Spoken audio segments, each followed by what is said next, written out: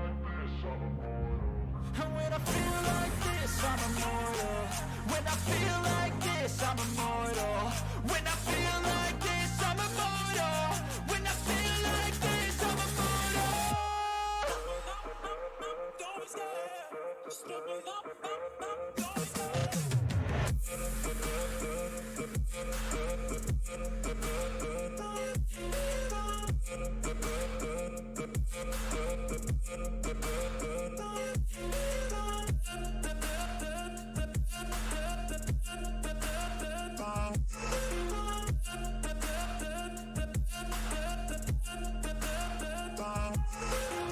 I'm so gone, no I'm never turning back. I won't stop, I'ma fight until there's nothing left. It's so on, you're gonna be hurting bad. Cause I've been to hell and back. You don't wanna make me mad, I stay strong, you will never see me crack. And if you get in my way, you're gonna feel the wrath.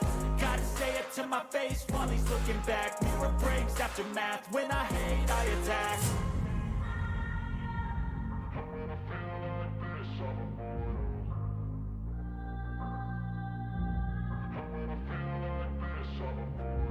And when I feel like this, I'm immortal.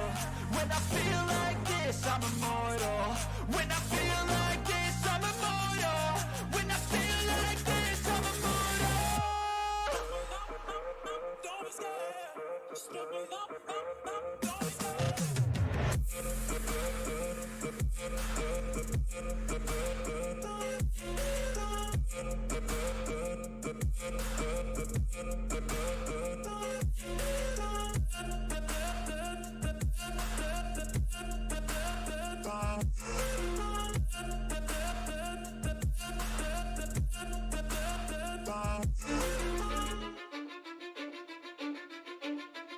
Cause I don't give a fuck what you say.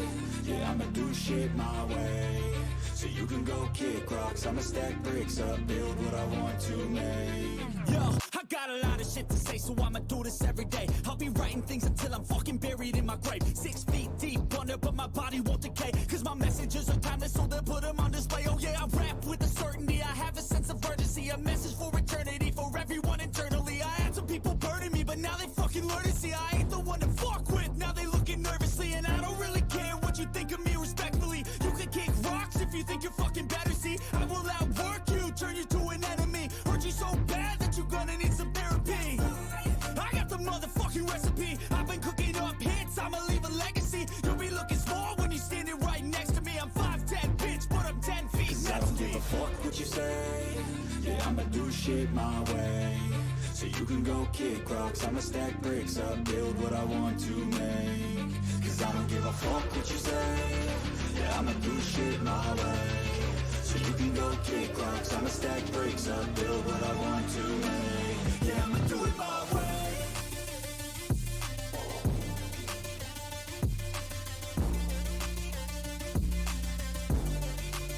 Yeah, I'ma do it my way.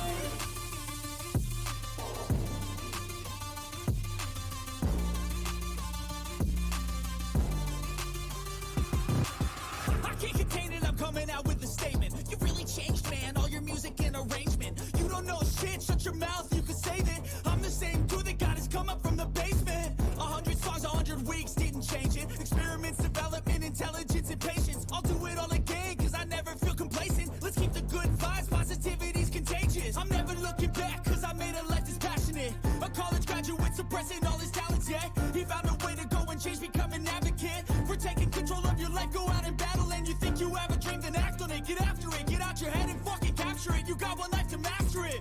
Don't give up on your future, we all start losers. We're all late bloomers, gotta struggle through the sewer. What you say? Yeah, I'ma do shit my way. So you can go kick rocks, I'ma stack bricks up, build what I want to make. Cause I don't give a fuck what you say. Yeah, I'ma do shit my way. So you can go kick rocks, I'ma stack bricks up, build what I want to make. Yeah, I'ma do it my way.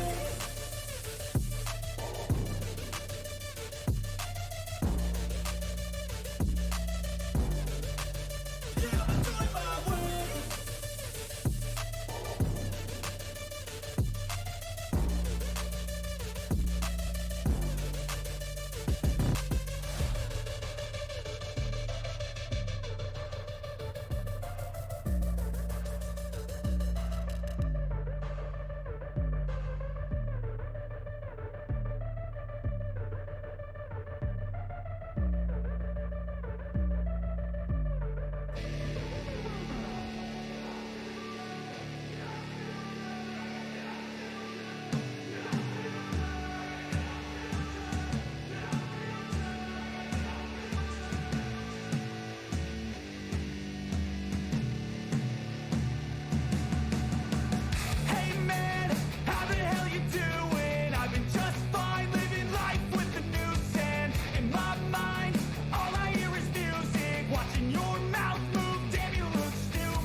So what has inspired you to start Never Stop Media? You want the real story? Yeah, of course we do. So the real story, Never Stop actually came about during my divorce. So I mean, I've been very open about it. I was kind of a piece of shit husband. We've all been there, done that. Yeah, it's never fun, especially if you are the bad guy. But yeah, I obviously wasn't a good person back then. I wasn't a very good husband. And kind of going through that whole process made me understand and value the things that I should have valued, from the beginning. So I spent a lot more time with my son, focused on memories and, getting out and exploring and things like that. So we started documenting like fishing trips. He believes in Bigfoot. So like we hunt for Bigfoot, like all that. And her attorney kept telling me I couldn't document my time with my son and kept telling me I had to stop. And I kept saying, well, I'm never going to stop. Like I'm a father. This is my son. Yeah. And I started this fishing company and my son was a part of it. I'm sponsored by different fishing, hiking, backpacking companies, whatever. My son got sponsored. He had his own apparel line, his own fishing rod line, all types of stuff. And, again, they kept telling me, you can't do this. You have to stop. So I just kept saying, well, I'm never going to stop. Like, why would I not try to create a better future for my son, Yeah.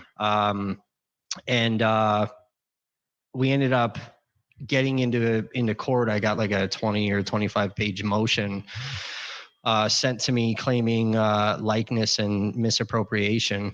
So they were trying to argue business law in the family court. Wow. And I had to really study constitutional law because I was trying to protect my son's First Amendment right to film and document. Business law, I'm very well versed in. All this stuff. So, but yeah, anyway, so we get to court and I ended up winning that motion, and the commissioner agreed with what I was doing. But we kind of took like all of our videos and transferred them from the fishing company and put it all under Never Stop. Okay. So I was trying to like give all of that way more protection as opposed to just kind of coming after me. Yeah. So then I ended up losing in the divorce trial and I had to shut it all down. I had to pull my son off everything. So now I'm like, great, what do I do with this company? Like we were starting to get into comics and I was turning my son into a superhero and all this stuff. So I'm like, I don't know what to do with this company. And then I started investigating companies in the fishing industry that were defrauding consumers or saying like, oh, our product is made in the US when you find out like this fishing hook is actually made in China. Oh, wow. And they just stamped US on there. Buy our product and you support our troops doing that. So finding stuff like that was just absolute bullshit where the general consumer is not going to know, About how long ago was that you started doing that? So I made Never Stop in 2019. Okay.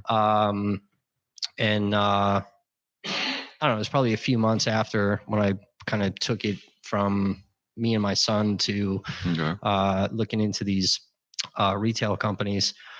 And then like my fishing company started to get attacked because people kept trying to say like, oh, you're just attacking other fishing companies to try to benefit yours. Even though we never investigated any company that sold the same product as me. Well, if you have the truth and you can prove it, then it doesn't really matter. Yeah, right. Right. Exactly. So that was kind of a big deal. So then I'm like, all right, well, I don't want this company getting targeted and hurt. So I shut it down again. I'm like, okay, I have this media company. Like, I don't know what to do with this. And then the Jacob Blake shooting happened. And I'm like, well, I got a media company, so I can legally be out here. Let's go do this. So that's kind of what it's been. And, I thought about changing the name, but it's kind of stuck. Like anyone that sees me, they're like, holy shit, that's Never Stop. Like this dude truly never stops. So, well, it's a good name. I mean, yeah. Very fitting. Yeah. Yeah. So then what was your major first live stream event that you covered? The first live stream. So this is back when I was still on the wrong side of things. When it came to like for Never Stop, and like journalism, I guess. It was after George Floyd died.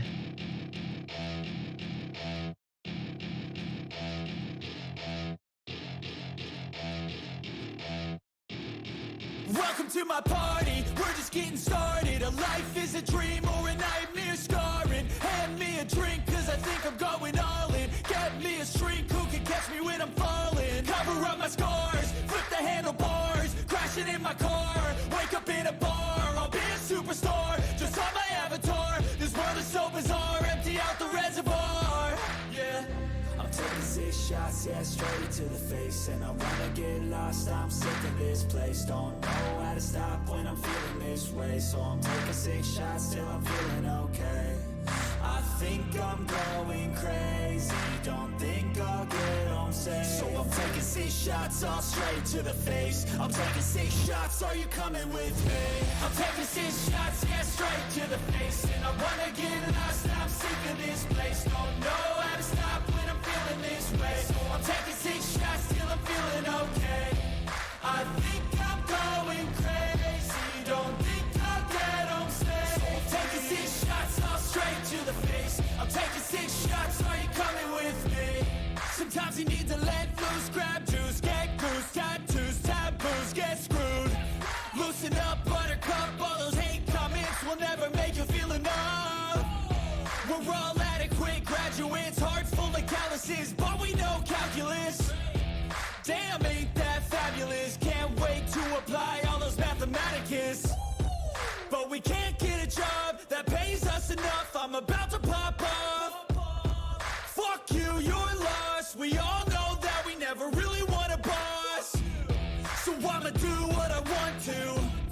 Something I can't undo. Yeah, I'ma do what I want to. Something I can't undo. I'm taking 6 shots, yeah, straight to the face. And I wanna get lost, I'm sick of this place. Don't know how to stop when I'm feeling this way. So I'm taking 6 shots till I'm feeling okay. I think I'm going crazy, don't think I'll get home safe. So I'm taking 6 shots all straight to the face. I'm taking 6 shots, are you coming with me? I'm taking 6 shots, yeah, straight to the face. And I wanna get lost, I'm sick of this place. Don't know how to stop when I'm feeling this way. So I'm taking 6 shots till I'm feeling okay. I think I'm going crazy, don't think I'll get home safe. So I'm taking 6 shots all straight to the face. I'm taking 6 shots, are you coming with me?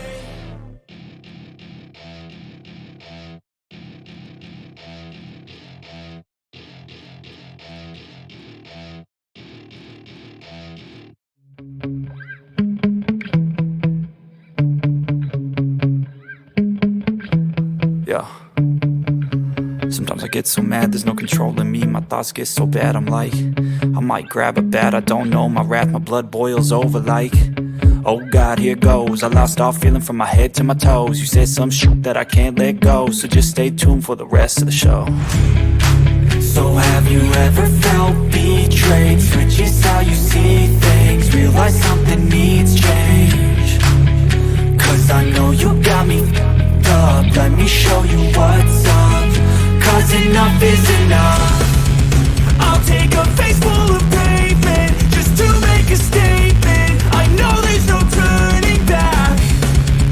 Oh God, adrenaline wasted, so mad I can taste it. I know there's no turning back. I'll do what it takes, I ain't making mistakes like that. I'll bleed on your face to make you go take it back. I'll lose my shit, I go crazy when I'm mad. And now you go wish you would shut the fuck up real bad.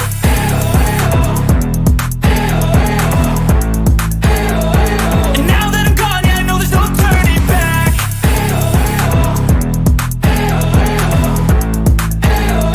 And now that I'm gone, yeah, I know there's no turning back. I'll take smoke, I'ma poke a hole through you, choking's overdue. Come at me and you won't get any older, dude. Crack your holder too. Heating up inside of me, blood so violently. Thanks for trying me. Now it's finally time to see how this rivalry becomes a dynasty.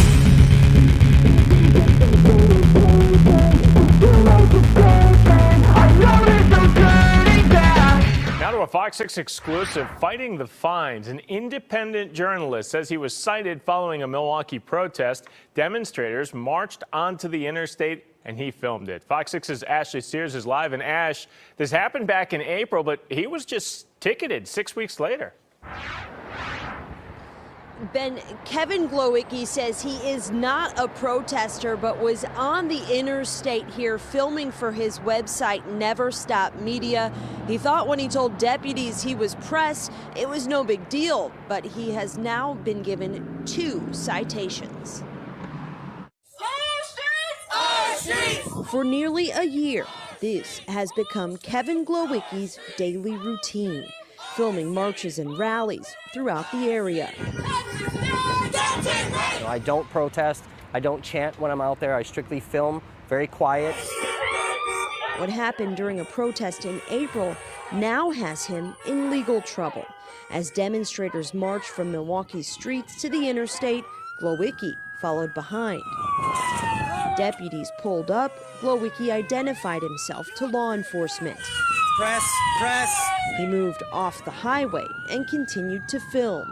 He did not think anything of it until this Tuesday. And here we are 6 weeks later, and I find out that I'm being charged by Milwaukee County DA for disorderly assemblage and pedestrian on a highway. The citations come with more than $660 in fines. Glowicki is now fighting back. I think it's extremely dangerous when, we start targeting journalists. The Milwaukee County District Attorney's Office says citations often are issued weeks later, and it has become more common during the pandemic. I'm not a protester. I'm a credentialed journalist, an investigative journalist. The tickets are just a new hurdle, not slowing him down from continuing his work. And I wasn't trying to, obviously engage, in active protest. I'm trying to just film. Get off the field now!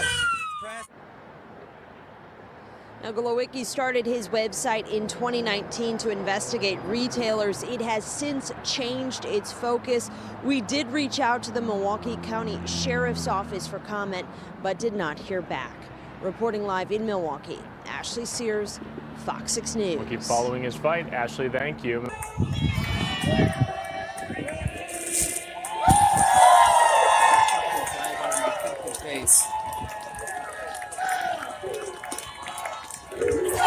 Flag in your face? Is that offensive? Is this lawful? Flag! American flag!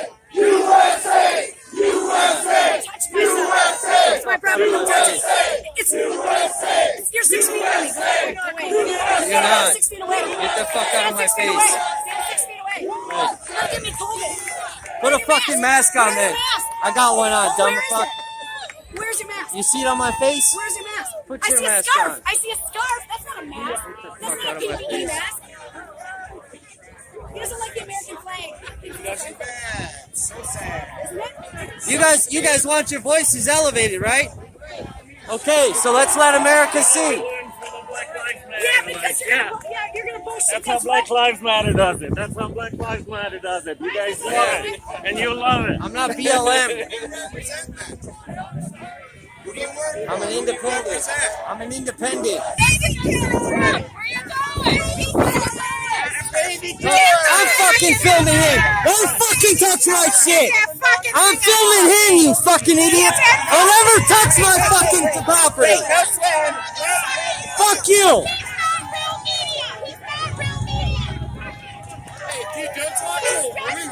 What the fuck is wrong with you, bro? Get the fuck away from me. Talk to a woman like that. You have no respect for the women. Get the fuck away from me. I wasn't even fucking filming her. I was filming him. So I give you the right to disrespect a woman? Yeah. Fuck you. Fuck me now. I'm a virgin if you want some. Bro, get the fuck away from me, bro. I'm a virgin if you want some. Bro, get the fuck away from me. I'm a virgin if you want some. Yeah, you would be a fucking scumbag. It's a beautiful day in the neighborhood. A beautiful day in the neighborhood. Have a good day. We'll be back later. Okay.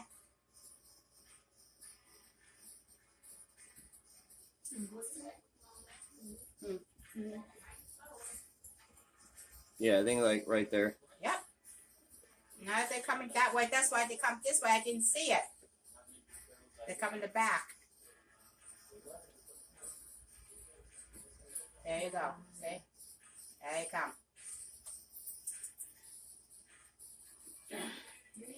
Four.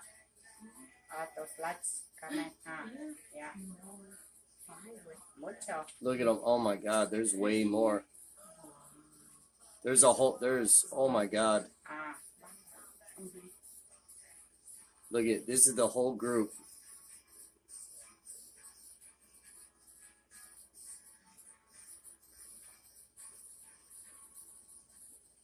Why I didn't hear anything at all?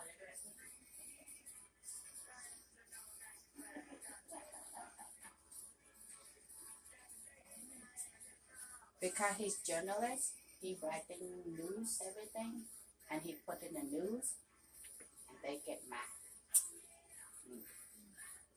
They don't like that. And no. Oh.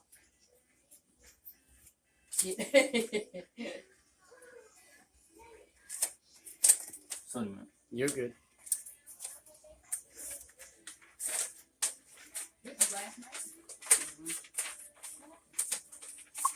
It's nothing concern you, hon. Nothing concern you. You don't have to worry about it. No, I just be kind of skeptical because I always got my son with me, so I don't went to certain hotels where I ain't gonna lie, people.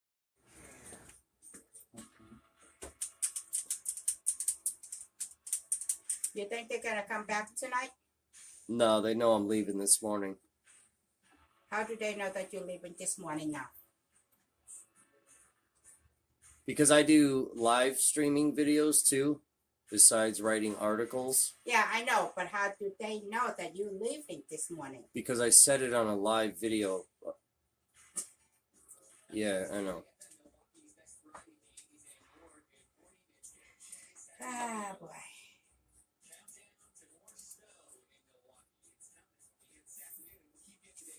Yeah. I don't know. This will be okay. Wait. Wait another 2 hours. You're not doing nothing anymore.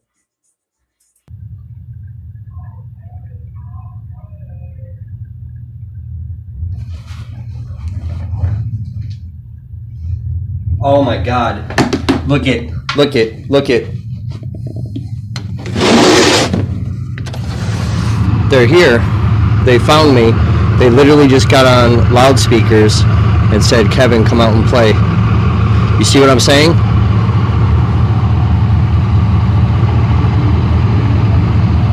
See what I'm saying?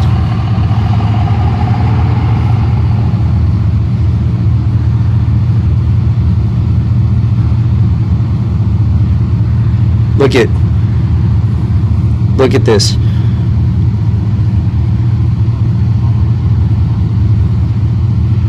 See? Nobody knows where I'm at, bro. What's up?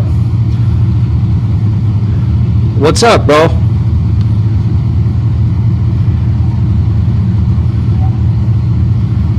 I literally just heard that through my window. Kevin, come out and play on a fucking speaker. Video start.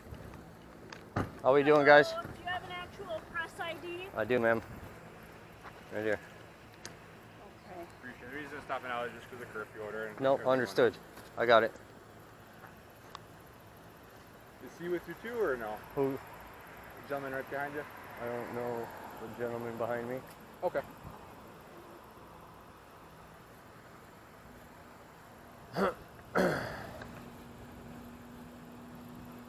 So capturing everything going on?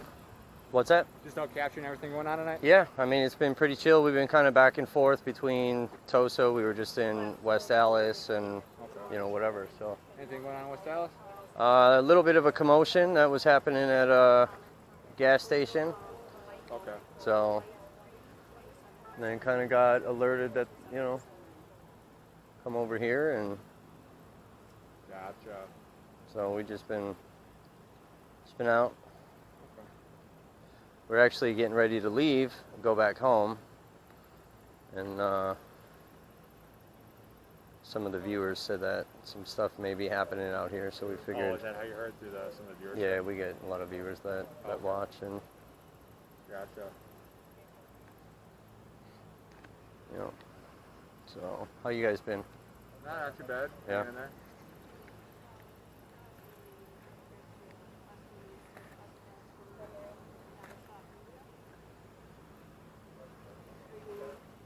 Are you from around here then, or? I'm an independent investigative journalist out of Kenosha. Okay. Gotcha. So I've been covering everything that's been. What do you mean, sir? Trying to go back to my car, but I need to go around. Where's your car at? It's like on that side. I'm wondering if I could go around. On the Mayfair property? No, it's not on the. It's on the side street. Side street? Yeah. Do you know what side street though? No, You just kind of walking? well, yeah. We were just recording y'all. Like, I mean, independently, but I just want to get back to my car. Is there any way I can go back that way, or do I need to go back that way? Well, it'd be quicker, depends on where you're going, but if you go up this way, the only way that goes east is on Burleigh. How many streets is that? So this is center right here. It's going to be the next couple blocks up that way. Yeah. Do you have an ID on you, sir? Are you with the press? Yeah, I'm with the press. Okay. Well, the reason we're stopping out with him and then now you is the curfew is at 7 o'clock. It's 1 a.m. Yeah. Do you have an ID on you? Obviously, I'm not going to give you my ID. I'm with the press, so. Well, how am I supposed to know that? He has a press shirt on. But it's not my obligation to give you my ID. Well, the curfew is at 7 o'clock, so that's why we're stopping out with you guys. I'm with the press, so I mean, I don't know what. We have to show some kind of credentials to say you're with the press. All right, thank you for your cooperation. You're good to go. 100%, So man. if you have Thank some you. Credentials, that's I'm fine. with But, well, independent media, so I'm not sure what you want from me. You know what I mean? You gonna arrest me? our thing Or is what? 7 o'clock is the curfew. I'm trying to get back to my vehicle. Right. I'm just recording. I'm not doing anything other than that. Okay, but we need to be able to have. Is some this proof this that is the you gentleman have you were talking press about walking behind me? Yeah. This is a gentleman that drove me up here. I don't drive. You just said 3 minutes ago you had no idea who he was. Well, I didn't know who you were talking about behind me. Well, yeah, how's he supposed to know who I am from that far away? You know? You're the only one on the street. Yeah, but he don't know that I'm even out here. I'm just waiting for him. Okay, do you have some sort of ID? Yeah, but it's not my job to give you my ID. Okay, right now what we're telling you is that you are out past curfew, which is a violation. We need I'm to here with the verify who media. you are. We Independent need media. to verify who you are. You have not shown us anything to verify that you are with the press, so we need to identify who you are right now and be able to For verify what? that You you want are to with the arrest me? press. Are you going You to could arrest be me? arrested For for what? violating the curfew. I'm not. I'm here with the. I legit didn't know who was behind me. I'm trying to leave right now. We need I just proof. asked for his directions to get back to my car. So you're trying to harass me now? Anyone could claim to be part of the press. We need something to show that you are actually part of the Soldiers press. over there. You think I'm? What else am I gonna do There here are out a here? lot of people who will I'm make trying to get to my claims vehicle. This is exactly why I walk by myself. This is why I said fucking stay by the car.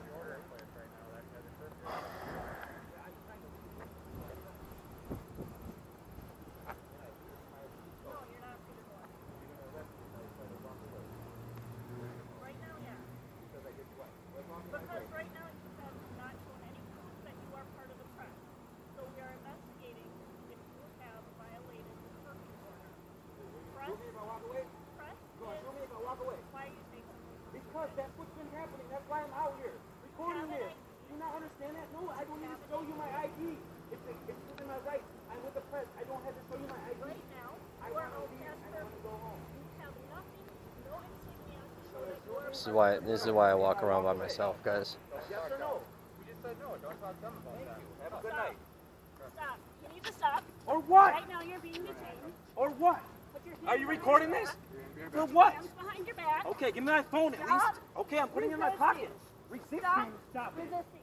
I told you multiple times, I'm not put your resisting. hands behind your back. Relax, When I'm you not don't do resisting. that and you pull your hands in front of No, you, that's you're stepping on my resisting. foot. Ow, I'm not ow! stepping on your foot. Yes, right, yes. You understand the police shot me in the leg? Right? How would they know that?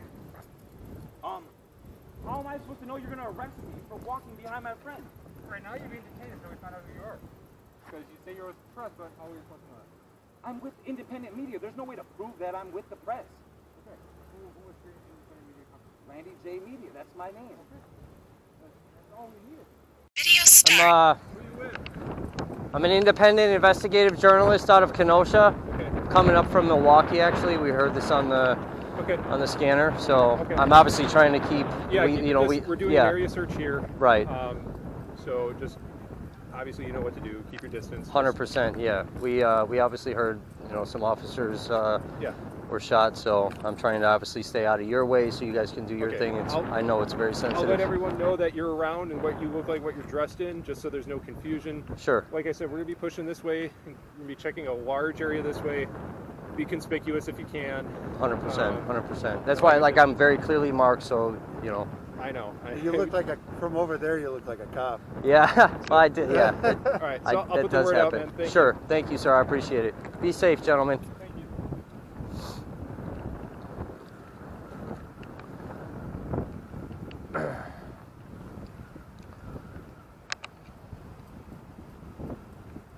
All right. You don't know anything about me, but I know that you tell your friends you do. If you knew the first thing about me, if you hung around me, you know that none of those things are true. Never met me, but you say you know me still. And if you're not me, then you probably never will. Everything I do, talking about me every day. Everything I do, they're never gonna get their way. You know they're gonna say what they're gonna say. You know they're gonna say what they're gonna say. You don't know anything about me anymore. I bet you want to. If you knew everything that I've been up to since I last saw you. I post a picture, I know you see it. Every comment, know you read it. You really think you would move on by now, but you're still here saying what you want about me. Yeah, you're still here talking ancient history. Everything I do, talking about me every day. Everything I do, they're never gonna get their way. You know they're gonna say what they're gonna say. You know they're gonna say what they're gonna say. I know you're watching, know you're talking, know what you want, but I'm not stopping. I'm not stopping. Bet you wanna join the party, I'ma dance like no one's watching. No one's watching. You don't know anything about me and it shows. That's just the way it goes.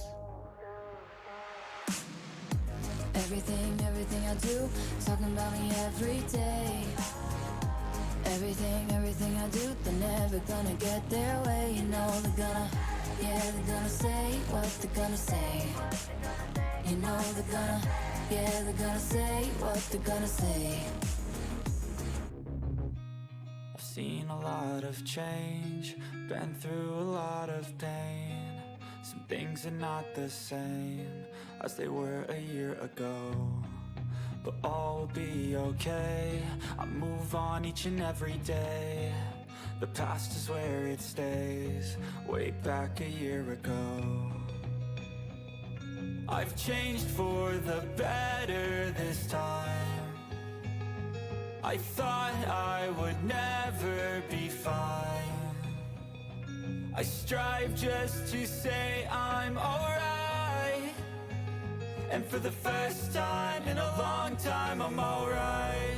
I've seen a lot of change, been through a lot of pain. Some things are not the same as they were a year ago, but all will be okay.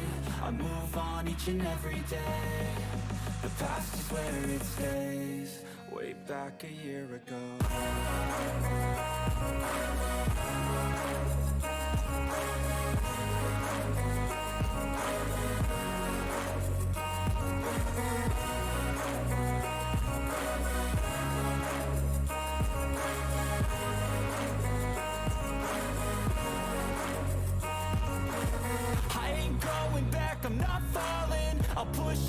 chips and call all in. I'll bet on myself, you keep stalling. I hear destiny and it's calling. I'll keep my head up high through the downs and lows, and where I'll go in life, still nobody knows. But I'ma choose what's right and take what comes and goes, and ain't no one in life holding me back no more.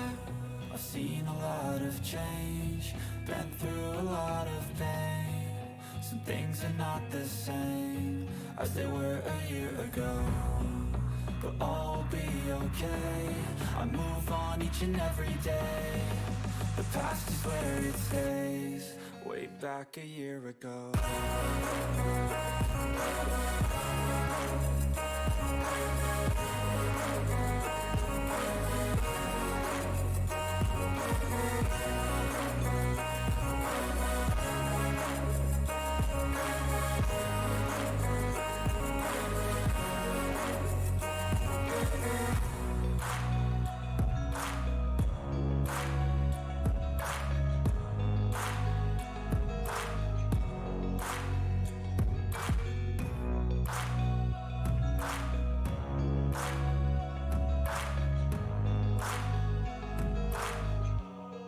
Way back a year ago.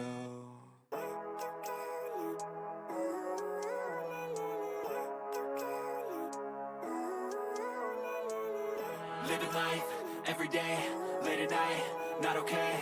All I want, and I pray, all I need are some better days. Fuck me, I'm looking in the mirror, so foggy, but I've never seen clearer. I don't really think anyone can save me, and honestly I'm not really sure I want saving. I like to be my own worst enemy. There's no risk if you don't try at anything, so I'ma just keep buying everything. See you in the next life, have to be a better me. I don't think that my head's on straight, gotta flip it and grip it and go and get an x-ray. What's wrong with me? I just feel weight pushing on my chest and it squeezes till I suffocate. Better change my mindset, meditate. It's pretty cool that I'm alive and have better days. I could walk, see, hear, I should celebrate. Think I could change my mind, maybe elevate. Living life, every day, late at night, not okay. All I want, and I pray, all I need are some better days. Yeah, all I need are some better days. Cause all I want, and I pray, I believe in the better days. I'm kinda stuck between a rock and a hard place. Do I work hard or live at my pace? You're only young once, yeah that's all great, but I also want a future where I'm okay. Living life is doing lots of cocaine. Wait no, it's living with no shame. Wait no, it's sleeping in on Sundays. I guess it's different for each of us and that's okay. Well I just wanna be happy, how to get there? Glad that you asked me. I think it's different for everyone. Some of us need work, others need fun. Some of us need purpose to overcome, but try to do what you love when it's said and done. Cause there's so many differences in each of us. Trust your gut, it can show you what you want. Living life, every day, late at night, not okay. All I want, and I pray, all I need are some better days. Yeah, all I need are some better days. Cause all I want, and I pray, I believe in the better days. Living life, every day, late at night, not okay. All I want, and I pray, all I need are some better days. Yeah, all I need are some better days. Cause all I want, and I pray, I believe in the better days.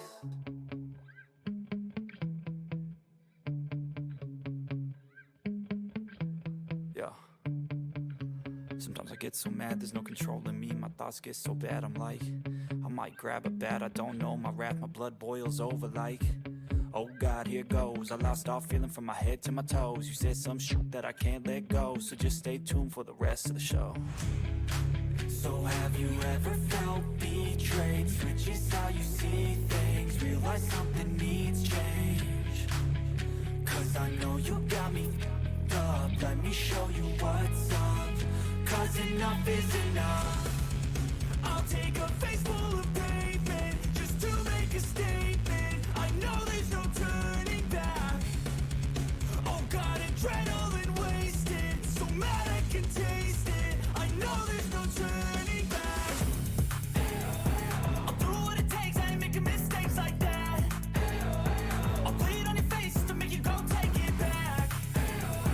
I'll lose my shit and I go crazy when I'm mad. And now you go wish you would shut the fuck up real bad.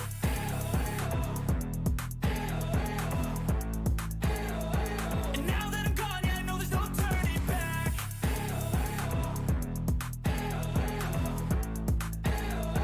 And now that I'm gone, yeah I know there's no turning back.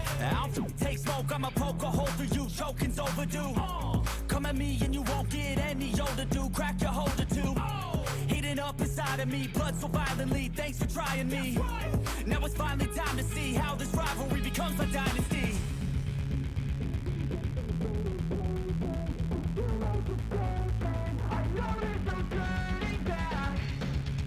Oh God, adrenaline wasted, so mad I can taste it. I know there's no turning back. I'll do what it takes, I ain't making mistakes like that. I'll bleed on your face to make you go take it back. I'll lose my shit, I go crazy when I'm mad. And now you gon' wish you would shut the fuck up real bad.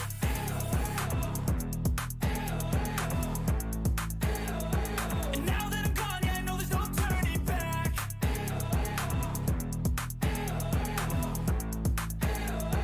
And now that I'm gone, yeah, I know there's no turning back.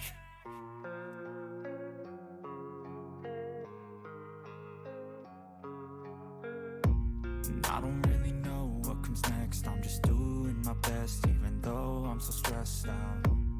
Everything just feels like a test that I fail, so depressed when I can't seem to get out. But something deep inside won't let me quit. I swear that I'm inspired by all this shit. Tell me that I can and I won't. That's what guides me the most. Your lies, I'll do what I want.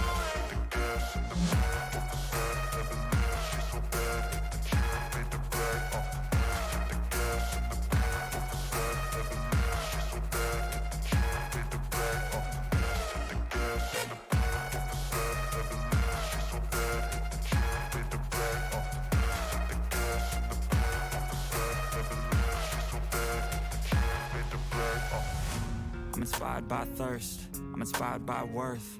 I desire your worst, so you can just hide while I work. I ain't tired, you first. I'll write a second, third verse about the lies you go disperse. You never did shit, I know it hurts. But something deep inside won't let me quit. I swear that I'm inspired by all this shit. Tell me that I can and I won't. That's what guides me the most. Your lies, I'll do what I want.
choking on every word you left unspoken. Rebuild all that you've broken, and now you know. I'll leave you choking on every word you left unspoken. Rebuild all that you've broken, and now you know. Every road will shape me, every scar will build my throne.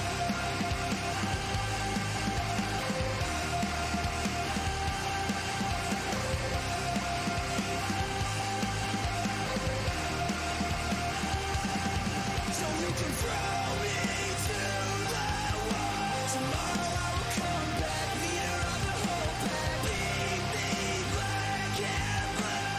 Every word will shape me, every scar will build my throne.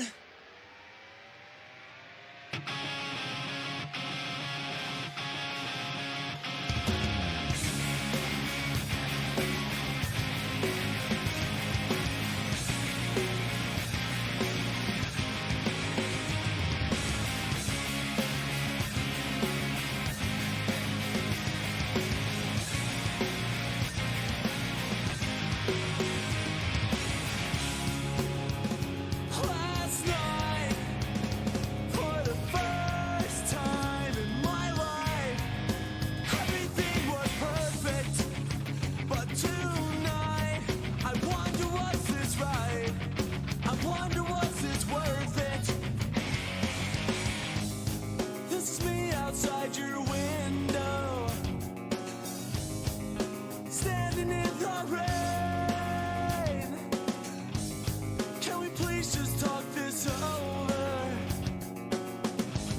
'Cause I can feel like this again. If this is love, and I don't want no pain. It's 3:54, so I am high still awake. I'll be in the back at a table in the dark. A table for one, please. Tonight it's just me. Tonight it's just me.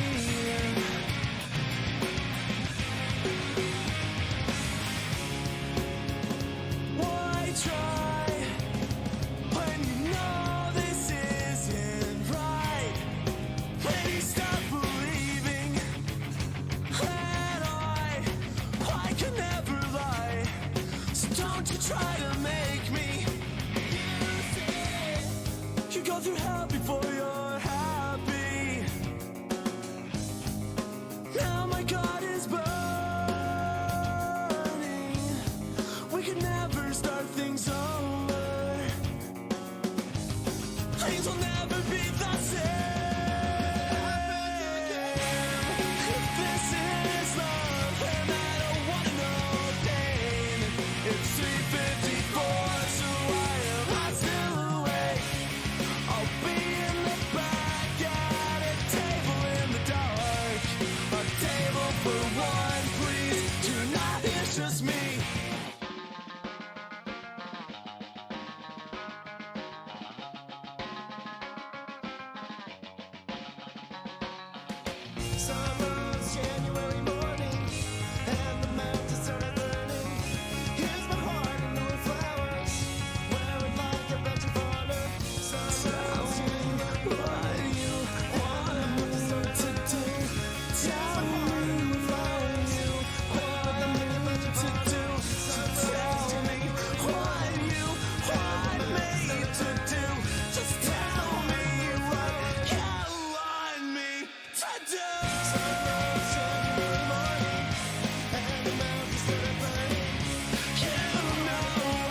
taking shots at the enemy. I'm gonna make it to the top, leave a legacy.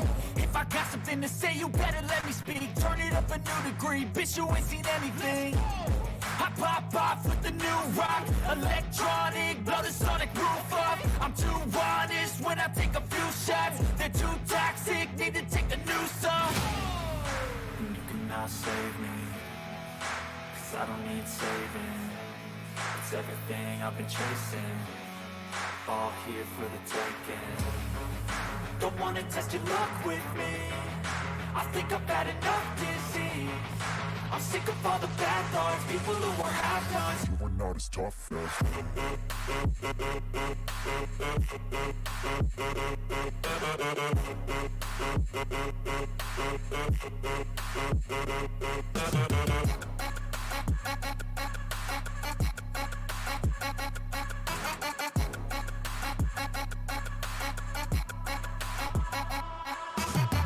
I'm back, you know that I never left. I got tracks and some music that you never guessed. I don't slack, don't lose, learn your lesson yet. When I get to choose what I do, I'm like a weapon. I'm not sharp as many, but got hard. I'm ready to change scars to envy, to win large and plenty. I like to play fast, never change back. Calling out, I'll pay back, 'cause I'm great at that. Oh,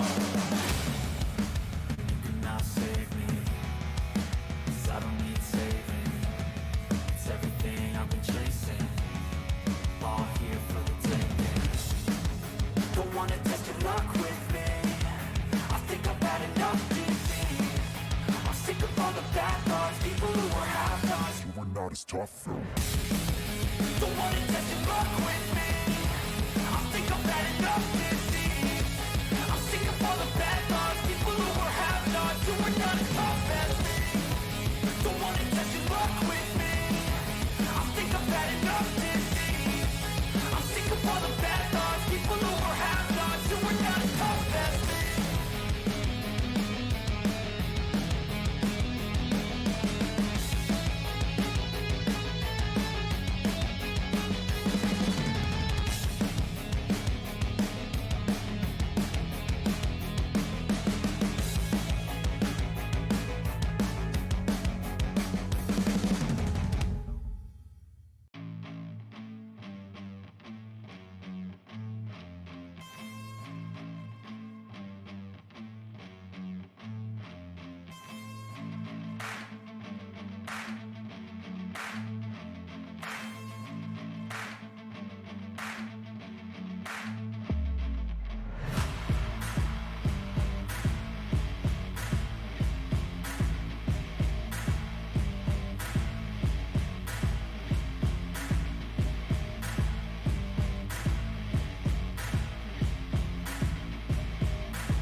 What happened with you the day you were arrested?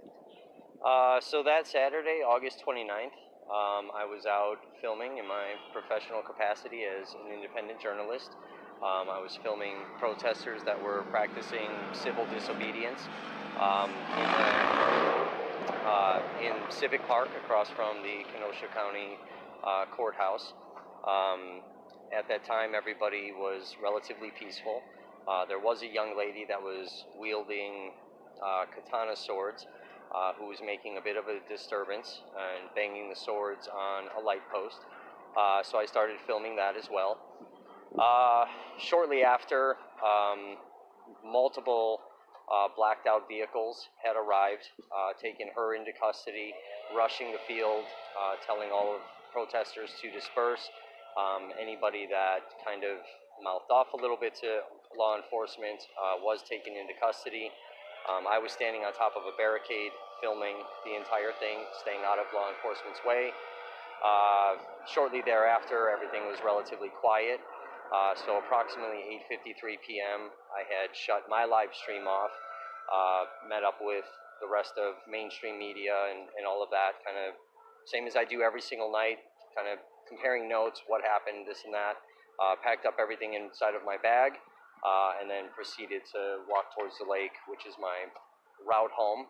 And within a few moments, I was stopped by another blacked out, unmarked vehicle.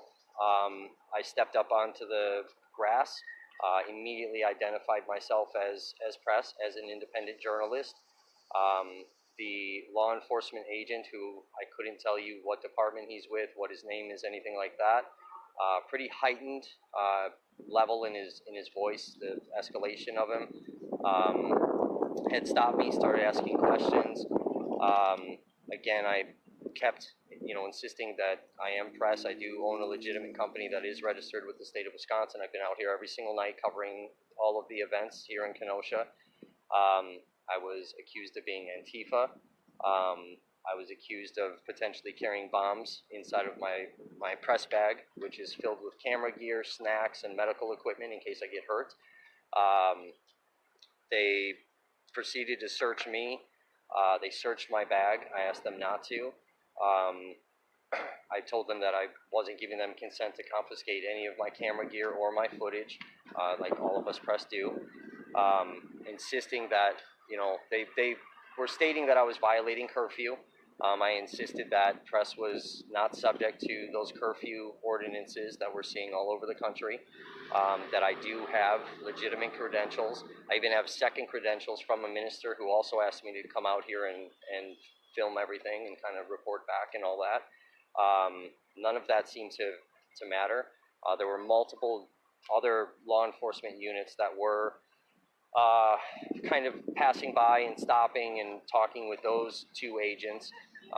The one agent that had most of the interaction with me was a little bit terrifying because of the escalation in his voice. It wasn't a very professional manner.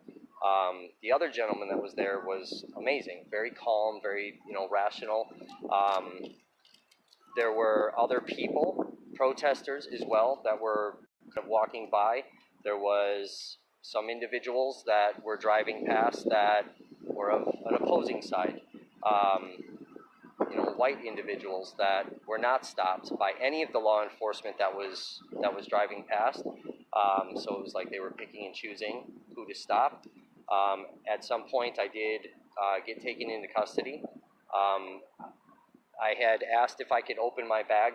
They had asked if I had credentials. I had asked to open my bag to show more identification. They told me yes. I dropped my bag on the ground and went to unzip one of the compartments, at which point that individual had put his hand on his gun. I stopped what I was doing and put my hands up and said, "You just asked me to grab some credentials." It was, a little bit terrifying. I do wear a body cam. You've seen that. I repeatedly kept trying to hit record on my body cam as well. Every time I went to touch the camera to start recording, I was told to keep my hands down at my side, that they didn't know what I was reaching for. I clearly stated, you obviously see this as a camera. I asked repeatedly to record the stop. I was denied from recording. I did state that I do have a right to record. They told me I didn't. And then at some point, I was placed under arrest. They told me to put my hands behind my back. I asked if I was being placed under arrest and not detained anymore. They said I was under arrest. I asked for what? They said for a curfew violation. I again repeated that I was an independent journalist and was not subject to curfew, that I was out here in a professional capacity. They've seen me every single night.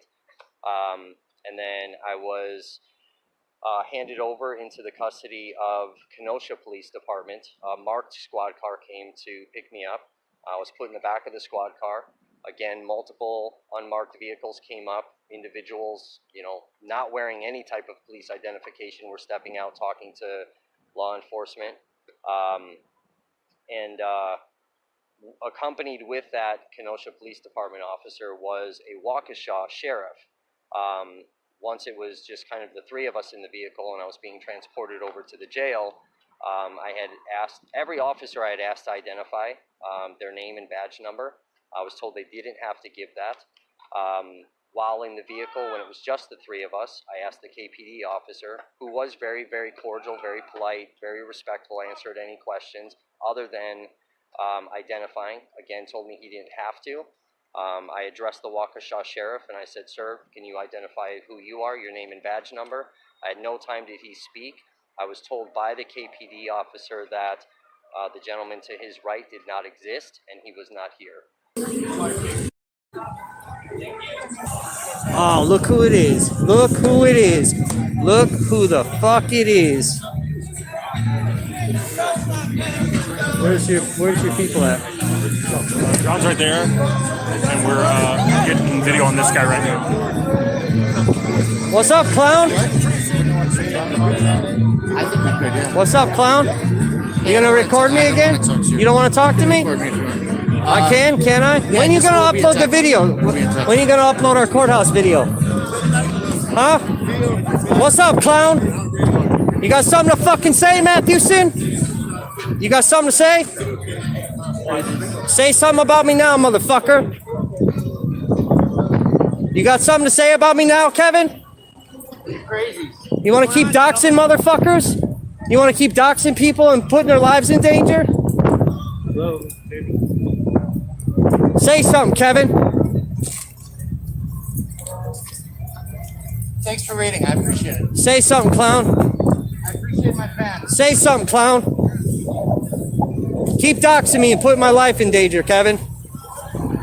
You ain't got nothing to say, huh? Never anything to say in public.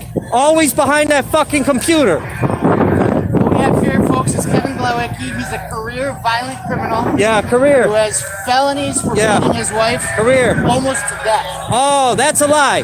Rhetoric, bro. Rhetoric. You don't know shit about me, motherfucker. You don't know shit about me. Yeah, read all about it. Read all about it. I put my background out before you, you fucking scumbag fuck. Keep putting my fucking kids in danger. Keep putting my fucking kids in danger, Kevin. You ain't got shit to say behind that unless you're behind that fucking computer. You scumbag fuck. Nothing, Kev? Nothing? Nothing to say? Nothing, huh? Nothing? Why are you so angry at this guy? Nothing, bro? Come on. Come on, bro.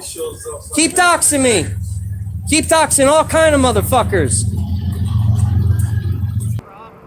I'm sorry? So I'm an independent investigative journalist out of Kenosha. I'm actually coming up from Milwaukee today. So I've already been over by the hotel and everything. Had talked to a couple officers. And then I just heard gunshots somewhere from, behind. So I left that area and just kind of walked over there. Gunshots? So, yeah, 3 pops. You didn't hear that? No. There were definitely 3 pops. Okay. So just so you know, media staging is at Highway 83 in KE. Okay. I'm not from here. I'm not sure where that's at. Okay, but... so you'd have to head down. You'd have to head northbound on 83. And okay. it's at a church off of 83 right next to KE. Do you know how far of 2 miles. 2 miles that way? Yeah. Okay. The road's not open? No. I mean, it's open to go northbound. I mean, you can see cars. I mean, Going back and forth. going southbound. I mean, there's cars going that way too, right? Yeah. Yeah. I mean, if I stuck to the main road. Well, just so you know, if anything mean- happens, I have to tell you just because Oh, I can't not tell you that. You know what I'm saying? Yeah. No. But if it's something happens or you get held hostage or something like that, we can't. You know what I'm saying? We can't help. Or we'll help. Obviously. But you know, Right. it's your choice. You know what I'm saying? Yeah.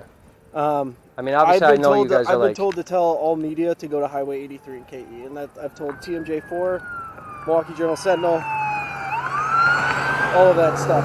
So I would suggest going up there. That's what I would suggest. Okay. Okay. It's open. I just can't have somebody standing around. You know what I'm saying? Oh, that's fine. I mean, can I walk down this highway? That's what I'm asking. Don't walk southbound. Okay.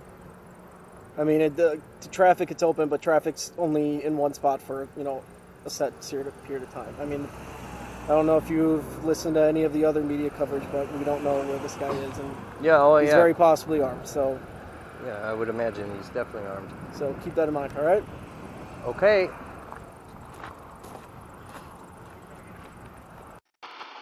We're journalists. Okay. Going over by courthouse Independent media walking to the courthouse. Yep. And who are you with? Kenosha Police Department. Take your bag up. Take your bag up for me. You guys know we got a 7 o'clock curfew? Yeah, but it doesn't apply to us. The ACLU just actually sent me the credentials. So, I actually am able to pull up. Take your bag up. It applies to you guys. It applies to everybody. There's nobody exempt from it. I literally just got it sent from the ACLU.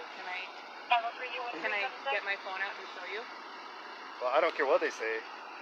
We're clearly identified as press. I'm with CJTV. You're still not after the curfew, right? No, it does not apply to us. It does apply to you. Just because somebody's told you it doesn't mean that The statute it goes does by. not apply. If you pull up the curfew, media is exempt.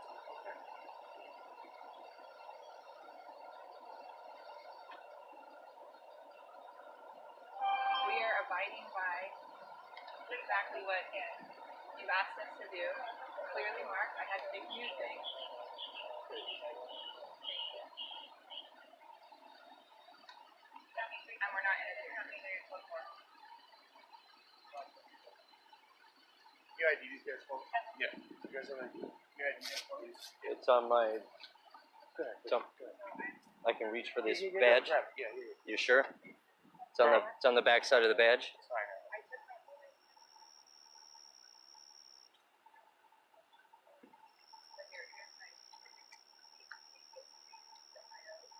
Where are you guys from? I live here in town, sir. From Kenosha? Yes, sir.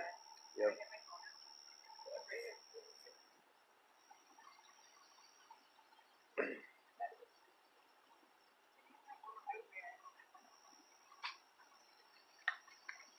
How you guys doing tonight? We're good. Staying safe? We're trying. you Yeah, know? man. We're not trying to harass you, you know? No, I know. We just Yeah. see you walking down the street with backpacks and No, that's why We don't know we what's in try to. them and- That's why we try to yeah. tag everything up as press and. Right. Yeah, we were just literally walking to the courthouse to go hang out with the other mainstream media and just kind of hang out in case anything goes down. And Right. it's been awesome, like an amazingly quiet night, and That's what we're hoping which is for. amazing. So a lot of the Kenosha residents, like they count on me, especially being a resident here in Right. Kenosha. Just kind of show them like, hey guys, everything's fine. Like you guys can rest easy. Super peaceful. Like You got anything guys, in your bag, just, man? Anything illegal? no Any sir, bombs? no bombs, Fireworks? nope. anything Everything's like all that? camera gear. Okay, you mind if I 100%. check? Make sure. I mean, I'd rather not because it is camera gear and I am a press, but 100% I guarantee you there's nothing illegal in there. Okay, There's you no don't want me to bombs. search There's in no that? there's What no you're saying? weapons. Katie, do I give the officer permission to search the bag? I've told them that it's all You camera. don't have anything to hide, and just complying is, That's fine, yeah. is the right. You don't Okay. technically by the statute, but Okay, I'm gonna tell you this. That's fine. The press is not exempt from this. Okay, 100% not exempt. It's our discretion. Okay. Sure. If we want to hold on curfew, we're gonna hold on curfew. I was just told this by my commanding supervisor. If we want to hold, we can hold. Okay. I'm going to tell you this also, that 90% of the people that we've come across are saying they're press, Right. No, I understand that. and they're not press. Right. You obviously see how fast we got stopped. You know, you guys can rest assured that if there's any kind of sketchy people that are out doing anything they shouldn't be doing, then I do look suspect, Katie.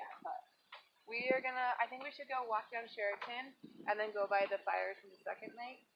Okay. So we're both gonna just kind of show you that tonight's a quiet night. Well, coming up on the grass. And there's a car coming up on the grass in the park. Oh, we're gonna get arrested again. Jesus. Not again. Turn.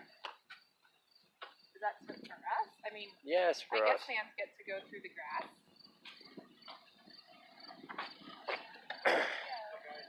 What's going on, guys? Here's my press badge. Hi. How are you, ma'am? Good. This is live.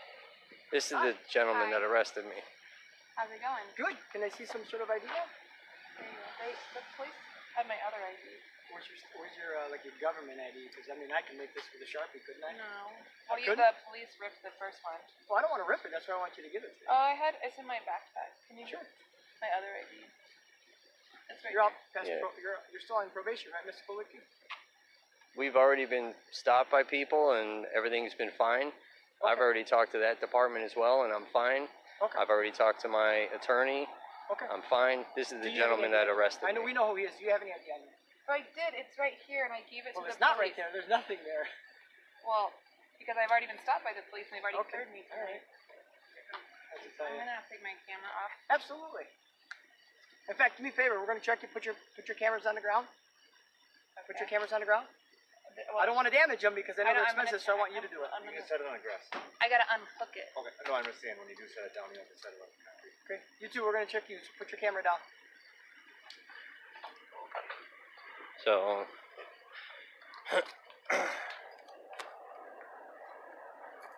Anything in your bag with your name on it, man? the officers that stopped us earlier grabbed our IDs and took hers as well. Well, I might have put it in my backpack when he was done, but I had my. What? Sir, curfew. Gotta go the other way, please.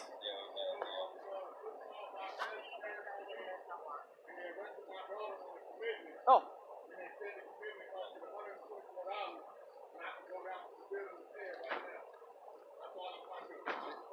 What?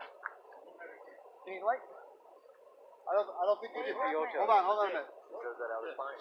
I don't think you can post here. Explained everything that was going I on. have to post at Pleasant So Prairie, it's so fine. call. As long as the ACL says that I'm allowed out here and I have a legitimate company. I'm not trying to be a wise ass, but what I is don't want to send you all over. So what? Card is basically the same thing as a passport. Yeah, you do have it. You guys check that. Pleasant I'm Prairie one. fully registered So there might here. be anything with you for that. Don't legally need to.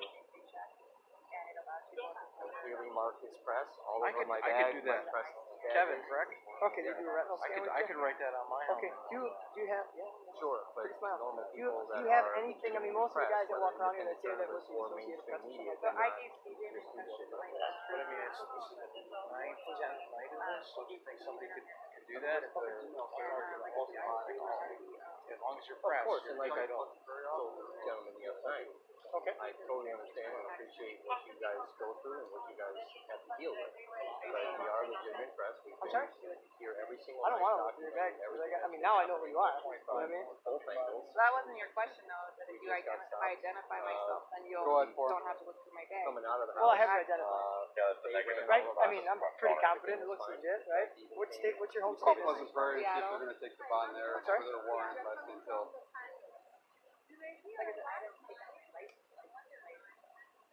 As of right now, press is exempt from the curfew. You know, we'll confiscate contraband.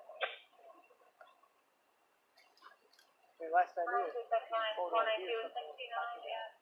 I've already made all of the phone calls that I needed to make to double check to make sure that I'm 100%. This is more. And I am. Otherwise, if I wasn't, I would not be out here. where are you stationed at? Where are you living at right now? 100%.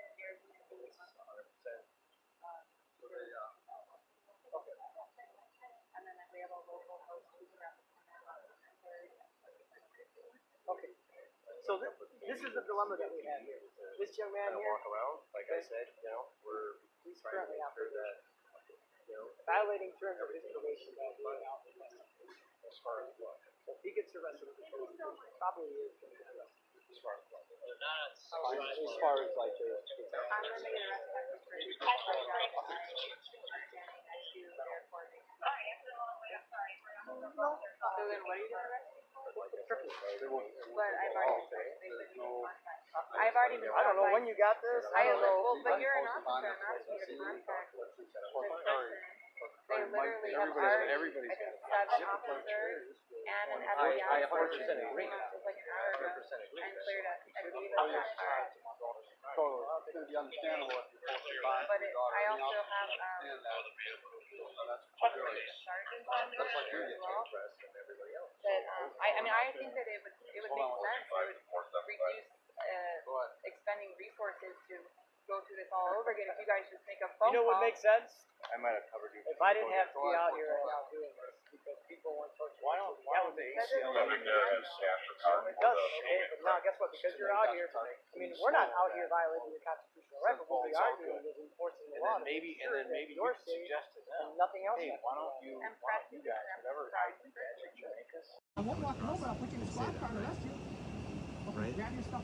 I think it's fair to wait for I'm gonna ask you one more time. Pick up your stuff and start What I'm walking, or you're telling gonna you get is that arrested. you just got arrested last night and you're putting us in a fucking difficult position every time. Just don't be out here after curfew. We don't want to deal with it. Goodbye. There's nothing to report anyway. That's what we were trying to show everybody. Well, how long does it take? What is it? There's been nobody out here for a couple hours. Right, but after curfew, like from 6 o'clock on, there's been nobody here. Ma'am, keep walking. I'm going 397. I'm walking. Don't touch me. Don't touch me. I'm walking. You don't need to touch me. Goodbye. I'm walking. You don't need to touch me. At this point, you're just showing all of us how little your dick is. I'm out. You're under arrest. For what? Disorderly conduct and curfew. I'm not. You've got 4. Don't touch Ma'am? me. I haven't done anything. She's under arrest. For what? For what? I haven't done anything. I'm not doing anything. I see the woman that's wearing the red scarf on her head. She's up speaking, making a speech. She's important. She's an important person. You know what I mean? And somebody out of nowhere goes to attack her. I'm going to make sure to get that on film because something happens to that young woman and my video becomes evidence. You understand what I'm saying? I came here with Portia and Greg Bennett. I'm a friend, very, very close friend of the fucking Blake family. Like I'm a journalist in Kenosha that specifically was invited by the Blake family because of how I report shit. And I make sure that the truth is being told, and there's no narrative. And then now I got people freaking out that I just got jumped or killed here in Milwaukee. My phone's blowing up. So, what? Like I understand you guys may have some issues with mainstream media. I'm not mainstream media. I'm an investigative journalist out of Kenosha. Like I come to these events to make sure that voices are elevated and the actual truth of what's happening is going on. So then let me ask you, what is your intention today then in terms of what? Because your viewers were in like real time, so they were experiencing. Yeah, we stream live, right? And what narrative do you even know that you are like going to then like explain? Like, what is your communication going to look Well, what would you like me to explain? like? That nobody wants me to fucking film? I can't That I speak got for any of that I it. got my feed shut off? That I got people pulling fucking pistols around me? Do you want me to explain that narrative? Because that's the truth, right? That's exactly what happened. I'm being pushed out of a fucking crowd. Or do you want me to explain it as I'm a friend of fucking Justin Blake? All right, so my name's Kevin Glowicki. I'm an investigative journalist out of Kenosha. Okay. So like I film the different demonstrations that are going on, investigate, different situations, look into these, weird militia groups and whatever. So I've literally moved 11 times in the last 6 months. So I'm from Kenosha. Okay. So I was there during all the craziness that was happening out there. I get a whole bunch of people with sending, threats, everything from I'm going to beat your ass next time I see you to I'm going to fucking shoot you with a high-powered rifle, type shit. Some threats, you know, are nothing. Others obviously are pretty intense. So like we send all that shit to the FBI immediately. And then I have a contact in the ATF that we send it to as well, somebody that I trust. So they rolled up on me at the fucking Econo Lodge. So it's a group that's based out here in Milwaukee. They're called Wisconsin Truck Takeover Enthusiasts, right? I'm just gonna write that down real quick. Big giant supporters of you guys. So this is security footage from the Econo Lodge. So 6 trucks that come in. I've identified every single one of them. I've been investigating this group for quite a while. Several of their members are 3%er militia. So they found me at this hotel, get on a loudspeaker, you know, whatever, Kevin, come out and play, like from fucking 1980s Warriors movie, right? So whatever. So I leave the next morning. I went to a Days Inn in West Dallas just for a night. Went to the Hampton Inn downtown off Wisconsin. As I'm leaving, their chief of engineering says my first and last name, the name of my media company, and then all kinds of personal information about me that is obviously not going to be in a Hampton fucking computer. You know what I mean? And then he identifies as a 3%er. The night before, I was kind of walking around downtown Milwaukee, live streaming, whatever, and the same fucking guys rolled up on me again. Okay. Right? So I'm like, how the fuck are these motherfuckers keep finding me? You know what I mean? Come back home, and then I kind of do like a talking to viewers thing, right? Mhm. Get people's opinions. Like let's the Q&A have type thing? Yeah, let's Yeah. have discourse. You know, whatever. So I'm doing that, and then this fucking dude, I don't know, his YouTube handle is Mike Hunt, Hunt, right? So I don't know if that's some pun for Mike. It is. Right, It is. probably, right? So, like, I banned so many fucking people, and then they come back under, you know, alternate names. And then just based off, like, verbiages that they say, I re-identify them as the same motherfuckers, right? So this dude's, like, making all these comments in the live chat, like, hey, let's hang out. And I get trolled like crazy, right? So then while I was at the thing, I had some lunatic walk up to me, and he's like, filming me. He's like, are you fucking Antifa, right? So I'm like, what the fuck? So I titled the video, Are You Antifa? Am I Antifa, right? Just, you know, whatever. So he's like, hey, I emailed you an Antifa video, right? So I'm like, okay, whatever. And like, this is normal. It's not out of the ordinary, where we have, you know, viewers and whatever that read our articles, you know, look at all our videos, whatever, and they send us tips. They send us, you know, different things. So I click on this fucking video, and it's like some UK news network talking about Kenosha. I'm like, bro, I was on that fucking street with Rittenhouse. Like, I don't need to watch this. I was there, you know? So, but I don't have speakers, like I said, so I pulled it up on my phone so I could listen to it, and like, I'm playing it live, everyone's listening, whatever. And then he's like, hey, bro, fucking, I'm off Ogden Avenue. Like, we're pretty fucking close. He said something too, like right before that, where he's like, how cold is it by the lake? And I'm like, oh yeah, I'm like right on top of the lake, you know, fucking around. And then he's like, yeah, I'm on Ogden Avenue. So I text my girlfriend, I'm like, do me a favor, I need you to look up. So I'm not familiar with the area. I'm like, it's just a little bit easier. yeah, it's not that far away. Yeah. I'm like, I need you to, I need you to, close enough, right. I'm like, I need you to figure out how far fucking Ogden Avenue. So she sends me like a map thing. And I'm like, what the fuck, dude? There is no fucking way these motherfuckers know I'm here. Like, we drive circles to make sure no one's following us. You know what I mean?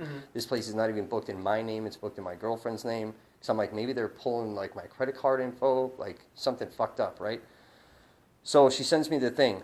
Then he starts going, and we screenshotted all the shit. You should really do this a lot smarter. He's like,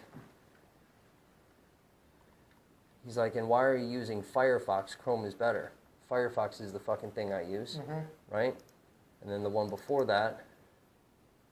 So this dude's actively hacking me right now. So he's like, is the LG Charge a good phone? Looking into getting one. That's my phone, bro. There's no fucking way unless this motherfucker's hacking me right now. has there been any video of your phone? like out when you're live streaming or something like that? No, because I use this one to live stream. This is an old phone that like I filmed Kenosha with. Fucking nobody would know this. Nobody would know the types of phones I have. What I'm going to tell you right now, probably not what you want to hear about the hacking. There's almost nothing we can do as police officers. That's something a little higher up, like you said, you've been in contact with the FBI. Or ATF. We can't do anything. But you guys, like, so when I called the non-emergency, because I knew they were going to fucking send you guys, I'm like, there's nothing they're going to do. Yeah. Whatever. But, like, you guys have, like, a cyber crimes thing in MPD, though, right? Correct. Yeah. It is called our Fusion Division. Okay. You could try to get a hold of them, because they could do a lot more than we could. Yeah, we can refer you to them. We'll send a message to our dispatch saying this definitely is a Fusion type thing. Also, just from my prior knowledge, do you use a VPN at all? No, because I didn't even think about people. I would highly suggest start using a VPN. Because, like, you know, like I have a legitimate press company, right? So. Oh yeah, I was meaning to ask you, what is that press company? Never Stop Media. Never Stop Media. Yeah. Perfect. So like you know, I have my credentials on me. Yep. All the. Credentials on that phone. Yeah, all the identifying stuff, you know, is on there. Whatever. I even put my LLC number, just, you know, because anytime I get stopped during curfews, it's right away. Here's my shit, you know, whatever. But like even tonight, like this fucking lunatic that was asking me about fucking Antifa, like they come up and they film my press credentials or they'll take a picture and it's got my phone number because I legally have to have that on there. You know what I mean? So now the whole fucking world has my number. So like they're calling me 60 times a fucking night. I'm sorry to hear that. That's that phone? Okay, because I know with Apple there's a way to block unknown numbers because I do it and it messes me up a lot of the times because any call I get from the department from like my bosses is going to come up as a not registered number. I'm not sure if LG has that. Well, like I said, dude, get that VPN. There's some free ones, some you pay for, but I know they help. They help a lot. And like it legit works? Yeah. Yeah. See, I've been getting like the private number and then like this number, this 702 24 fucking times. Same thing, 20 fucking times. And nothing better to do. Yeah, I was about to say, unfortunately, in your case with Like COVID, a lot of people are going to internet trolling too, just because they're stuck inside. Right. All they got to do. Video start. 2418. And that's what they call the CAD, or Computer Aided Dispatch. That's the CAD number for this call. All right, can you give me start that over again, that number? Absolutely, sir. It's going to be 21029 2418. Okay, and your name and everything will be like associated with that? Yep, absolutely. It's Squad 6250. That's me. That's going to have my name, and then it's going to have my, what they call our PeopleSoft number instead of a badge number. Badge number is still 2493. Then the PeopleSoft number is just like our ID number that we use from Milwaukee. All Milwaukee City employees have it. Okay. And then it's going to show you basically 911 call reporting that he was on a live stream on social media. And a Wisconsin truck takeover enthusiast group showed up to parking lot location. People in the group were known to carry guns. Occurred 45 minutes ago. Caller is concerned for his safety and states the group is harassing him in person on social media. You know, caller states he has plans to go get a restraining order against the leader subject of the group on Monday. And then they have that Clarence guy. And then I just put in Clarence's information into this open record. Okay. So he's fully in there. Okay. All right. Are you guys like, is your patrol like, are you stationed sort of in this area? Like I say, so you're in District 6. I don't know how familiar you are with the Milwaukee Police Department. Okay, so District 6, you are at the most southern point of District 6. If you look right across the street from you, you're actually in a different town. Like, you're in Oak Creek. You're on the border of Oak Creek and Milwaukee. So District 6 itself is on 27th in Oklahoma. The actual address is 3006 South 27th Street. Okay. Is there like any way that like an officer from District 6 could just periodically cruise past and... Yeah, so there's there's an officer assigned to your area, that's usually me, but I got pulled away, so I'm actually up the northern side right now. South of Layton, which is about maybe 6 blocks north of you, all the way down to where that hotel is at, is that officer patrol area, and that's squad number 6350. Okay. Yeah, I mean, if there's just a officer here in about 10 minutes, and I will tell him. Okay. Yeah, just like a, you know, a periodic, you know, just kind of stroll through just to, you know. Econo-Lodge is a frequent flyer for us. You'd be, yeah, trust me on this one. Okay.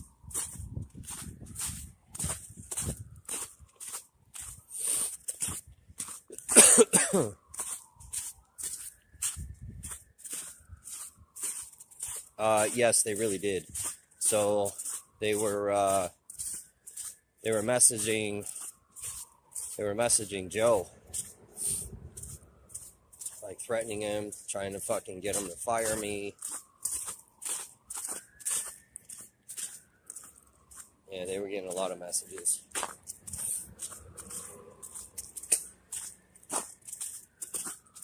They were fucking harassing him.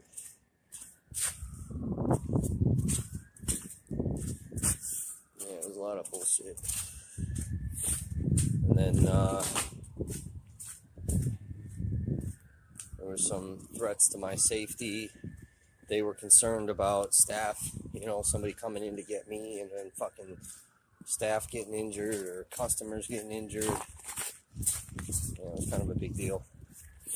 And then the National Guard member that we didn't release the name, but we told the story about that person lighting fires, fucking showed up at the job.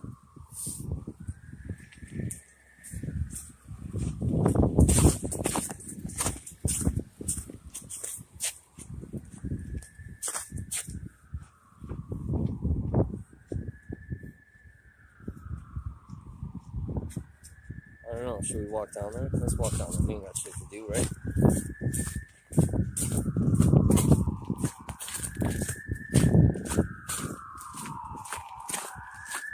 No, I'm not.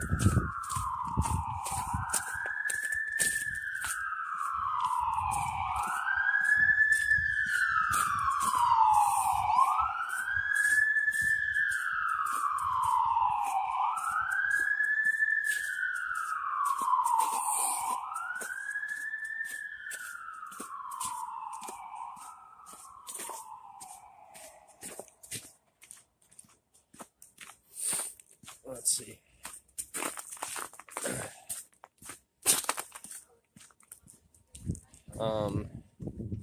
So yeah, basically once that individual showed up, that was kind of the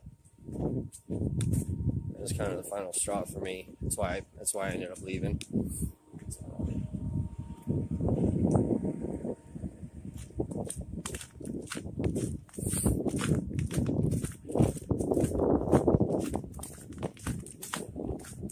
So like what sucks about that place is like there's so many people that know him, so it's like they just walk right through the back door, and with you know, some threats to safety and with how much he was getting fucking harassed, people know you just walk through the back door.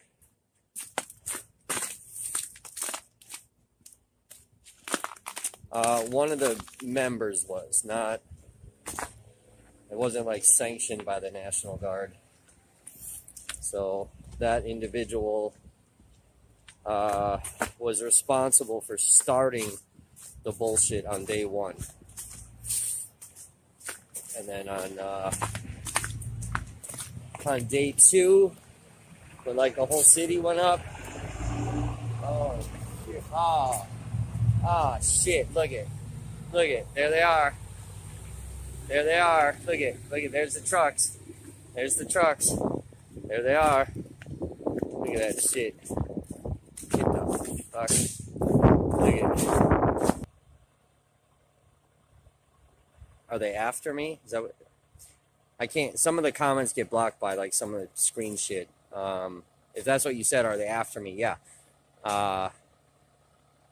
We posted up some videos of them. You know, these guys rolling up on me at the fucking hotel I was at 2 days ago. So it's that's the problem. Fucking had to move multiple times.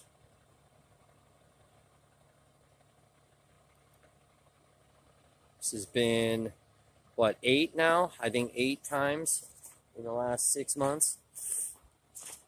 You know, and that's why they're doing it. They're, you know, intentionally banning my Facebook page so that I can't go live. I can't fucking live stream events. You know, they're like intentionally fucking me up.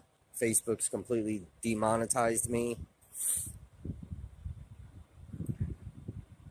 15 lurkers. Yeah, I know. They're lurking. They're lurking. You know, we had a couple trucks drive by already. The little flag, so they're out. They're out. We know they're out. Here they come. Look it. Look it. Look it.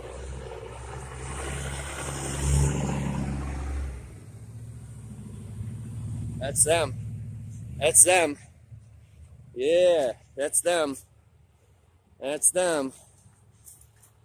Look it. Told you. Look it. Oh, what's up, Jonathan? The white truck, CJ's out here too. Where are you guys going? What's up, Jonathan?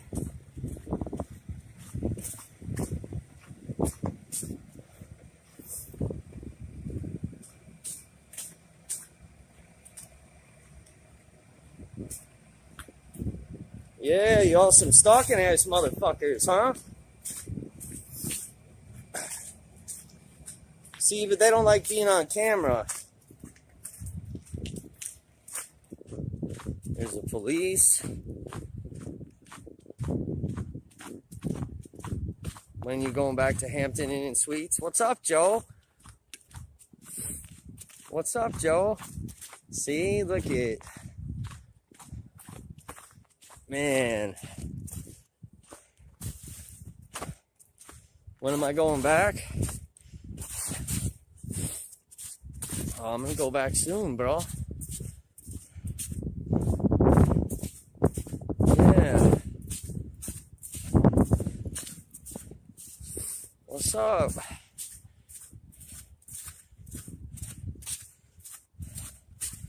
I got you guys now. You're fucking smoked, bro.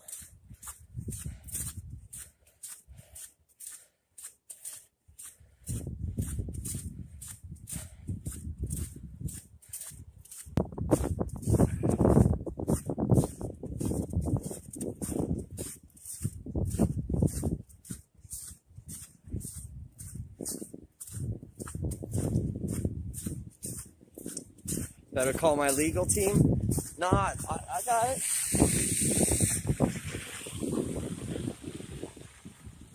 I got it. I'm on my feet.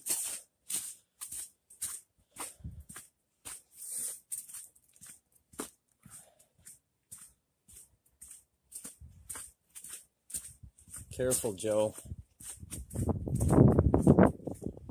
Careful, Joe.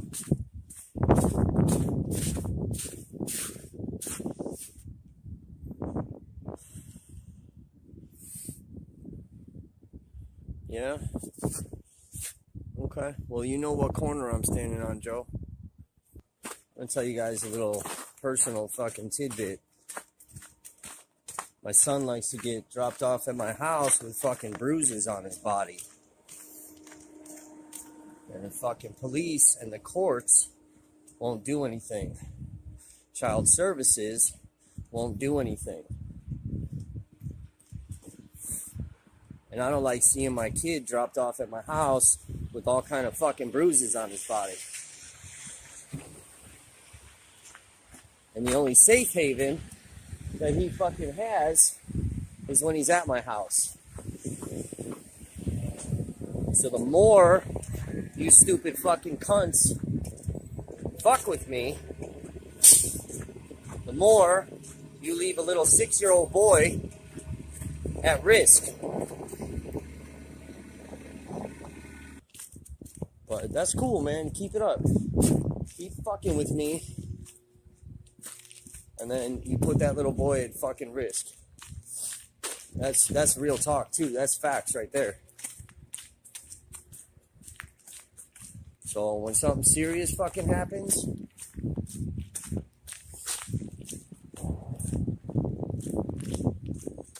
that shit's on you, motherfuckers. Breakup, and it ended very badly. Okay. With it ending very badly, which that name may sound familiar. I don't know. Yep. Okay. What happened was when I broke up with him, it was because I found out he was cheating on me and he had gotten abusive. Everyone, including Andrew, turned their back on me and put all the blame to me, and basically in a way pushed me out of the group until I left. And I am tired of their crap that they constantly do, thinking that they can get away with it with no consequences. Because there is consequences for actions. Of course. And that is why I came to you. Because I knew that you would get that out there.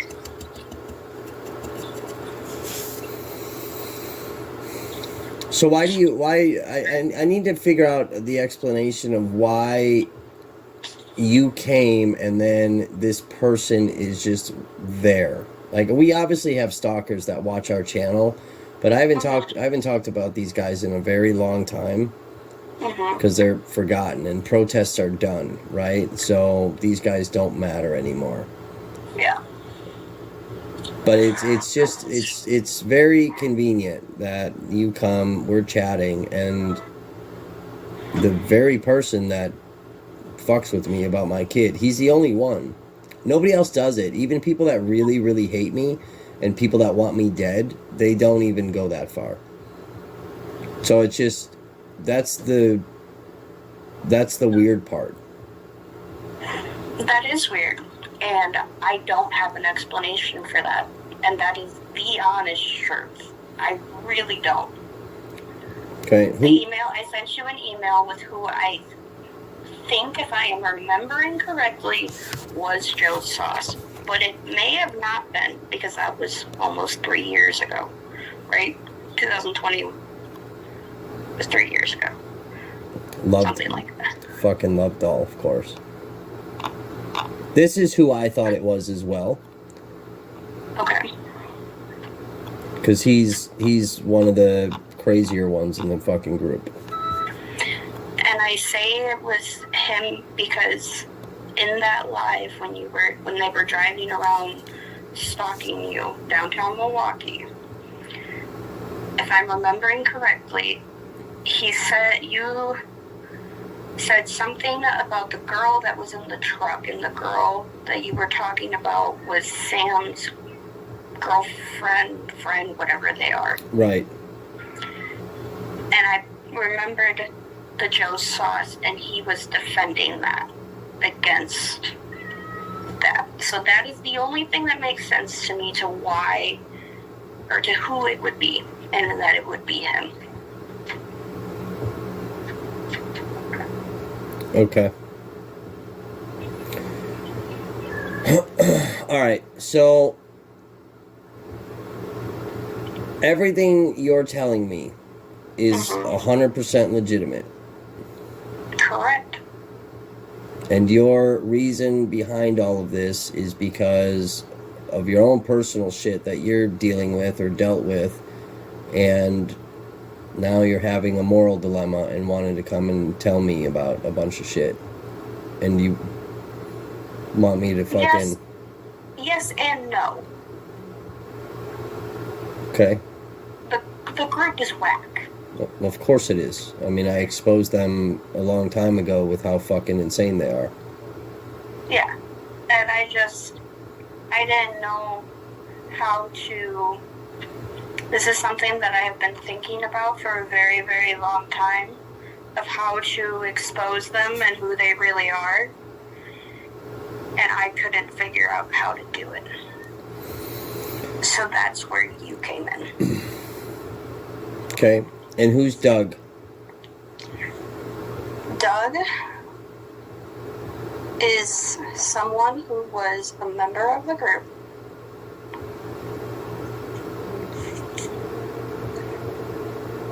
Sorry, I'm answering my mom.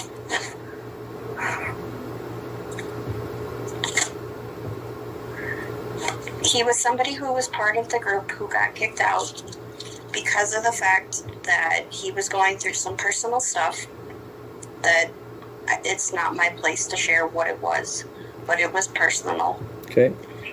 And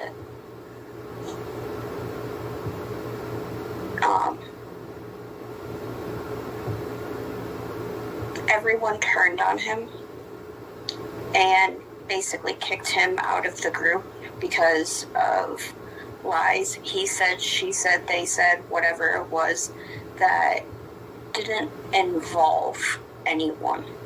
They put themselves in the situation and took it upon themselves to make it their problem. And so they kicked him out. And when my boyfriend and my ex-boyfriend, my Ryan, broke up, him and I started talking. We're just friends now. But he started to come around again. And everyone basically was like, no. If you're going to be with him, meaning me, myself, you're not welcomed in the group. Because of him.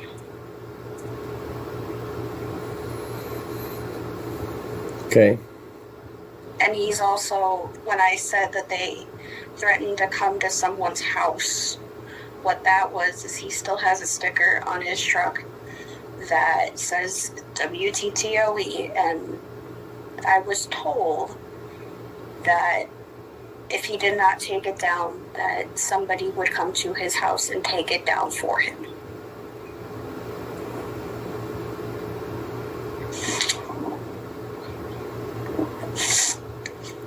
Okay.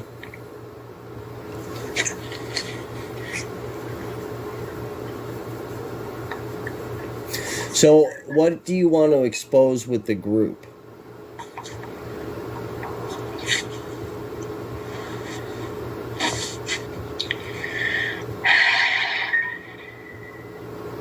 Because I mean, I've got hours of video about these guys, and I've got an entire file with hundreds of pictures. I've pulled videos off their Facebook pages. You know, I know a lot about them. So what are you going to tell me that I don't already know? And mind you too, so if listen to me, if I treat this as a story, okay? Okay. Because I'm an investigative journalist. People want to pretend I'm not, but I am. So let's say I want to write an article about this specific group, okay? Mm-hmm. And I want to do more than what I've done on my live stream videos, right? Okay. Here's the real juice, the story behind this group, who they really are, what they're really about, blah, blah, blah, blah, blah. You not only have to just tell me what you're telling me, but you have to back up what you're telling me with facts. So, and you have to prove that. So I need pictures, video, audio, whatever it is that proves, emails, text messages, okay? I need proof, because I can't just write a story and be like, hey, blah, blah, blah, because I can get fucking sued for defamation, right? So you have to tell me whatever you're telling me, right? And then we need a lot of it to be completely backed up. And then I'm going to go call my little buddy CJ Morrison. And I'm going to have a chat with him. And I'm going to say, hey, here's a bunch of shit that I have. You want to tell me again that you guys are just some fucking truck club? And then I'll write the article if it's juicy as fuck and they're on some criminal ass shit. I'll write the article because fuck these guys. But I need proof. I can't just be like, hey, this group that stalked me and a bunch of black protesters in 2020, that we released some stuff that doesn't necessarily prove much other than they're just being kids and fucking, you know, driving around harassing people. Nobody's gonna read that article. They're not gonna care. So I need real information, and you have to back that up. No, that makes sense. Otherwise, the other alternative is, like, right now, I can send you a link and bring you on the stream. You don't have to be on the video. You can have the video off. But then it's you telling the story, and I'm just asking questions, and it's you telling the story. The viewers are going to hear you, right? But it's you telling the story. And then I have no culpability in this then. I can't get sued. Because you're just coming and telling me a story, and I'm asking you questions. That's the other alternative. If you don't have anything that you can back up what you're saying, I can't write an article about it. So if you don't have that, but you want to tell the story, the other alternative is for me to send you the link and invite you on the stream. You don't turn your camera on if you're not comfortable with that. It is more credible if you do, but you know, whatever. And then you tell the story, and I'll ask you questions with our viewers here right now live. See, this is my only concern about that, and why I wanted to stay so anonymous, or however you say that word. I don't want people showing up at my house, because they will do that, and I don't want to deal with that if they find out that I am the one that gave this information out. Well, that makes a way better story, doesn't it? What exactly do you mean? Well, that makes the story more palatable for viewers, right? Because it's drama. And hey, guess what? Whistleblower blows the lid off fucked up truck group, right? And now they're harassing her. So now we get police, we get you attorneys. Now more people fucking go to jail. More of these stupid motherfuckers don't have guns in their possession anymore. There's restraining orders. There's all kinds of stuff. And then you just bring the entire group down. But that's on you. You know, you've seen what I've had to deal with. So I have, and I know what they're capable of. Yeah. So you those are the two options. If you can't back up anything that you're saying with legitimate proof, right? Like if you tell me, like, for instance, like we have the video of CJ and the guys, and we have CJ, his voice saying that he's putting a red dot on, you know, on the protest. He's aiming the gun at them with the laser sight. That's not some fucking laser pen that he uses for his dog.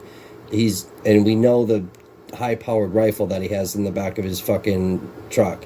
So we know that he's pointing this fucking rifle with the laser sight, right? And he pretends he's not doing all this, and he's got this stupid explanation for everything and excuses. And it's interesting too, because after that interview that day, his son was sick, and his son was the mom was taking him to the hospital, and he finished the interview with me, because I almost cut the interview, because he's like, no, it's fine, let's just finish this, and then I gotta go.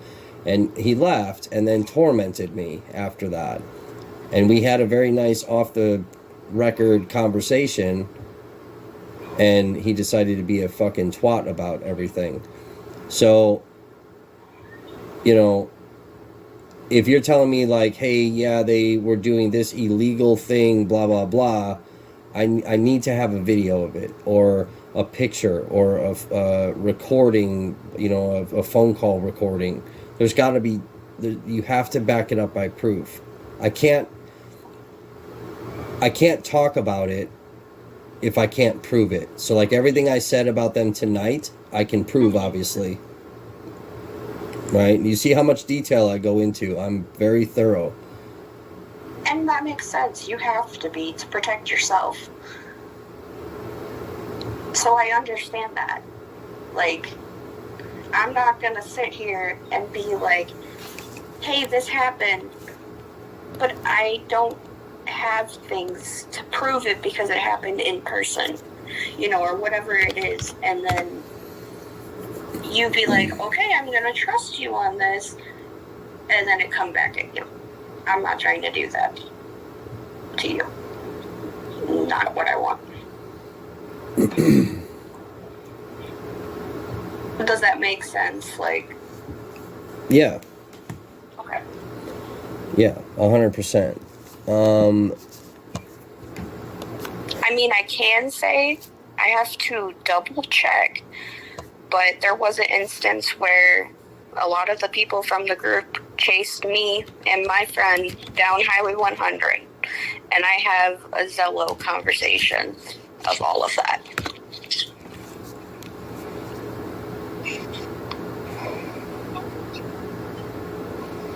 Okay.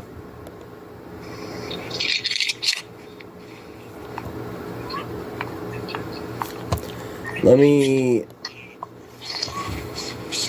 Do you live in Milwaukee, or where do you live? I live in New Berlin. New Berlin? Yes. Do you come out to Milwaukee? Not really, no.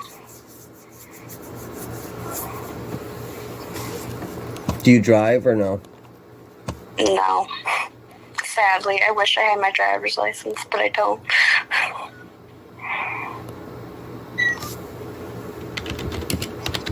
All right. What are you doing tomorrow that like, let's say we have a FaceTime conversation and we have a chat about this stuff tomorrow sometime? I could do that, like tomorrow morning. Okay. What time?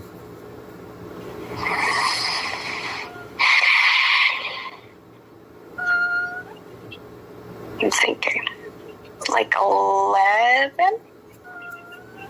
Okay. Okay, so why don't I call you tomorrow then at 11, and then we'll set up a FaceTime, and we'll chat, and we'll go through all of it, and then you tell me your story and what you have to say. I'm probably going to ask some questions, and we'll go from there and see kind of where we're at and how we proceed forward. Okay. All right. All right. Well, thank you, sir. Okay. Have a good one. You too. All right. Bye-bye. Bye.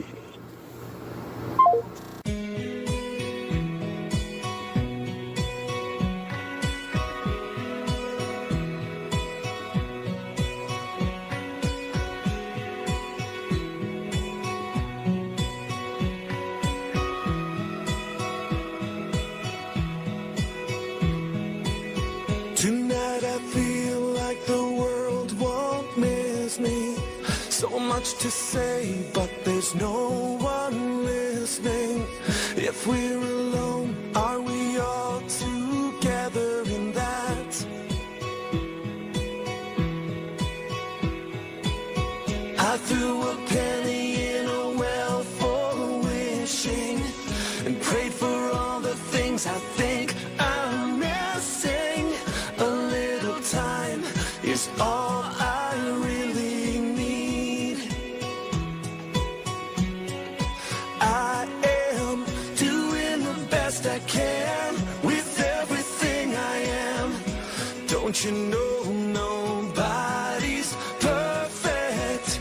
Do you understand how hard I'm trying to do the best I can? The best I can.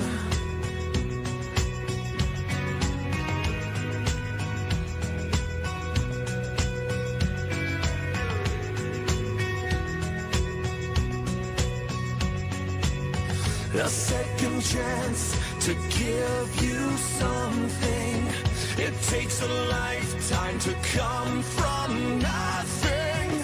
I refused to believe in running away. No, I am doing the best I can with everything I am. Don't you know?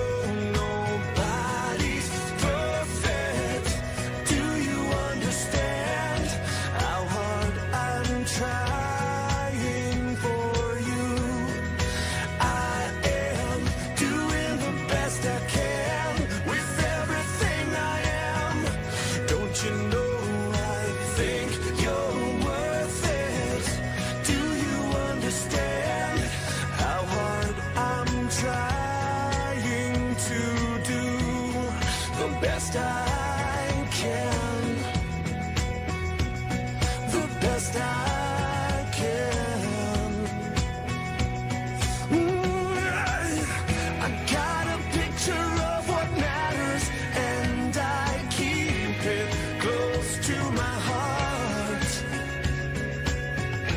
it's a little faded, but so am I.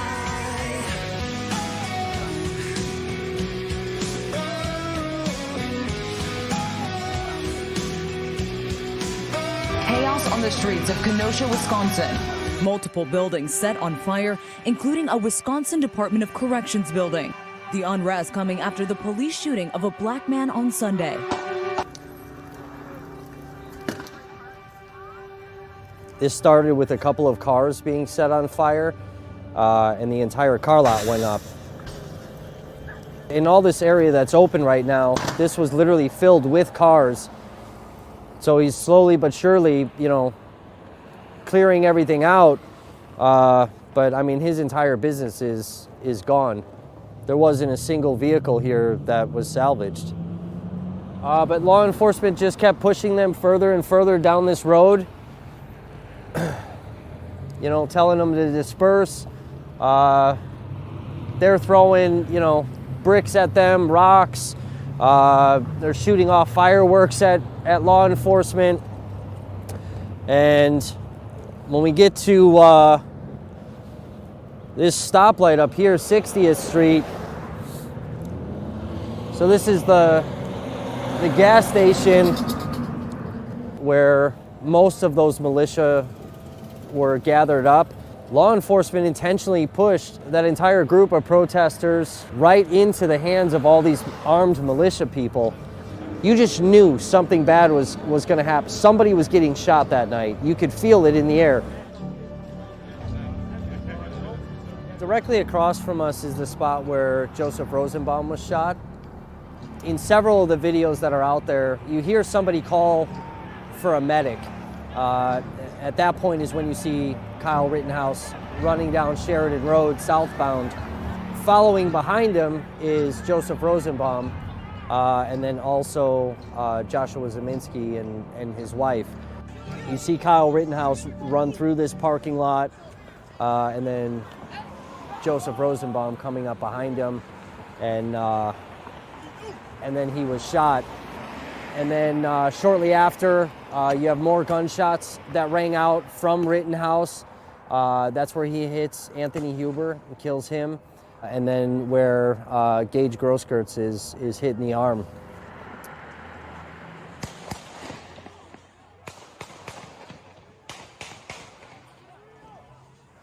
So we start making our way down this way, and we see Rittenhouse come running up the center of Sheridan Road. And you just hear people, you know, yelling out, you know, stop him, he just shot somebody. Literally where we were standing, there were bullets that were flying past us.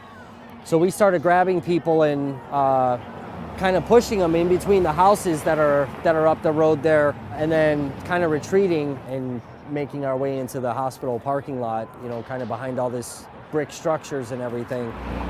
This road is always going to be remembered, you know, as the street that, you know, 2 people died and another person was, you know, seriously injured. It obviously changed a lot of people's lives that night. I think it could have been avoided had law enforcement just kept everybody in that park contained instead of pushing them into, you know, further down these streets and further into these neighborhoods up here.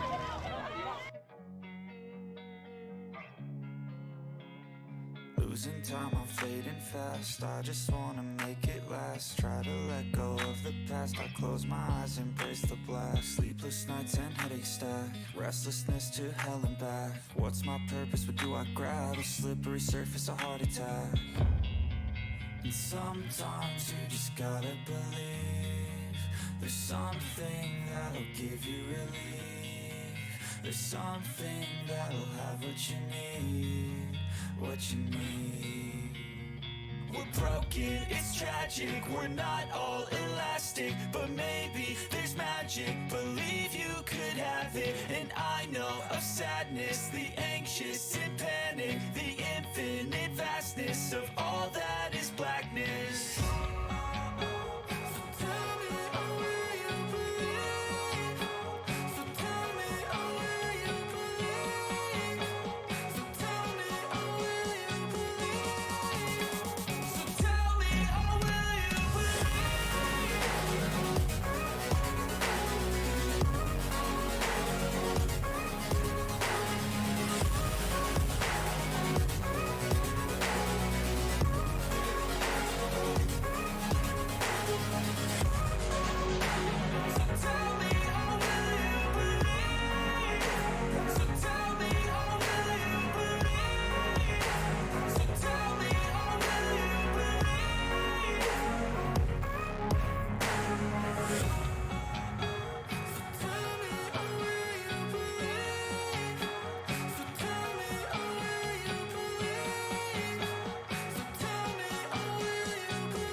Independent media refers to any form of media that is free of influence by government or corporate interests.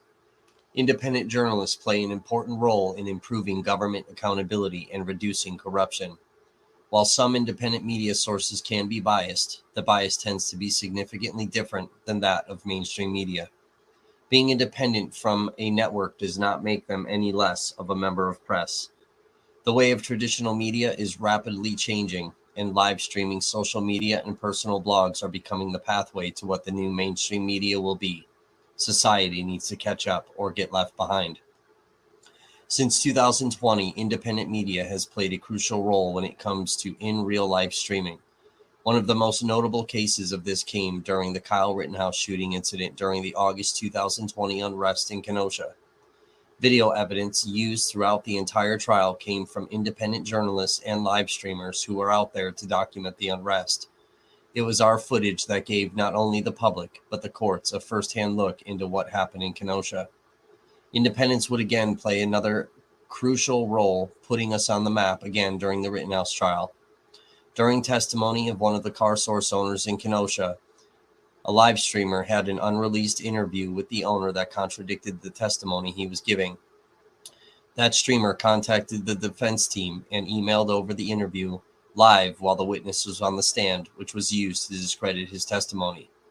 Never Stop Media would do a similar thing during the Theodore Edgecombe trial here in Milwaukee, when a courthouse camera accidentally showed several jurors during voir dire, which was immediately reported to the district attorney's office and the defense team. During a pause in the case, the Milwaukee DA handling the case contacted NSM to inquire exactly what had happened.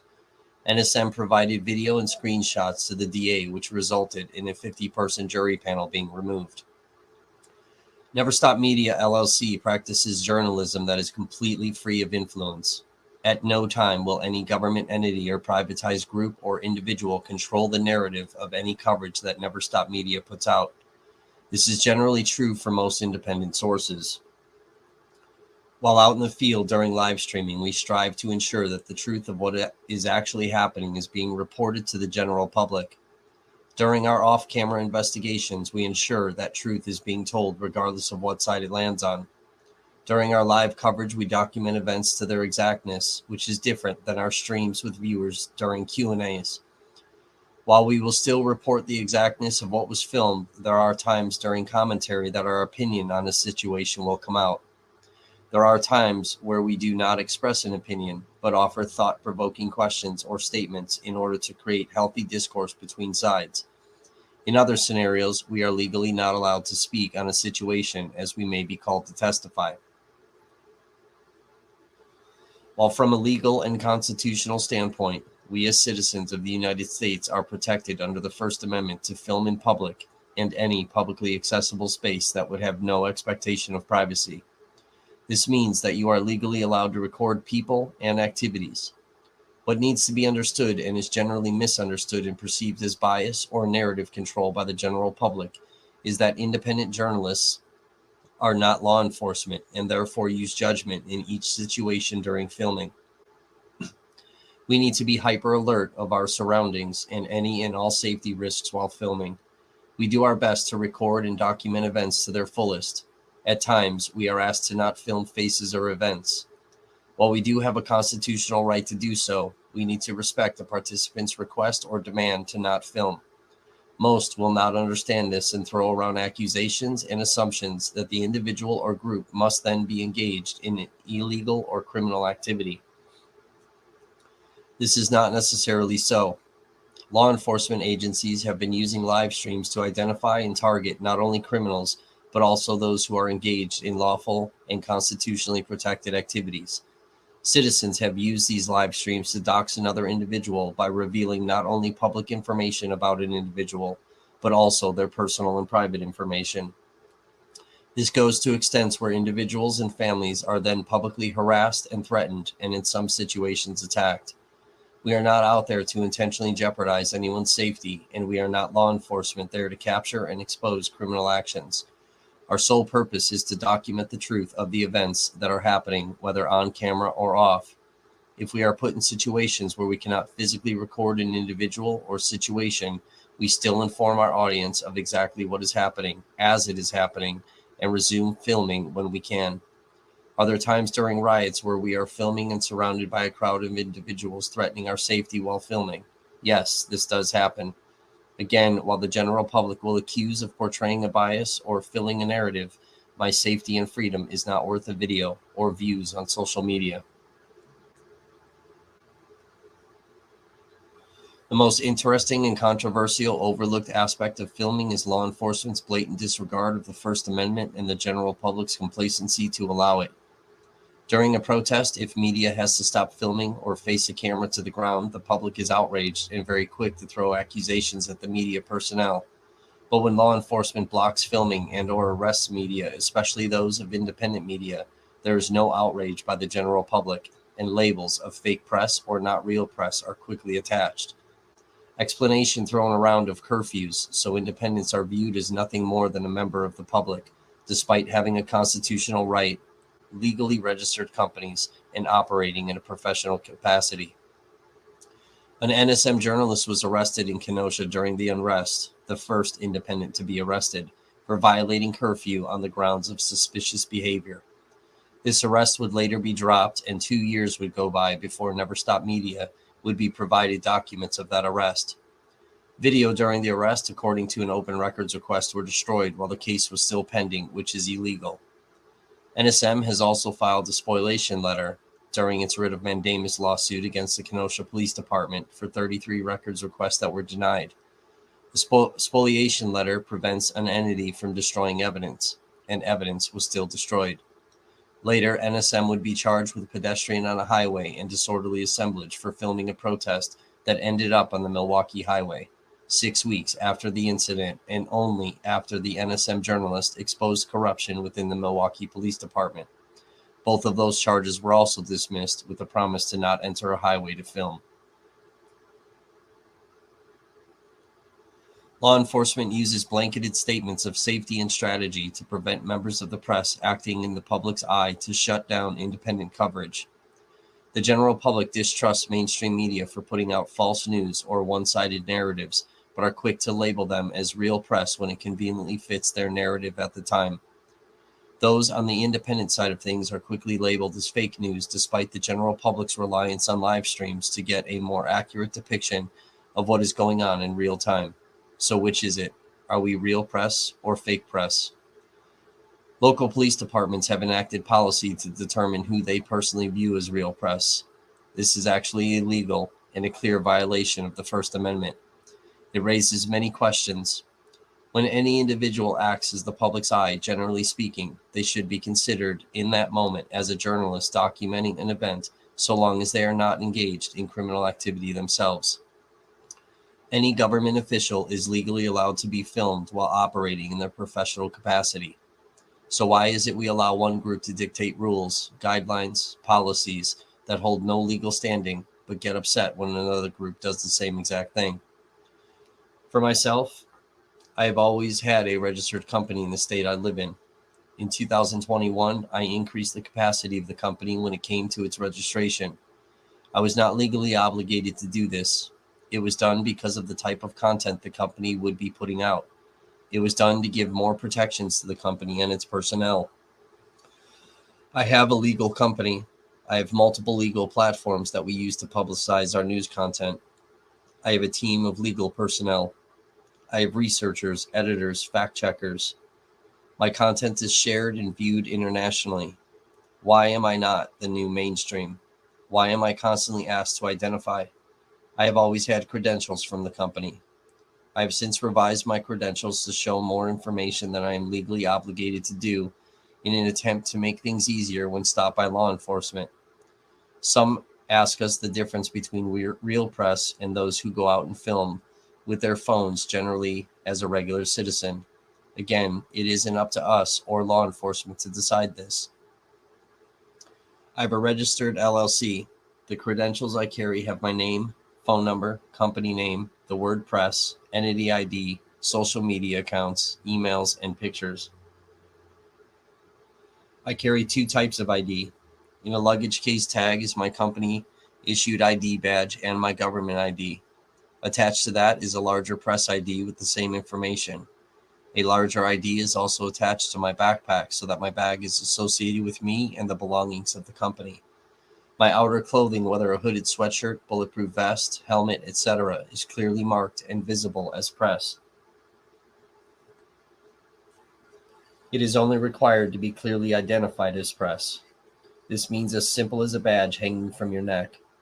I personally tag every part of me to be more visible than most. In each encounter with any law enforcement agency, I immediately ID as a member of press. The interaction is legally supposed to stop there. If law enforcement asks for my credentials, I hand them to them. Again, it legally cannot go further than this. Asking to do searches and seizures of property and equipment is illegal.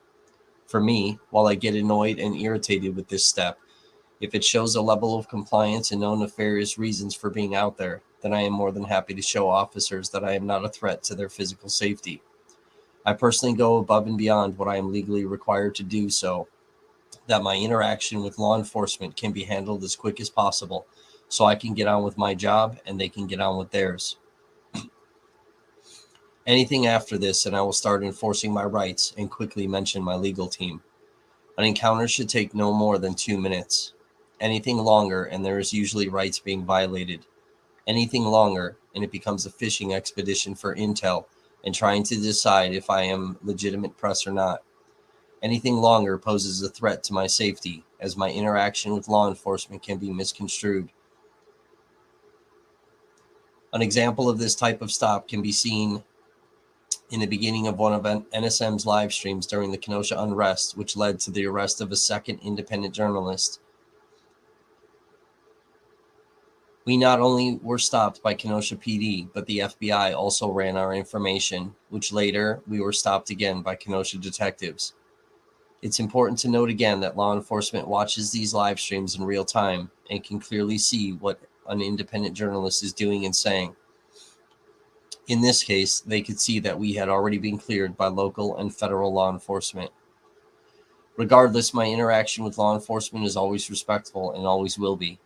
I have personally had many encounters night after night with various departments and agencies of law enforcement, everything from local PD to FBI, U.S. Marshals, and ATF.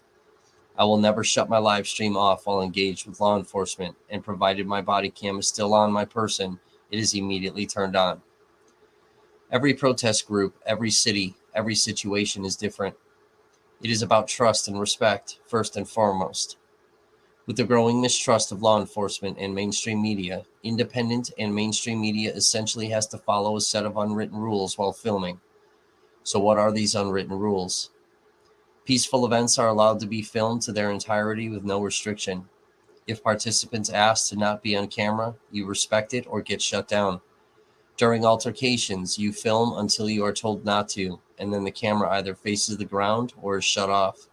You should introduce yourself, your company, your intentions, and agenda to those who appear to be in charge of the event to help establish an initial level of trust and respect.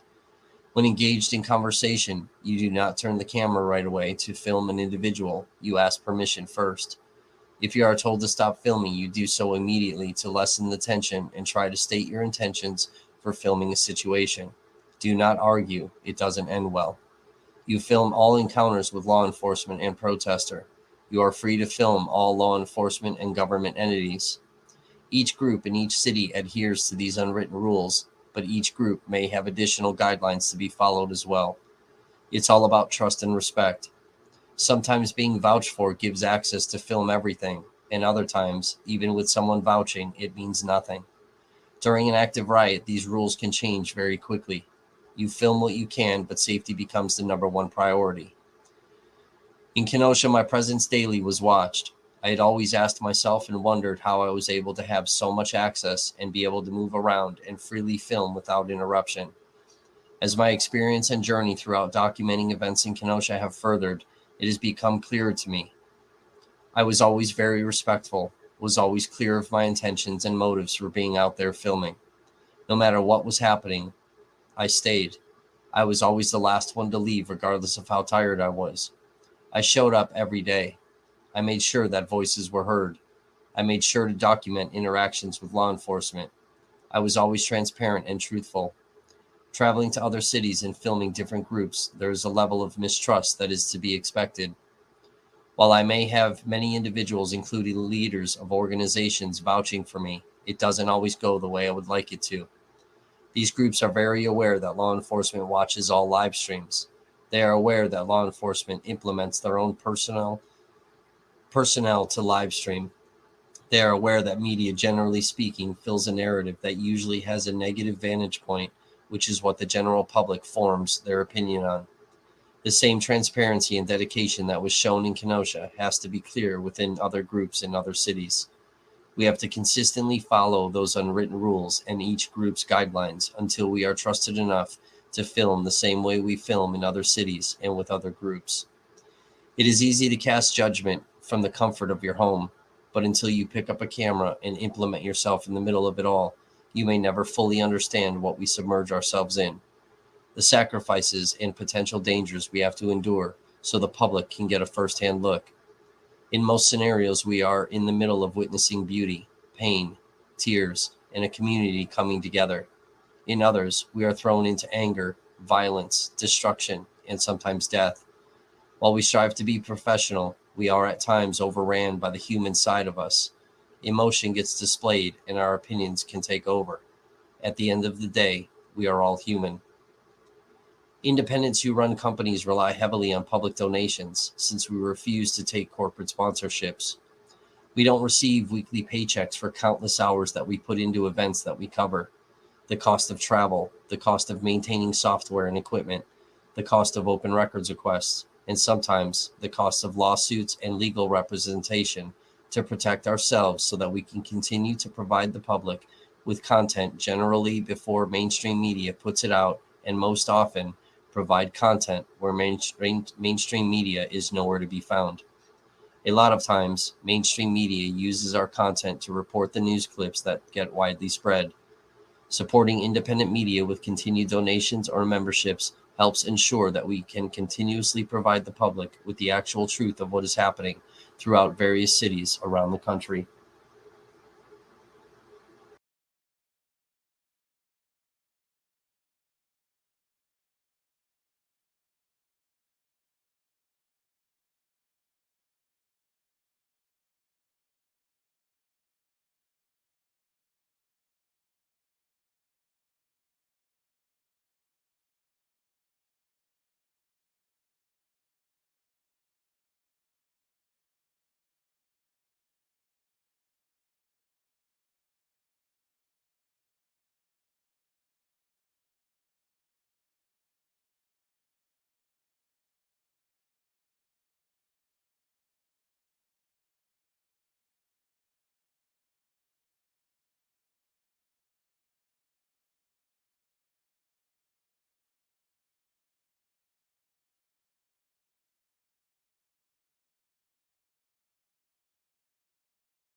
is too much fun.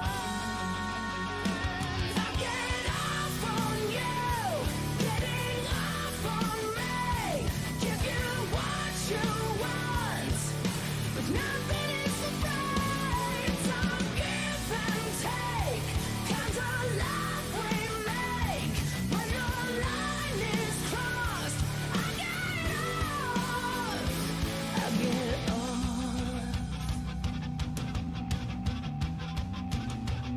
There's so much left unspoken between the two of us. It's so much more exciting to look when you can touch. You could say I'm different, and maybe I'm a freak, but I know how to twist you to bring you to your knees. I get off on you, getting off on me. Give you what you want, but nothing is for free. It's all give and take, kind of love we make. When the line is crossed, I get off. I get off.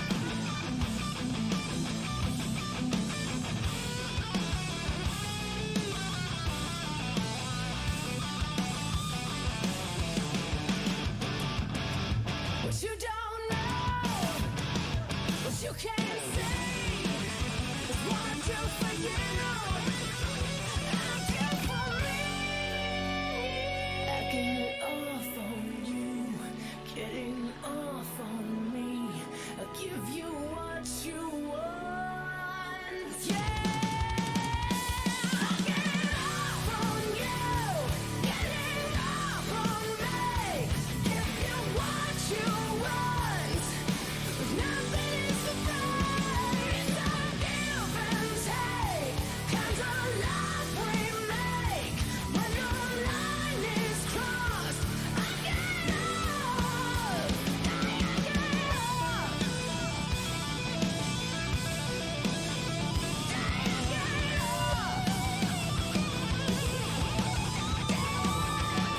Get off.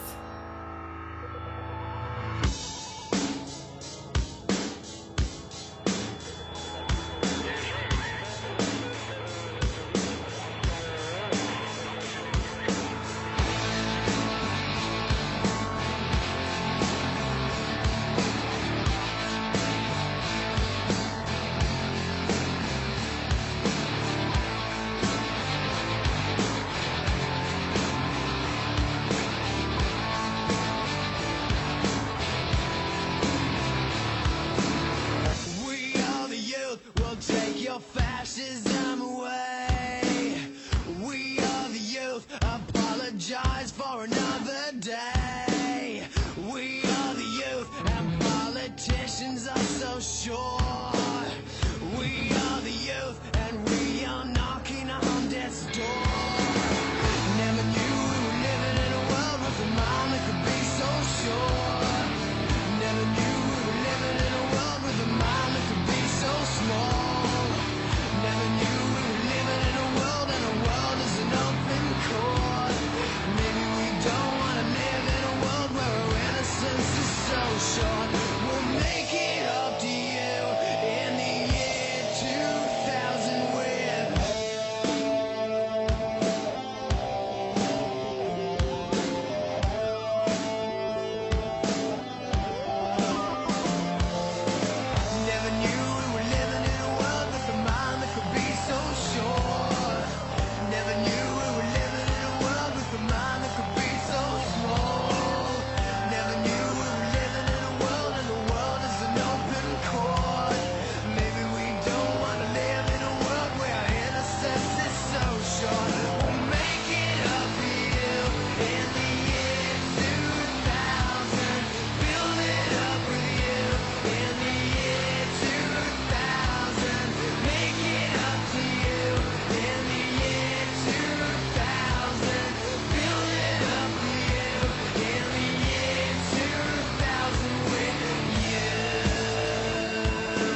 shadows over you, 'cause I am the opposite of amnesia.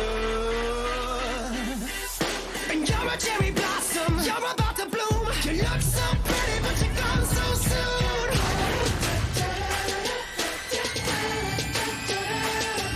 So legends are told, some turn to dust or to gold, but you will remember me. Remember me for centuries. Just one mistake is all it will take. We'll go down in history. Remember me for centuries.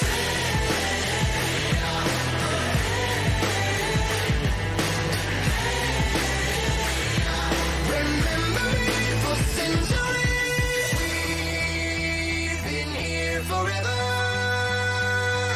and here's the frozen fruit. I could scream forever. We are the poison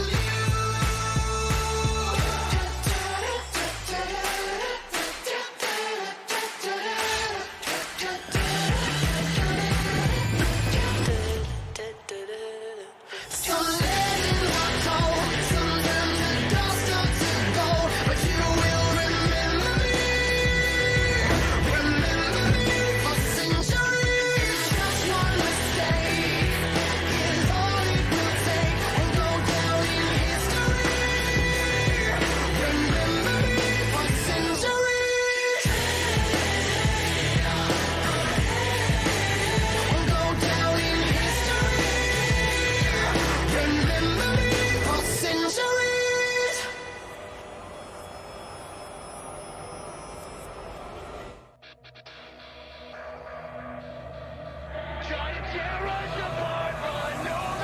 Where are stars?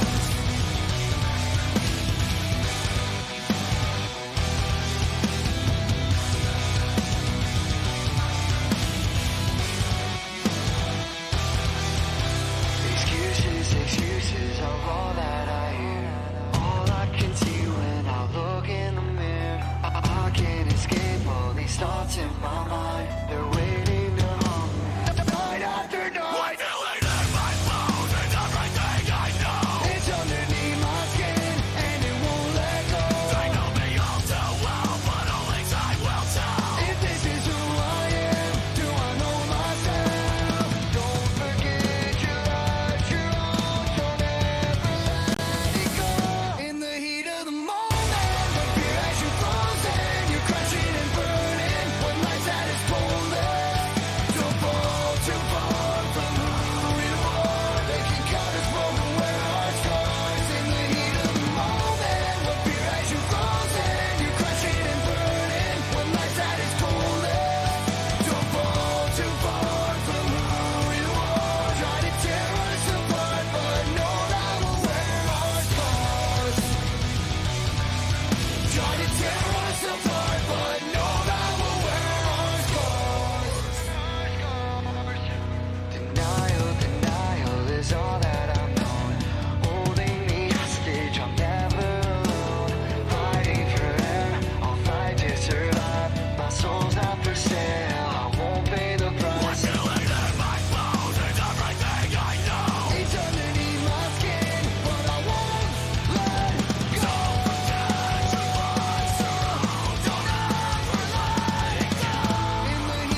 I can see the pain behind those eyes. Don't get caught up in the lies.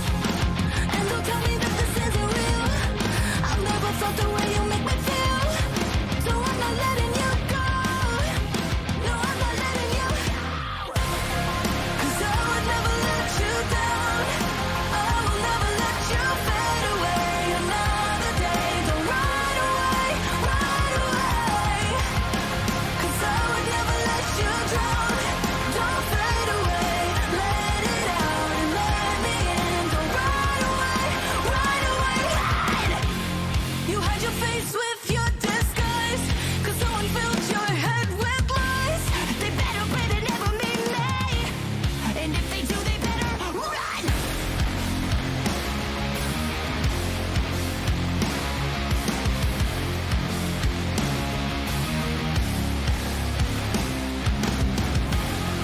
Do you wish you were somebody else?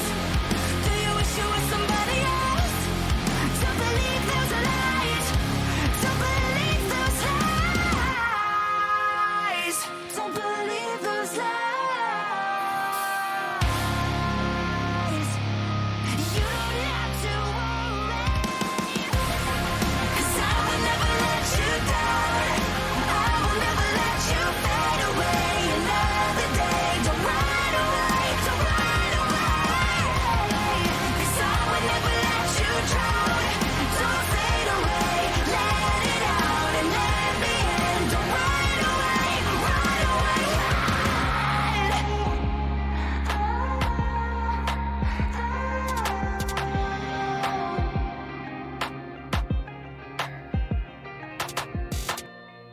Do you dream that the world will know your name? So tell me your name. And do you care about all the little things or anything at all?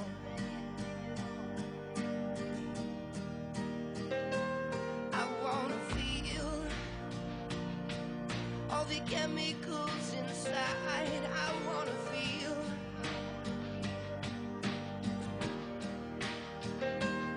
I wanna sunburn just to know that I'm alive, to know I'm alive.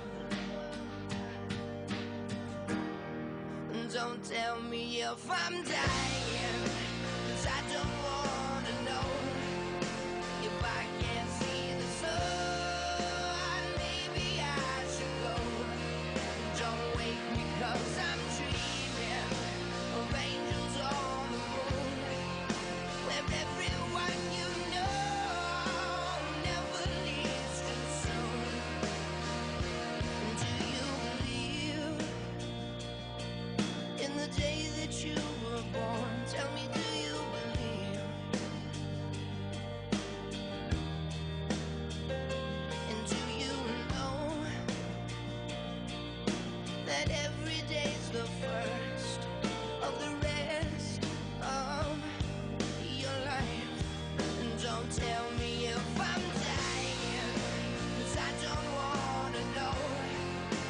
If I can't see the sun, maybe I should go.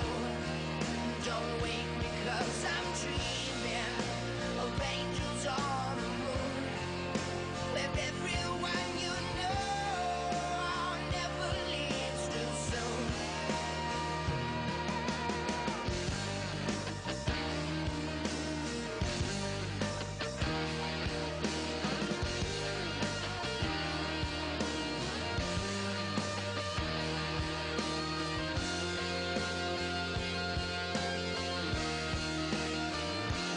It's just the one last day in the shadows, and to know a brother's love.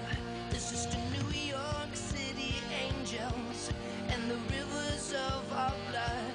This is to all of us, to all of us. So don't tell me if I'm dying, 'cause I don't wanna know. If I can't see the sun, maybe I should go. Don't wake me 'cause I'm dreaming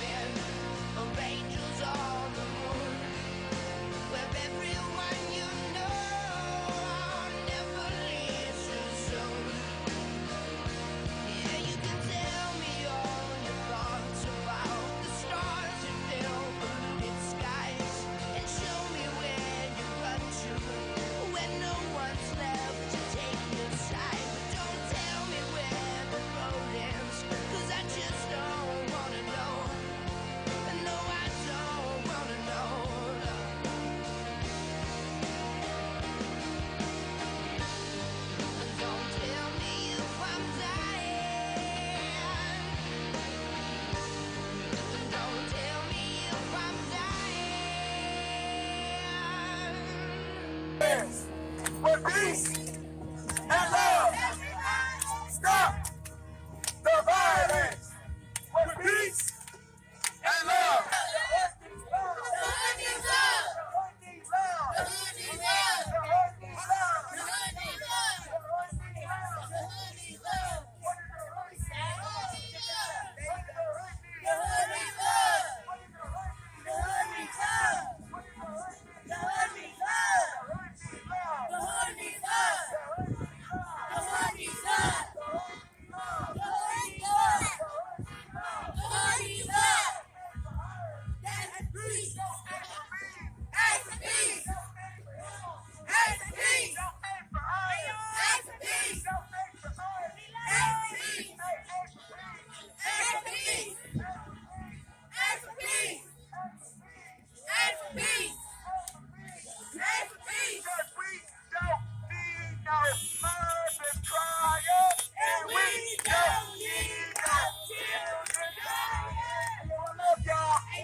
As I lay in a hotel room, secluded from the world around me, I begin to question, is this all worth it? When I first started this journey to find the truth, I never thought I would end up where I am today. I set out to film in a town that I didn't know, and more importantly, they didn't know me. I kept to myself. I didn't exist, and I was fine with that. The more I began to film, the more I began to question the events that were happening around me. The more I dug into these unanswered questions, the more I started to uncover a city that was secretly filled with hate, but publicly encouraged it. If my city had so much hate in it, were there other cities that felt the same way? Or was this just a one-off situation? Before I started filming, I would have said that there was no way that racism was this big in our country. It was just individuals who had a certain set of beliefs that were ingrained in them by generations before them. But it surely couldn't be everyone. I wanted everyone to see what I was seeing. Maybe then it could be changed if it was just a few individuals. As I began seeing things with brand new eyes, I paid closer attention to what was happening in cities around me and cities across the country. I thought, there is no way. This can't be happening. I began to travel to nearby cities and documenting more, only to find this wasn't one-off situations or individuals. This was a far greater problem. Racism was something I read about in school. I had to think back to my own life and my own experience, and did this word, this belief, this way of life have an impact on me? The more I thought about my childhood and growing up in white suburbia, I realized these beliefs had always been around me, closer than I thought they had. I realized that as I was documenting different groups of protesters, I stayed very quiet and very guarded. I closed off emotions and feelings towards these groups as a whole. I moved slowly within the groups of people with grace. It's funny hearing people describe the way I move when I film. The more time I spent with them, though, I would find a smile would creep up out of nowhere. I would witness something beautiful between people. As I began documenting people's stories, there was this sadness that filled every inch of my heart. It wasn't only sadness from the stories I was told, but sadness that the outside world would never hear these stories. The world would never see the love they had for one another, the compassion, the welcoming nature to an outsider. The world would not see the laughter, joy, the smiles, the tears, the frustration, the beauty. This is what the world needed to see. The more I tried to film this side of humanity, the more the hate came. The funny thing is that the hate wasn't only directed at the protester, it was directed at me. The more I tried to make sure people saw the truth about what was happening, the more accusations that I was biased and showing a one-sided narrative would get thrown at me. More denial and hate that what I filmed wasn't the truth, even though I can't edit a live video. The more I tried to correct people and show the truth, the more the attacks would come. Hundreds of people would join together to lead smear campaigns against me, give out personal information about where I lived, make every attempt to discredit anything I said, and also everything I filmed. They would take everything away from me, my home, my belongings, my son. Those who were closest to me lead these attacks. I'm at a point where I've had to leave my day job, shut down a successful business, move 12 times since this all started. I have no address now. I don't exist. I'm a ghost that appears when that camera gets turned on, and the hate just keeps coming, stronger and stronger every day. Every time I go out, whether to film or even just to observe for a story later, I end up finding something beautiful in each situation. I've been fortunate to see a lot of beauty that most will never see because they refuse to see it. But back to where I started though, is this worth it? I'm sacrificing so much to the point I've lost everything, to the point I may not be able to see my son who I haven't seen in over 3 years. Material things I can get back, but him, I can't go to any store to replace. I lay here and the question just keeps playing in my head. This isn't even my fight. Remember, they didn't know me, and I didn't know them. I have an hour to get to an event. It's time to get up and get ready, but my routine is not like yours. It's very different. I put on my cargo pants, I put on my company long sleeve shirt, and my company hoodie that is labeled press. I grab my hit bag and make sure all necessary cords are in there. Body cams, snacks, pens, etc. I wrap it around my legs so it's snug. Next, I grab my bulletproof vest. I clip it on and make sure it fits snug around me. Let me tell you, wearing this thing not only for events, but also anytime I leave the house, is really uncomfortable to wear all day long. I make sure the mole bags attached have my portable battery chargers and main cords ready to go. I attach my body cam. Next is my backpack that is filled with first aid supplies, water, more snacks, my helmet and rain jacket. Throw on my face shield and hat. This has become my new normal. I look like a member of SWAT. I look in the mirror and I'm not quite sure who is looking back at me. I'm no longer me. I take a deep breath, bury my emotions. I pray that today will be peaceful, that no one will get hurt, and more importantly, that I come back to this hotel room tonight. For me, I'm never confident that I will come back. For me, the realistic possibility of death is one I consistently have to be okay with. I exit the room and make my way to the elevator. Once I reach the first floor, the elevator doors open and I step out into the lobby. The hotel clerks smile because they know I'm headed out to film another part of history and elevate voices that share their same skin color. I'm now viewed as an ally by this side and an enemy to the other side that I was once part of. As I make my way to the vestibule, I see a young boy who I've seen around the hotel before. Today, my interaction with him would be different. He has never seen me look the way I look today. I walk past him and say, "Hey, buddy." He says, "Hey," back. As I walk through the first set of doors, he stops me. "Can I ask you a question?" he asks. I reply back to him, "Of course." He asks me, "Do you write the kind of stories where you put a fake dollar on the ground and watch how people react?" A tear filled my eyes and I smiled back at him. For a moment, I wondered where this tear and smile came from. I left all that back in the hotel room. I didn't know what to say to him or how to say it once I did know. How would I talk to my son? I thought, if he had asked this question. I knelt down and said, "I wish I wrote those kinds of stories. They would be more fun than the ones I do write." He asked, "So what kind do you write?"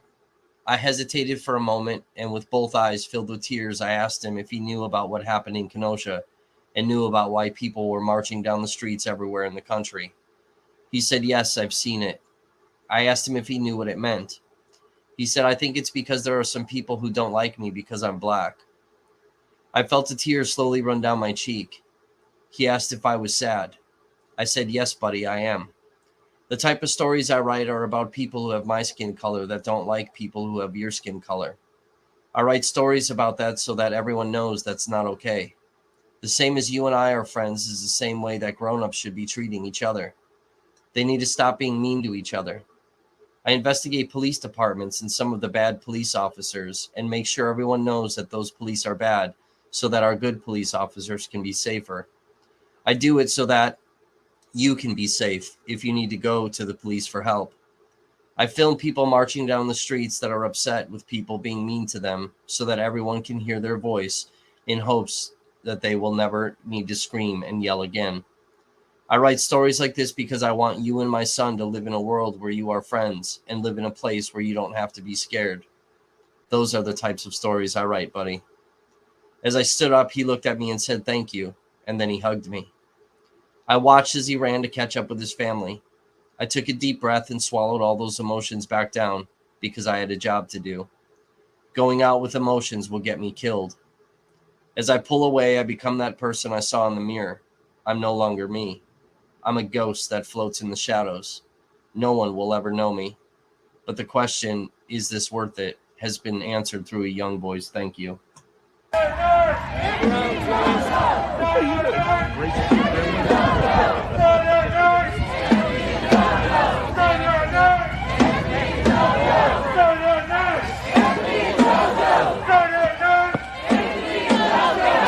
bro. Give me some room, man. Feeling threatened by a president. I need to give me some room. You fucking shove at me one more time. Give me some space, bro. You shove at me one more time, trying to knock me down, motherfucker. Give me some space. I will make sure your ass some is space. It's fucking proud. Don't touch Do me. not Give me some fucking space, put your bro. fucking body into Why are me, you? Hey, why are you motherfucker. touching me right now? Do not put your Why are you fucking touching body me? into me. Why are you touching me? motherfucker. Now's not the time for you. Why are you touching me? It's not the time for it. You need to focus your attention on something else. Now's not the time for the shit, Bro. Jack. Do not put your fucking Hey, body you need to into stop me. touching me, man. I'll ask you twice. It's the last time I'm gonna tell you. Hell yeah, he's a You're scumbag gonna fuck. scream self-defense. Right after Tony died for our freedom. Put your fucking body into And me. we gonna show we got respect.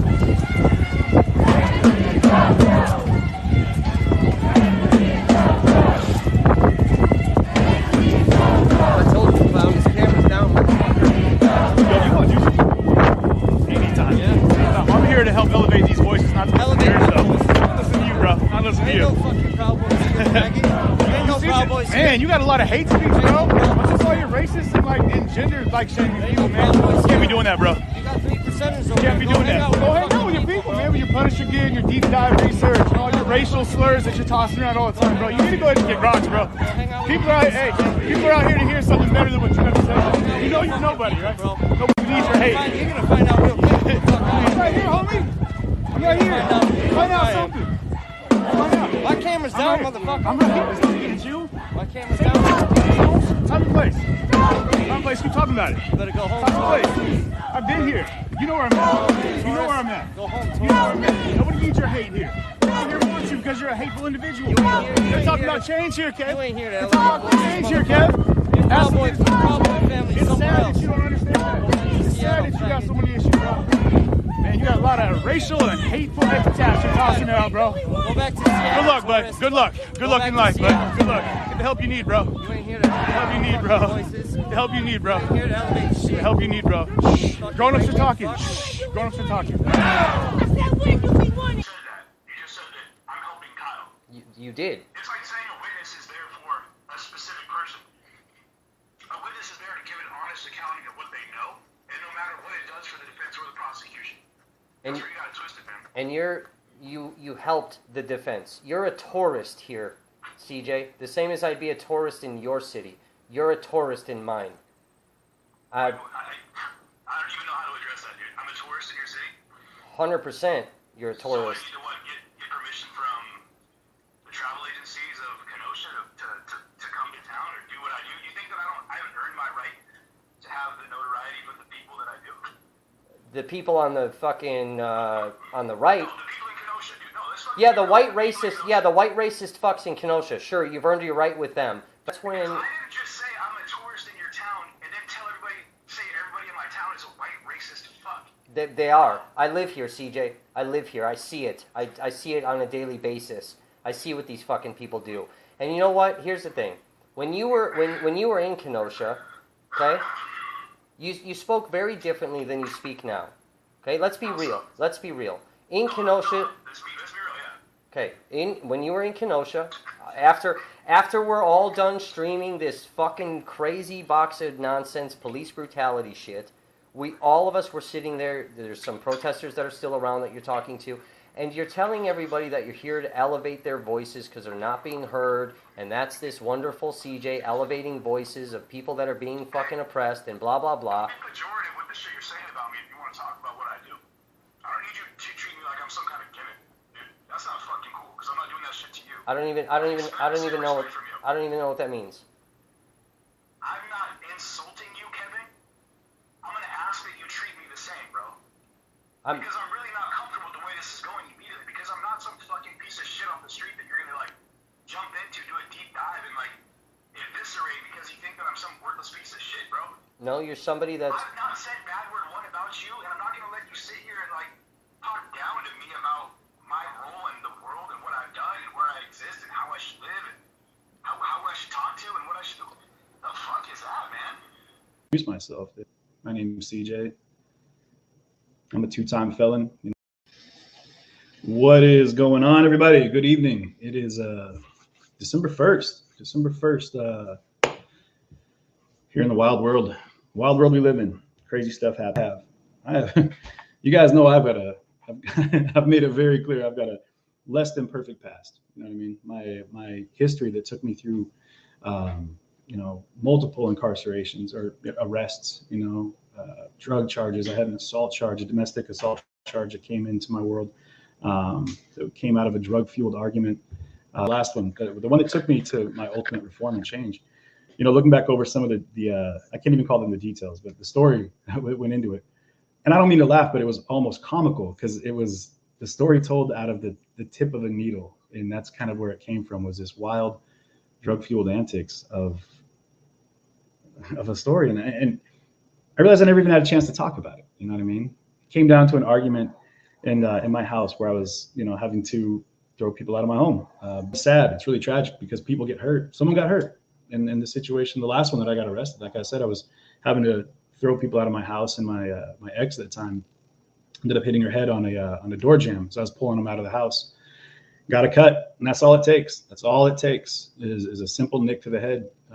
No stitches actually we were had. There's no trips to the hospital, anything crazy like that. But once the police are involved, like, that's it. And I can tell you guys honestly, that situation was the most. It was terrible looking back, because the opportunity for healing between all the parties that were involved there has been really difficult since. But when I was in the, I had to steal dog food. Remember, but more than that, I was in what ended up being a stolen vehicle, stealing dog food because I couldn't afford to feed my animal. I didn't have enough food to even share, but I knew I needed to feed him. So I stole dog food. I remember getting in the car, and I'm not even kidding. Like, legitimately, I sat down and looked over at my dog, and it was like everything in the world that could ever give you like disappointed looks was looking at me at the exact same moment. And that was it. I broke down. I remember going to my mom's and telling her finally, like, I can't even feed my dog, and I ended up in jail actually shortly thereafter for suspicion of a stolen vehicle. Luckily, things didn't go that route, or I'd have had a, grand theft auto on my charges as well. But it was a sad time, And like I said, it took me into a place where one drug turned into another, and that turned into another, and then it turned into all drugs and all people of the drug culture. You'll figure it out real quick. People can change. You can change everything about you except for your name. And that name will follow you, though. And unfortunately, along with that name comes all of that past, because it's associated with that government name, right? And people want to deep dive, and they want to spend a lot of time digging into people's past and trying to like defame and debunk and tear apart the person that they are today, when it's because they haven't taken the time to really get to know the person that they're talking about. You know what I mean? And that, I think, is tough, because even in this world we live in here, is difficult, because it's almost like the world of social media feels like you owe them a debt of redemption. Like, you need to find your grace through their forgiveness and their acceptance and their understanding. But unfortunately, because of who I am and where I'm at, and the fact that there is a platform here that hundreds of thousands of people see and millions of people have seen over the course of the last 2 years, I have to talk about these things, because it's important. It's important that you know the integrity of the individual sitting in front of you. And I want you to know that. And I want you to feel comfortable knowing that yeah, I'm 100% the man I am today. When you shake a hand, you're shaking a real person's hand. And the questions you ask are going to get real answers, real honest answers. And that's important to ask those questions. And I'm not just saying that because I want to be someone, on a stage that's giving you some kind of, prepaid pep talk. What we have right now is the reality of life. We exist through the efforts of our character, and that's, I believe wholeheartedly, is 100% who I am in front of you. And appreciate that it wasn't just mine anymore. The world can do with it what they will. They can pick you apart. They can, demonstrify you, or turn you into some kind of villain in your life. But that's for them to do. It's not for you to hold on to, because again, you don't owe anybody, unless it's a direct cause and effect type situation. The mass public, you don't owe them, people at your job or anything, an explanation for the life you live.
I don't fucking like what you do. I don't like the side that you fucking have adamantly fucking made yourself a part.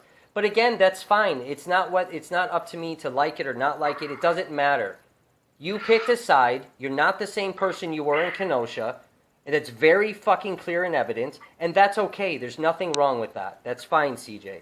Okay? You're not for the protester. You're not for their fucking voice to elevate like how you fucking said you were doing. What do you know about it, bro? What the fuck do you know about that? Or even, let me ask you, how many protests do you go to?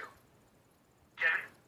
I've been to a lot. How many protests outside of your neighborhood have you gone to around the country? How many have you gone to? How many people have you gone out actively engaged with to try to find out the story behind why they're in those streets? How many? The fact that there's dead air there tells me a lot about it, Kevin, because you talk about this like you're actively out there for anything. Motherfucker, what are you out there doing? If you're for the protesters, tell me, what protest? Protesters aren't a group of people, man. It's an idea. They're protesting for something. Yeah, CJ. I spend a lot of time, CJ. I'm done with this combo. Bro, if I'm a tourist, I'll stay a tourist. But I'll stick up for Kenosha till the day I fucking die, because what happened out there was a fucking nightmare. Yeah, you're right. You're white. Yeah, you're white, racist, fucking Kenosha. If you're with that shit, the people that destroyed your own city, it's fucking sad for you, bro. I'm not with it. You assume that. Well, that's what you're telling me. No, I'm not. For the protesters. Well, Kevin, guess what? I'm not for people destroying fucking Kenosha, burning down houses. Neither am I. Neither am I. Neither am I, and I've made that very fucking adamant. Very much are, obviously. I definitely am not. Because you're all about that protest, right? You're all about that. Was a protest, wasn't it, Kevin? Again, how many protests have you gone to outside of your city, Kevin? How many? You know what, CJ? I do a lot of other work. See how? Just shut the fuck up, you ignorant fucking white man. Do me a favor. Listen, bro. Listen, bro. I do a lot of fucking work over here where I'm fucking filing open records requests. I'm exposing corruption and fucking bullshit in these police departments in my fucking home state. I do a lot of work. I don't necessarily need to be on the street fucking filming a protest. I do a lot of fucking back end work. I do more real fucking work than you ever will fucking do in your lifetime. Hold on, let's see what the fuck they on. Well, motherfuckers just have to know, like, motherfuckers is better than the shit they give us. You know what I'm saying?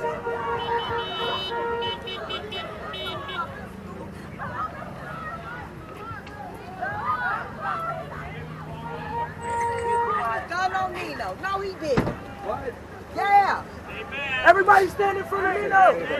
Everybody stand in front of Nino. That's a whole. Everybody stand in front of Nino. Everybody stand in front of Nino. Put your goddamn gun down. It's the only chance to see. Hands up. Hands up. Don't shoot. Hands up. Don't shoot. Hands up. Hands up. Don't shoot. Hands up. Don't shoot. Hands up. Don't shoot. Hands up. Wait, stop it, Jerry. Stay. Put your fucking gun away. What's that there? No, put your gun away. Put your gun away. Put your gun away. Put your fucking gun away. Put your fucking gun away. Put the fucking gun away.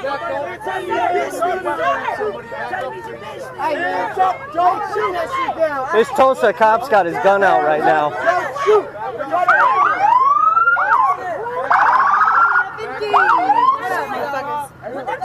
Put the gun up. Put it up. Put the gun down. You don't need a gun. Don't intimidate nobody. Listen.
Everybody.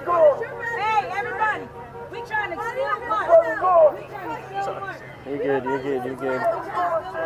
These cops got all their fucking guns out. Hey, this is our right. This is our right. This is our right. This is our right. Come on, march. Come on. Move it straight. Come on, y'all. Let's move. Come on, we keeping it moving. This is our right. This is our right. We just keep it moving. Come on. Come on, y'all.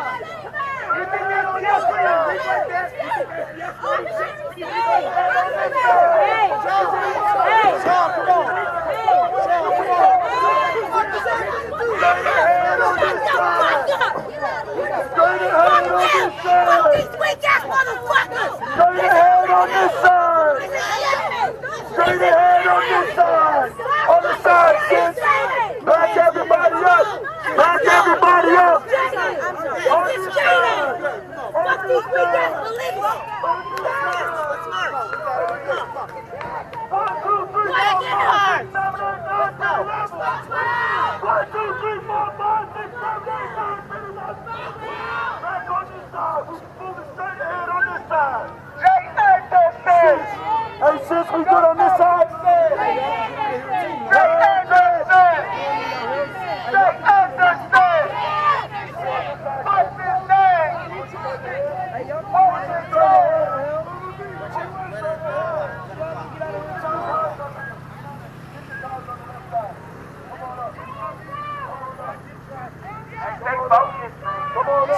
Come on up, straight through.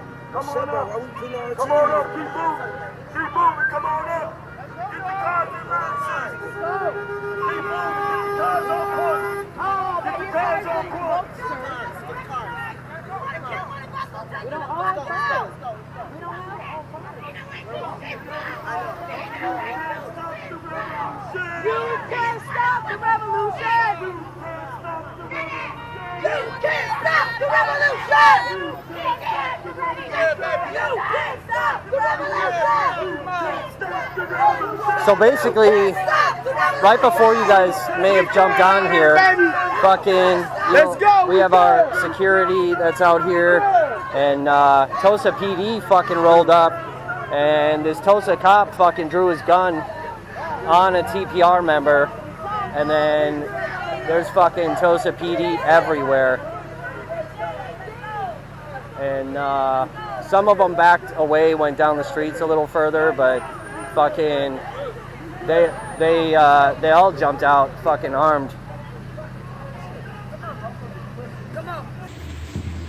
Fine, you know it. It's lit. It's lit. Damn it, lit. Y'all can't try to fight without mine. Damn. Wow.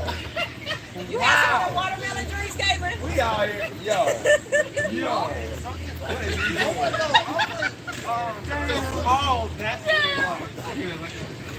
Oh my God. Burner. Damn. Something else, Kevin. What's up with this buddy shit, bro? There's no buddies. You just called Kevin Mathewson buddy, bro.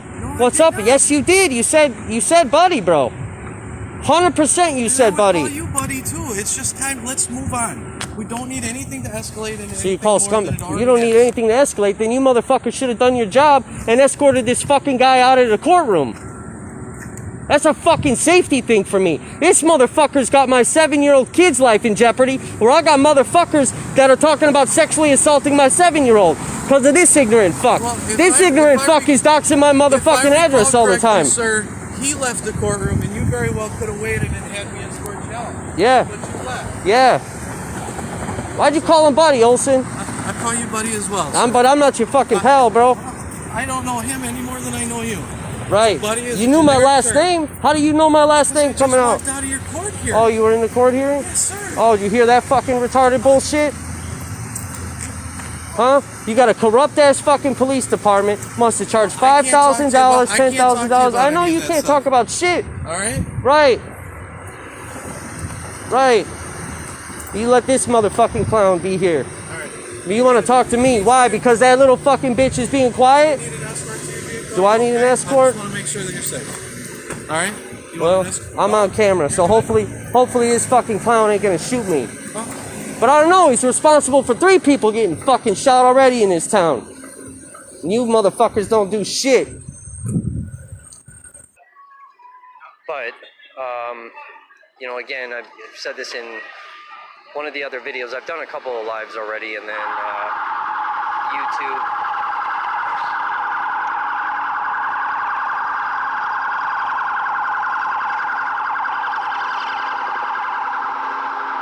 I just shot a video for the YouTube channel that I'll post here in a little bit, but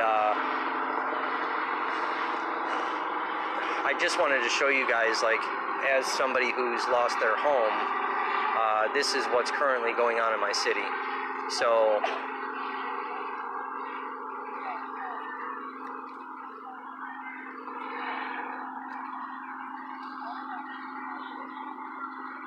you know, areas that, I mean, there's like nothing that's safe right now. The spot where I'm setting up my camp, I've dropped off my bag and my water and all that.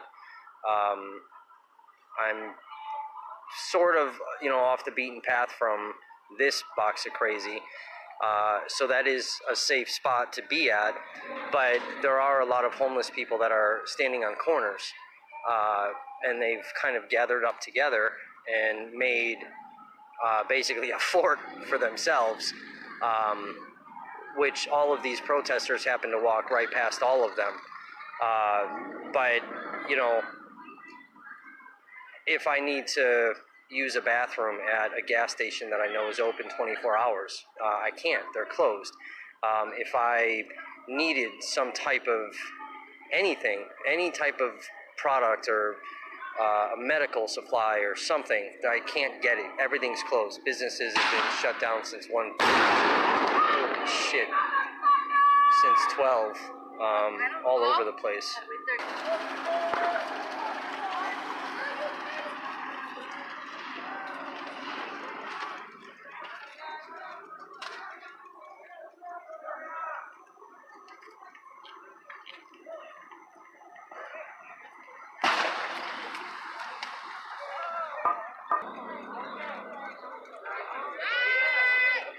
More cars.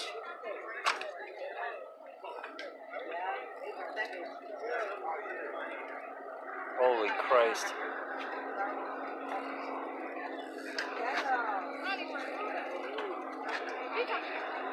Holy Christ.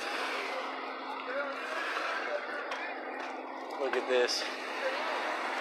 Look at this.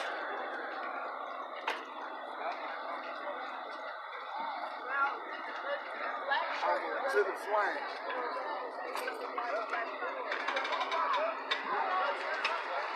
Holy Christ.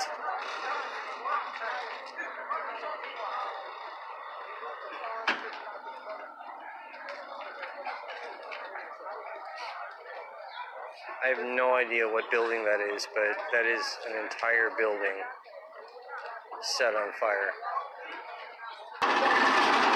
Gathered are putting out the fire that rioters have started in the garbage can.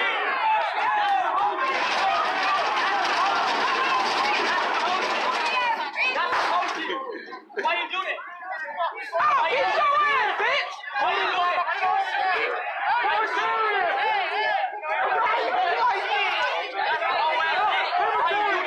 You do have rioters that are asking why.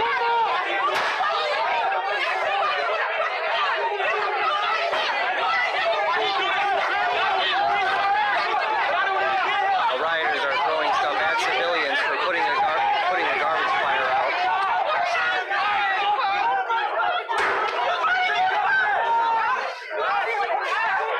That's insane, bro.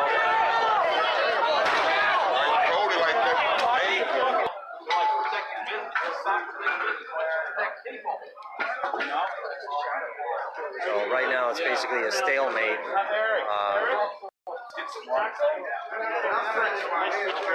The rioters are quite a ways back, just kind of hanging out.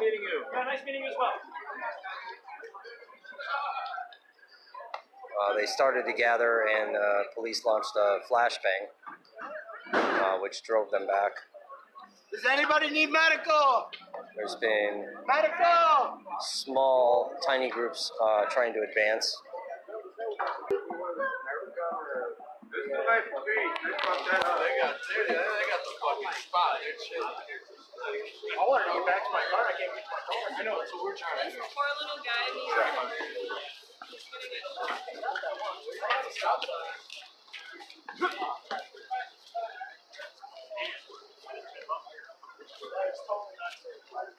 Totally not.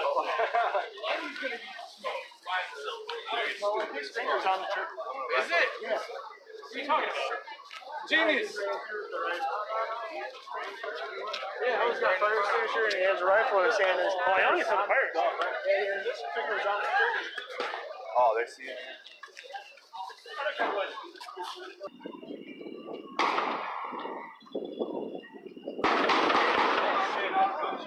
Those were actual gunshots.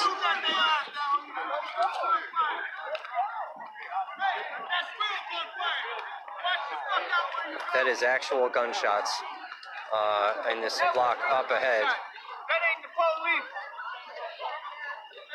Somebody's hurt. Go down there. Somebody's hurt. We need a fucking medic. So you do have these medics that are running towards the gunshots. It seemed like there may have been townspeople helping to disperse this crowd, and we just heard gunshots. This is the first time that I'm ever running towards gunshots. They're still shooting.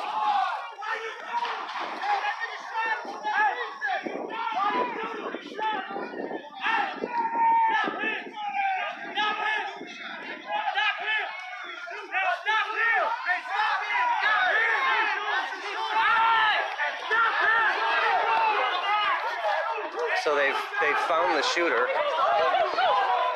and they're chasing the shooter. It's not the shooter. Beat his ass. Beat his ass. Shit, he's shooting. He's shooting. He's shooting. He's shooting. Get down. Get down. Get down. Come here. You all right? You all right? Those are actual gunshots. So they're chasing someone that they think was the shooter.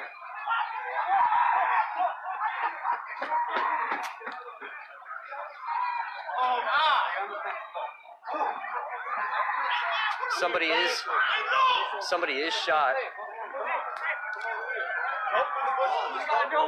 This is absolute fucking anarchy. Damn.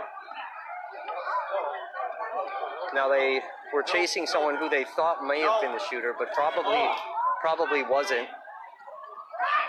It was one of the libertarians they were chasing who came down originally as a medic to help somebody. Gunshots ensued. He came running back. Nobody knows why. But in this direction where I'm at, you do have people actively shot right now. There is a massive crowd over here. What's up? What's up, buddy? Somebody get shot? Yeah, bro. How many people? A couple at least. Yeah? I don't think so, but people are shot, bro. So the police are advancing. And they're advancing hard.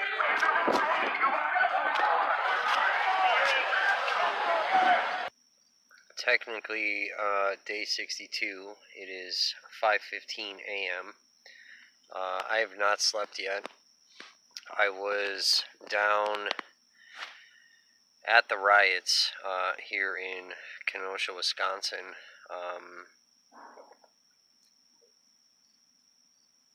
So I do own a media company as well, where I do some independent journalist stories. I kind of just pick and choose different things that I want to do, so I don't really broadcast it, much. If anyone sees it, they see it, whatever. And with everything going on, obviously I filmed yesterday on the Lifeline channel, a live feed on Facebook, on the Lifeline Facebook page. And tonight I went under live under my real name, filming everything, and it was extremely intense. I was standing 3 feet away from somebody who got hit center mast with a CS canister. So I ended up getting hit with some of that as well. And just kind of back and forth down this street, filming everything that was going on. Started off on the police side of things, ended up on the rioters' side. It was just intense. Witnessed multiple people shot and killed today, right in front of me. As I was filming, we heard gunshots from behind us. Started walking towards that direction, and see a guy running. One of the militia guys, armed with a rifle.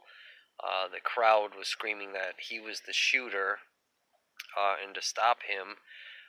So the crowd converged on him, knocked him to the ground, started attacking him, and he opened fire, shooting 3 more people, one of which was shot in the head. Another had almost his entire arm blown off.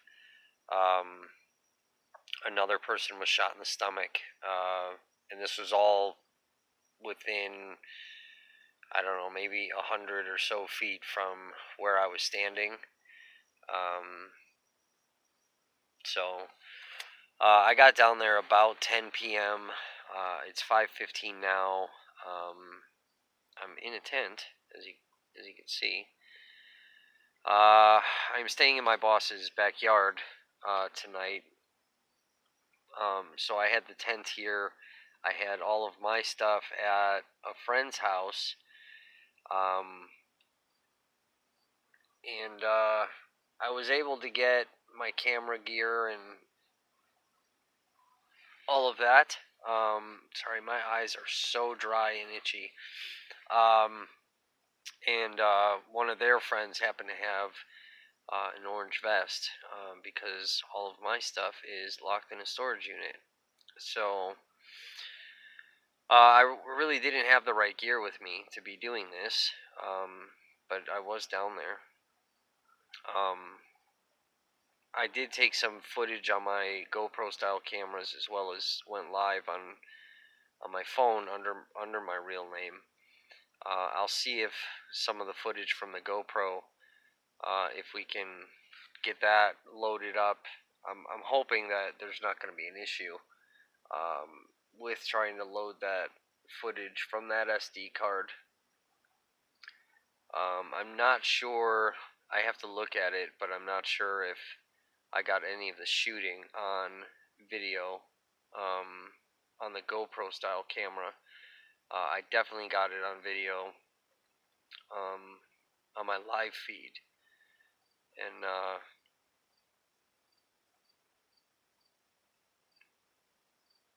like, I'm here, I'm in the tent now. That adrenaline from the night is wearing off. I'm not even sure what to say at this point, but an extremely, extremely intense situation here in Kenosha, and being in the middle of that tonight was even more intense. So yeah, super intense, but I'm safe, and I'm back with all of my stuff and in the tent now. So I'm gonna get some sleep. I am gonna try to get up early, I hope, and run to Walmart. try to grab some stuff that I need.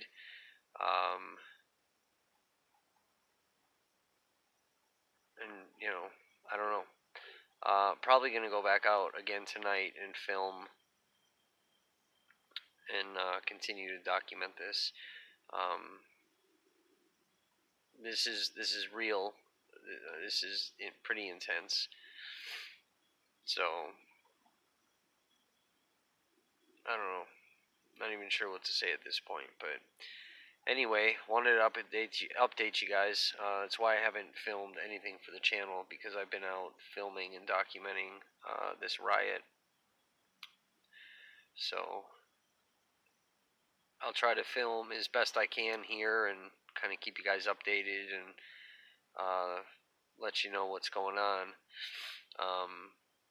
If you do know who I am, I do have my live feeds on my personal Facebook page. So, but yeah, other than that, I will talk to you guys on another Lifeline. So, this is definitely not the adventure that any of us want to be in, but we are. Find something more positive. I'll talk to you guys later.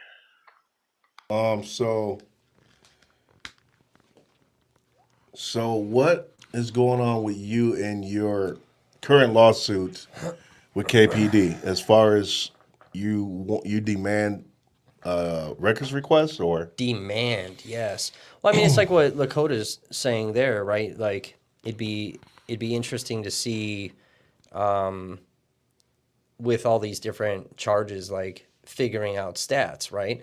So questions like that, like that's actually a very important question. Questions like that, that's where you do need to file open records requests. You know, you file open records requests so you can, you know, start doing dot mapping where you're, you know, figuring out traffic stops and whether there's potential for racial profiling, you know, tickets or arrests that are issued, you know, based on race. And that's all stuff that's, you know, all that information is obtained through open records requests. And Kenosha just doesn't want to, they don't want to give anything, regardless of what the requests are, right? And that's pretty evident. And, you know, since August of 2020, NSM has asked for records. You know, we filed several open records requests, and we haven't gotten a single document from them, or the Kenosha County Sheriff's Department. Nothing. So, and at this point, like named in the writ of mandamus lawsuit is 13 open records requests. A couple of those requests have been kind of filed a couple of times, refiled, changed the verbiage, you know, whatever.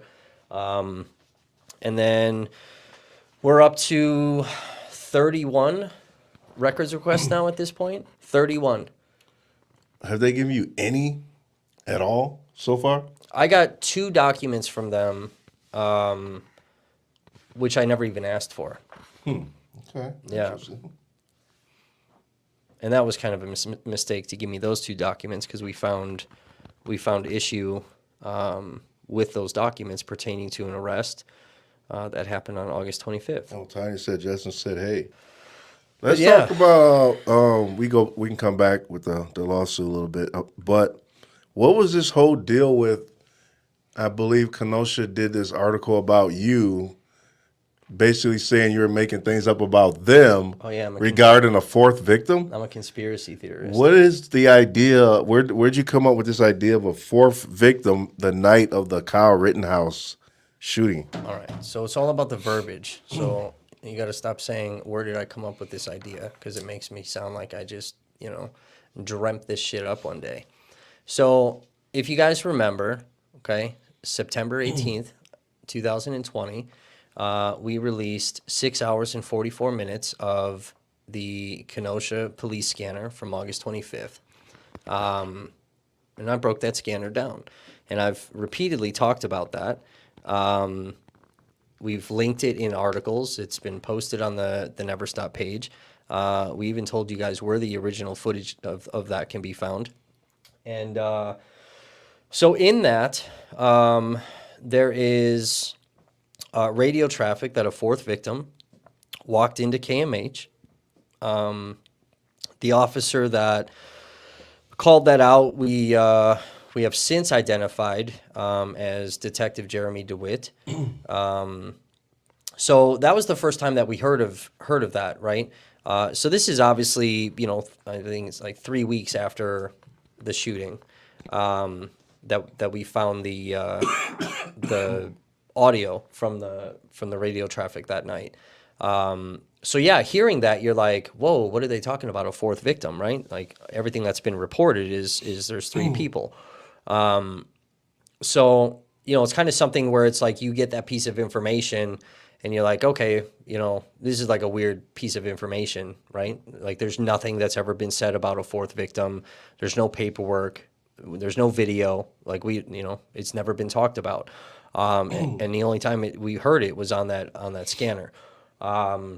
So then January of this year, I had a private conversation. We have sources of all types. And sometimes those sources are, city officials or police officers. And we had a conversation about many things. And one of which was that particular bit of radio traffic regarding a fourth victim. I was told that there was another victim and that there are medical records pertaining to that victim. It's not being publicly talked about for a specific reason, and they couldn't say anything else. So then obviously several months go on, and then April of this year, we received, through an open records request, we received a document from the Waukesha Police Department. It's one of their reports that they had emailed over. And in that report, it also notates a fourth victim. So this is the first time now we've had something in writing about it. We asked KPD if they wanted to comment on a fourth victim. Essentially, and I'm paraphrasing here, so don't quote me, but essentially, Noslik says, we have no comment other than pretty much what's been, publicly released already in regards to the victims of August 25th. So I released an article, a little clickbaity, where I titled it "KPD Conceals Fourth Victim," and literally upon releasing that article, I got a phone call from Noslik, basically chewing my ass out for writing this article. I found out later that phone conversation was recorded, which is super sketchy. And then what Noslik didn't know and what the public didn't know is that I was already sitting on a United States Marshals document. So we released the article with the Waukesha PD document, knowing that KPD was going to have some type of response, because at this point I know that KPD monitors my channel. They read all of my articles. They're heavily paying attention to me at this point. So that, again, he fires back with yelling at me on the phone. And then in response to all that, we released a second article with the Fed document from the United States Marshals. That document is a bit more detailed than the Waukesha document. And the Feds, again, are saying that there was a fourth victim confirmed shot by Rittenhouse. And there were several things that are important in that document, too, where not only are they saying that there is a fourth victim, but they're saying, according to the United States Marshals, that Kenosha Police Department was extremely concerned at that point once the identity and the connection that Rittenhouse has to law enforcement actually gets reported on.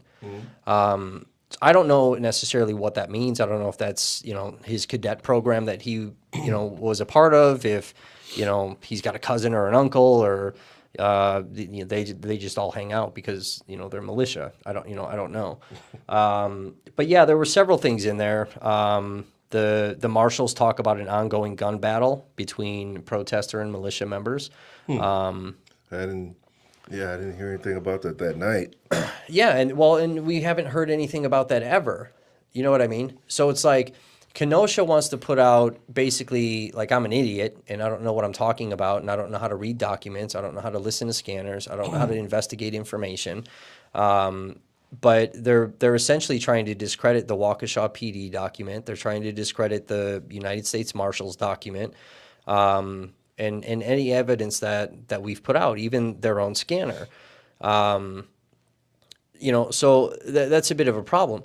But as we're seeing, right, because information regarding the Kenosha unrest has come out very, very slow, right? So, Never Stop has been releasing stuff as we keep getting things. But there's a lot that's still unknown that we've never heard of. For me, I've had conversation with protesters that have actually talked about a gun battle where they were actively engaged in a, shootout, like battle at the OK Corral with militia members. And we have people that have talked about that with us where, again, it's like, okay, like, why hasn't this ever been reported on? Why is this not more public knowledge? Why has KPD not said anything about this? In that area that this battle happened, KPD is like all around this area. You know what I mean? And they're responding to all these shots fired. And if there's militia that are over there, and according to, the protesters that we've talked to, militia is there firing at them, but only protesters are getting arrested. So that's weird. And then here we are, sometime later, and now all of a sudden we have a Fed document that also lists that there was an ongoing battle between militia and protester. But KPD will have you believe that, all of this stuff is completely inaccurate. And what's funny is that the Marshall document was written at 3:54 in the morning. So this is hours after Rittenhouse is done shooting. Protesters are gone. You know what I'm saying? And like realistically that night, it's me, CJ, and Andrew that are standing on Sheridan Road because we were blocked in. We couldn't even leave that road. So everyone's gone. There's nobody out there, bro. And KPD is trying to make everyone believe that the feds are confused. He also says too that that I'm confused about how policing works and that they don't have briefings. They don't sit in their little tiny hut together and talk to each other and verbalize what everybody saw and whatever. But again, according to that Marshall document, they did have a brief. So that's at 3:54 in the morning, and this guy sends off his email, and the Waukesha PD document went out at 11:01 a.m. the following, on the 26th. So my question is, how are these people confused? You know what I mean? And especially the feds.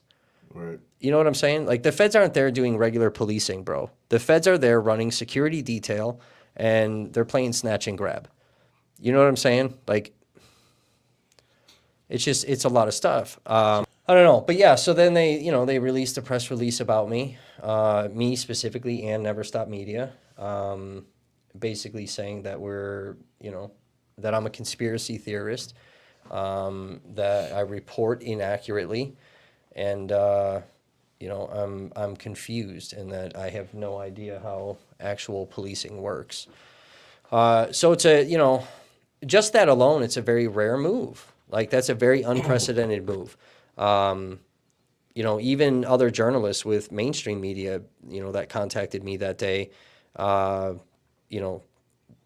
said this is a very strange move by KPD to release a press release attacking an independent journalist, and especially personal like that. You know what I mean? Generally too, if there's issue, essentially, they would have their attorneys contact, the media outlets, attorneys, whatever. And here I have the department just putting out a public release. Both the articles, we highlighted what was written inside of the documents. There's no conspiracy about it. We highlighted what the documents said. but then, you know, and I've said this before on my lives and a podcast that we just recently did where, you know, let's just pretend for a second I am a conspiracy theorist and I do write about, you know, potential conspiracies, right, with weird, you know, ideologies. What is the problem? And how much misinformation, how much conspiracy has already gone around about everything that happened in Kenosha, right? I mean, you have the, you know, conspiracies that KPD worked with militia members due to certain videos that we've seen, right? You have conspiracy that, you know, Rittenhouse was intentionally let go. Like, there's so much stuff. So KPD's never attacked any of that. They've never shut that down. They've never put out some type of public press release. You know what I'm saying? So it's like that makes you start questioning. Like if you're normal, you start questioning. You take a step back and you go, whoa, we've never seen this before. This is a very unprecedented move. Like, why did they do this? You know, for us, it's, you know, what we call an invisible tripwire. You know, it's like you're breaking into, you know, a house and they have motion detectors, right? Infrared beams and shit. And, you know, you trip that security alarm and now all of a sudden, you know, they got to discredit and shut you down.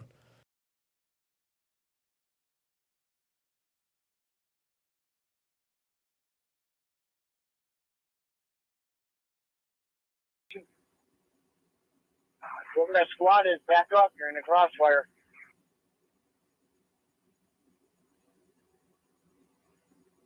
The officer down is in the ER. Down. 553. 5455. I should have 3. I need a perimeter around the correctional center at 63 and 14.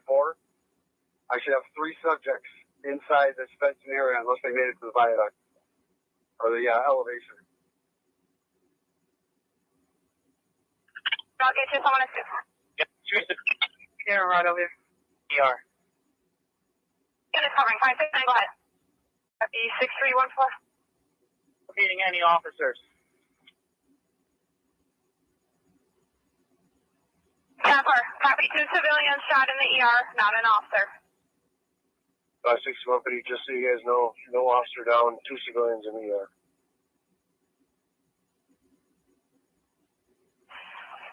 Far. No officer, 2 victims being brought in. 1-4. 63 and 14. 541 are going, and I are going in the yard.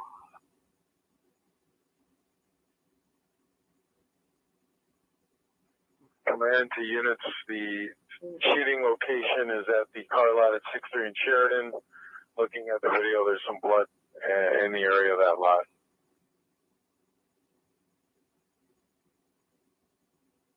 5-1 into the command. Go ahead. No off.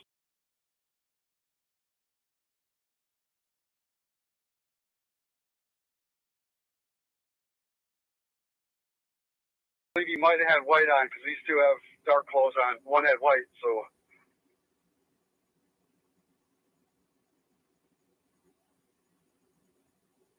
The one into command. I have a third gunshot victim walking into the ER right now.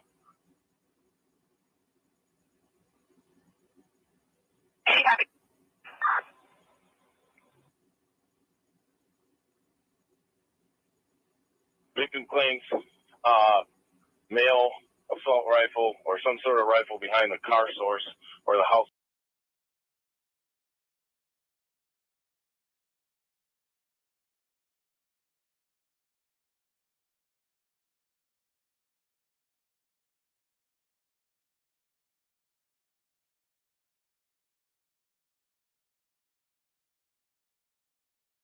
You take some cover. 10 forward, bunker down.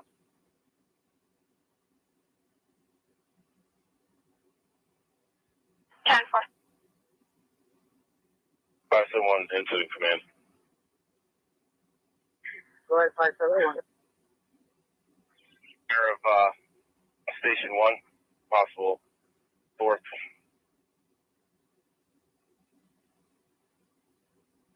97. Aware of a possible fourth victim at Station 1. KMH has just alerted me to that. Affirmative.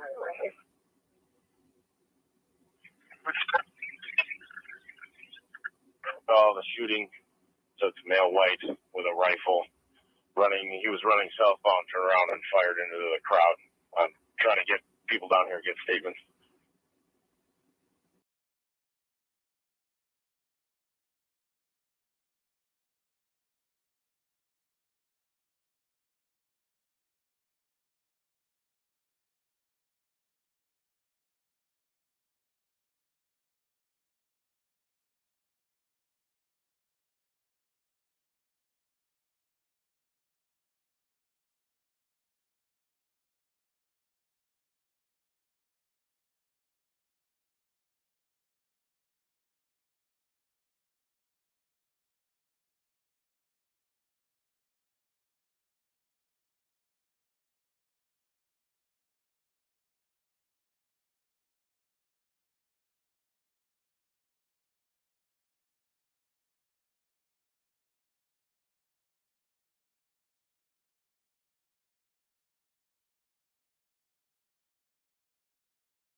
So I appreciate you coming back. Thanks again. Nice meeting you.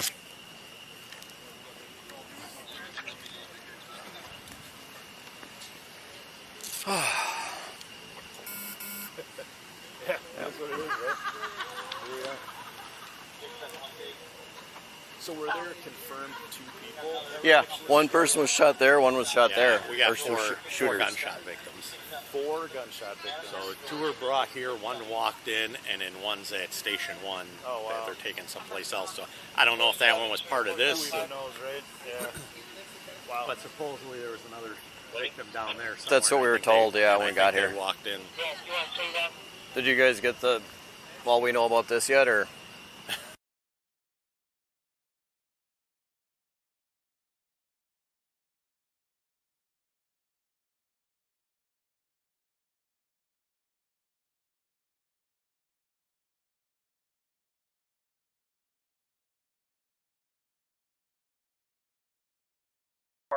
Like a statement.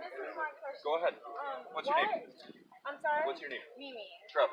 Trevor, okay. Yep. Why Sorry, ma'am. is it that you all are arresting people that are bringing in supplies?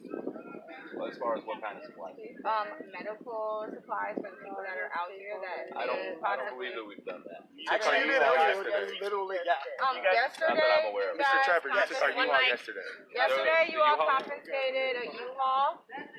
Do you remember that? Yeah, we did take the U-Haul. You remember and we found bats in there and armor and everything else. So. Right. So that's my not fluid. question is it okay for you all to be armored and not us? Well, it's not okay Because to bring. you guys come out here and riot here, right? I understand. And we're coming out here, most of us. Honestly, I think I'm the only person out here within this group that's armed. So No, that's fine. That's fine. But here's the thing. And I'm not gonna stick around all night and occupy you guys' time. I appreciate talking to you. No, but this is my duty uniform. This is what we wear to work. Right. With everything going on here in this city, burnt up and everything else, and 4 people shot the night before, we're a little.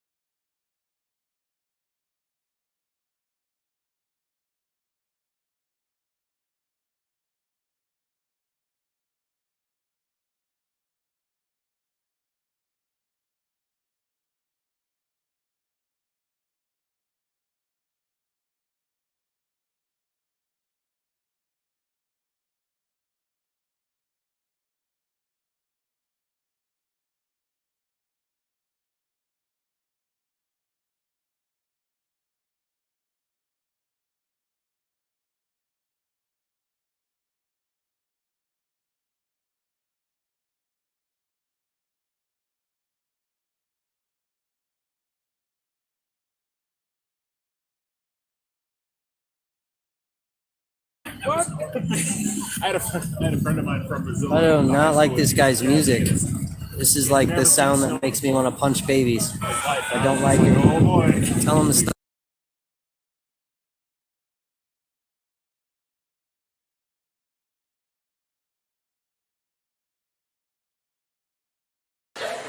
There are certain sounds in this world that when you hear them, they make you react in different ways. There are certain sounds that when it floats into your eardrum and it goes high into your cerebellum, located near your limbic system, you hear the sound, you react in a certain way. Some sounds soothing, right? You hear like the sound of a babbling brook. Maybe the sound of the dryer with the towels.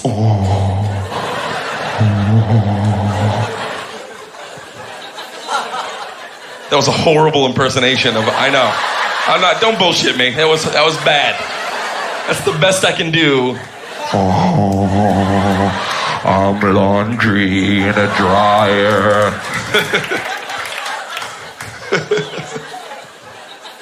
It's like haunted laundry in there.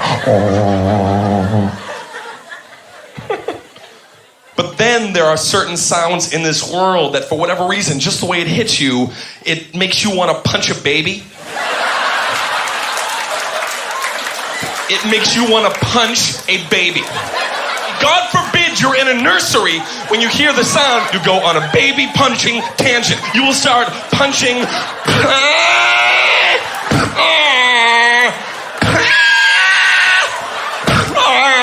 God help me!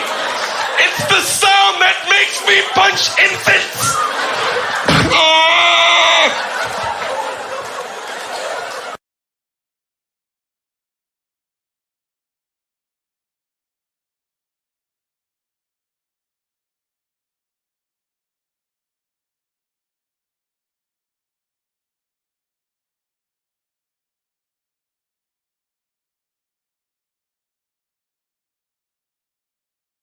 Going to jail for a fucking lifetime at this point. Please hit those donation links because I need it. We need help.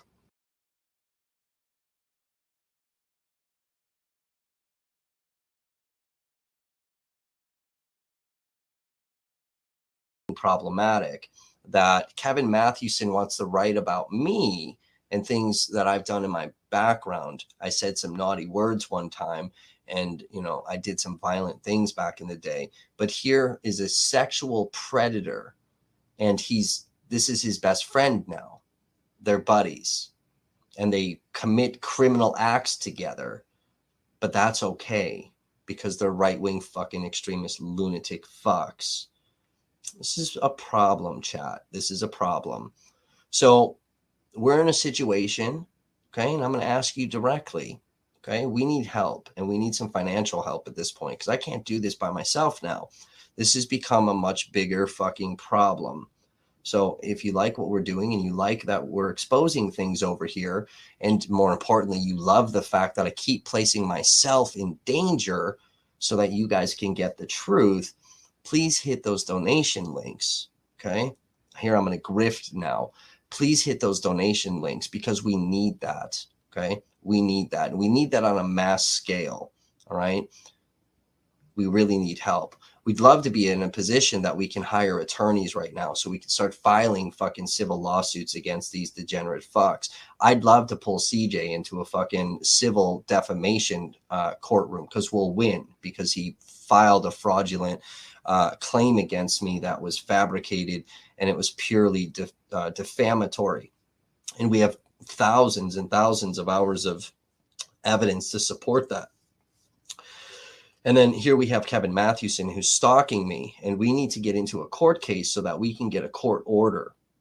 Okay, a court order so we can start filing subpoenas on certain people and things so that we can expose this stuff in a courtroom and get the law enforcement involved in all of these things.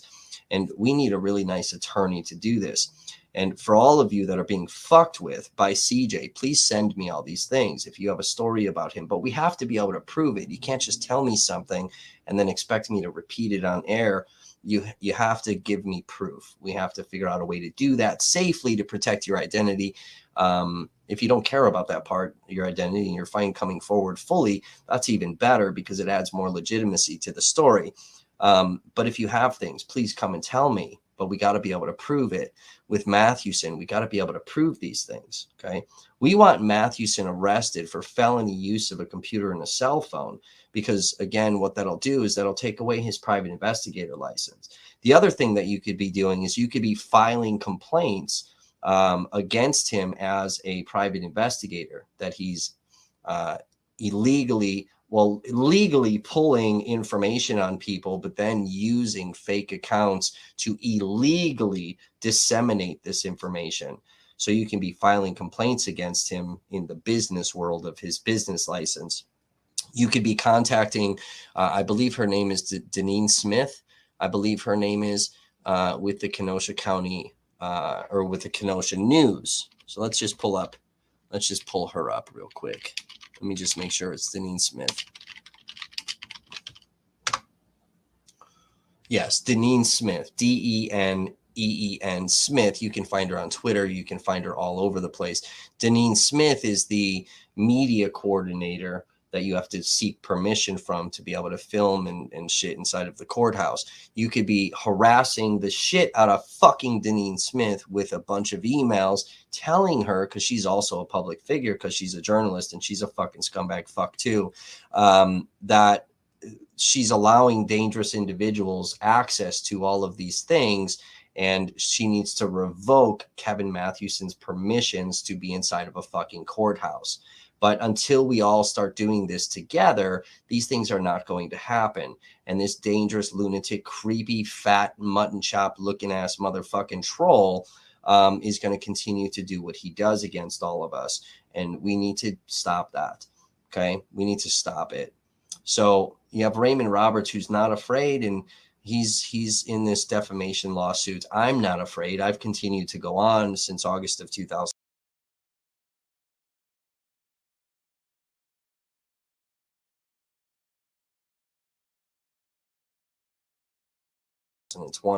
I don't give a fuck. These motherfuckers have never won against me.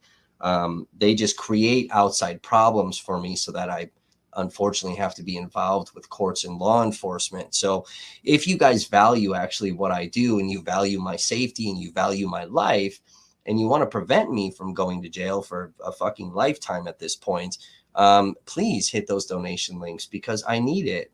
We need help, and we need to stop these people. These are criminals, okay? These are actual criminals that are today committing crimes, okay? So, yeah, that's my rant. That's my spiel. I had to do it a little softer and a little quieter because we don't want to upset our crazy fucking neighbors.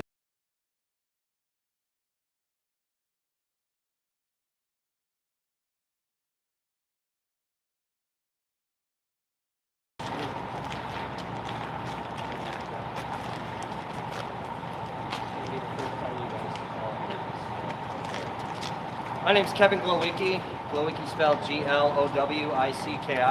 I'm an independent investigative journalist located here in Southeast Wisconsin. Name of my company is Never Stop Media.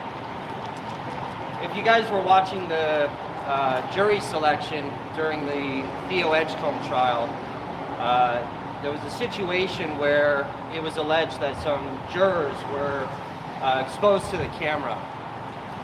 The only reason that the court even knew about that is because of my company.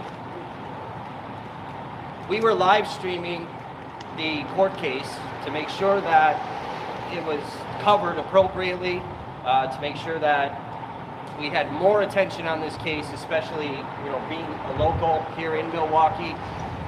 And on my live stream, I noticed that multiple jurors had been shown their faces. I immediately contacted the defense team, and I also contacted the district attorney's office to let them know that there was a compromise in the safety and identity of the jurors. It took a while for that information to get there. Again, if you watch the case, Judge Borowski immediately denied that this could have happened and argued with the defense when they brought this up. Now, myself, being a member of the public first and a journalist second, I wanted to make sure that the integrity of the jurors and their safety, and that they couldn't have been threatened, intimidated, or compromised, which we've seen many times, especially here in Wisconsin, by white supremacists, militia, etc. We wanted to make sure that Theo had a fair trial, had a fair jury, and Borowski tried to deny that this happened. There was a part during that where there was argument, and eventually the ADA, Hubner, stepped up and said, Your Honor, this is true and correct. Borowski was frustrated, he was very irritated, didn't want to hear it, didn't want to believe it, and the audio on the trial got muted, at which time they contacted me via cell phone to explain to everybody what we had captured and the information that we were trying to get into this courtroom to make sure that Theo had a fair and true trial.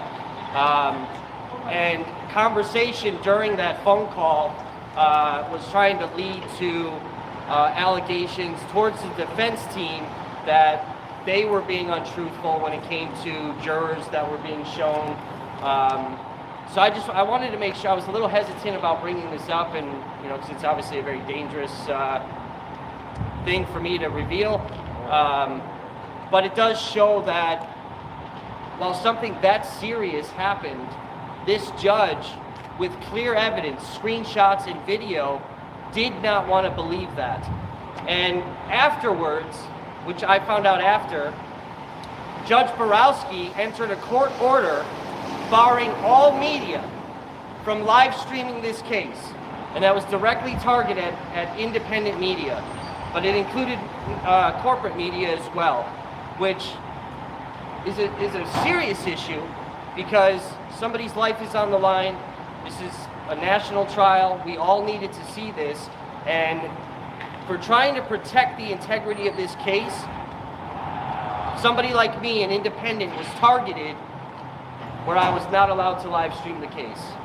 So I wanted to give you guys a little bit more insight from a journalist point of view on something that we uncovered, and that's what we do. So, thank you. I quit, and it's one of the best decisions I've made in a long time. In August 2020, I began live streaming the civil unrest in Kenosha, Wisconsin, after the shooting incident of Jacob Blake by a Kenosha police officer. Every day I would go out to film protests, riots, rallies, prayer services, food drives, and more. I found it to be insane the amount of misinformation that is ran rampant throughout the country of the actual events that have gone on, even with hours worth of live streams that are publicly available. I guess I still find it insane, which is probably why I have continued to live stream demonstrations and other events for months after the unrest in Kenosha. Early on in live streaming, I learned that law enforcement would find our streams in order to get more eyes in locations that they were not present in or didn't have to be because of our streams. To me, at the time, it didn't matter because I filmed mostly peaceful events, especially after the 3 days of riots in Kenosha.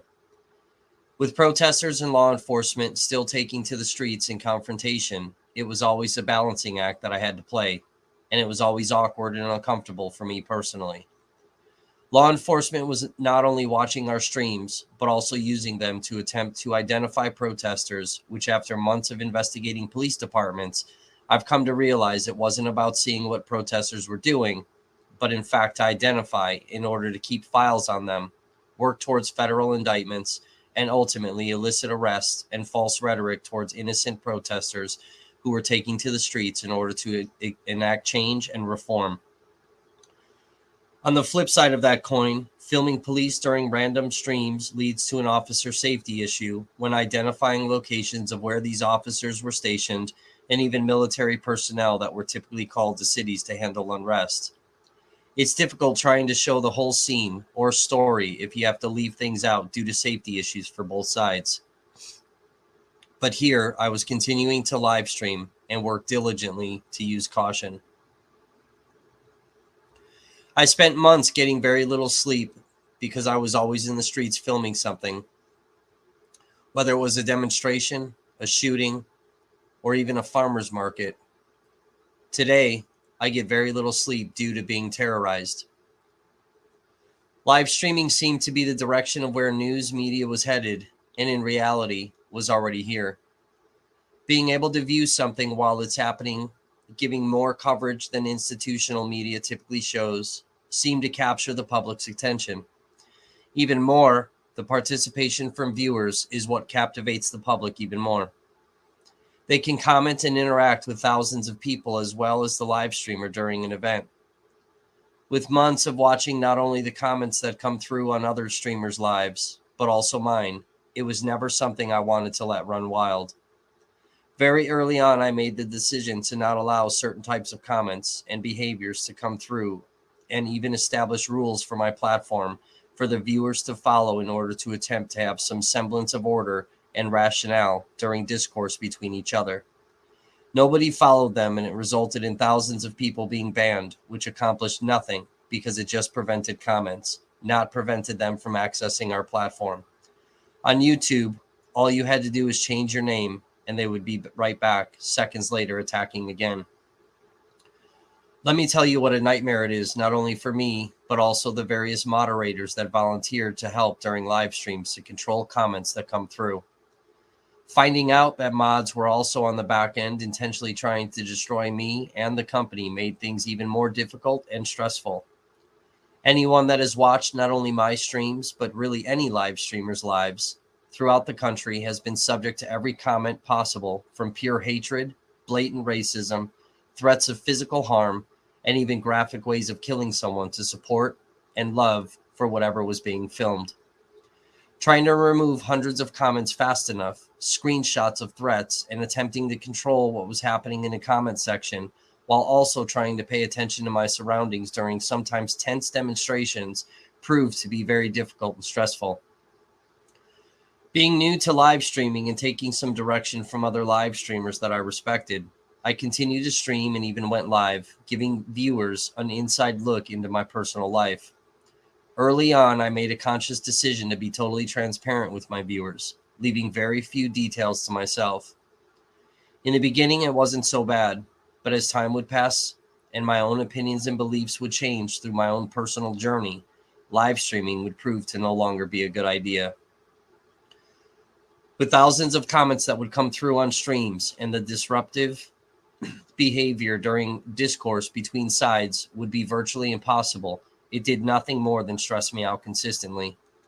No matter what I tried to do in order to have everyone with varied opinions engage in discourse, it always failed. Witnessing how society engages in communication with each other, it's no wonder why our society has so many issues, disagreements, and violence, and why so many personal relationships fail. During 6-hour-long live streams, the first 5 hours would be filled with trolls and disruptive behavior until they were tired, and finally, the last hour would be left for discourse. By this time, I'm irritated and not in the mood, and I've already lost a lot of viewers who also didn't want to watch or listen to the negative engagement. Randomly in comments coming through, I would see attention being brought to my past that I have worked diligently over the last 8 years to move past from and work to be a better person. So I started to talk about my past without giving too many details, trying to keep some of that to myself. This would not be good enough. People became so fixated on my past, and like a wildfire, it spread across social media and was now used to discredit factual information that I was trying to get to the public that everyone needed to know.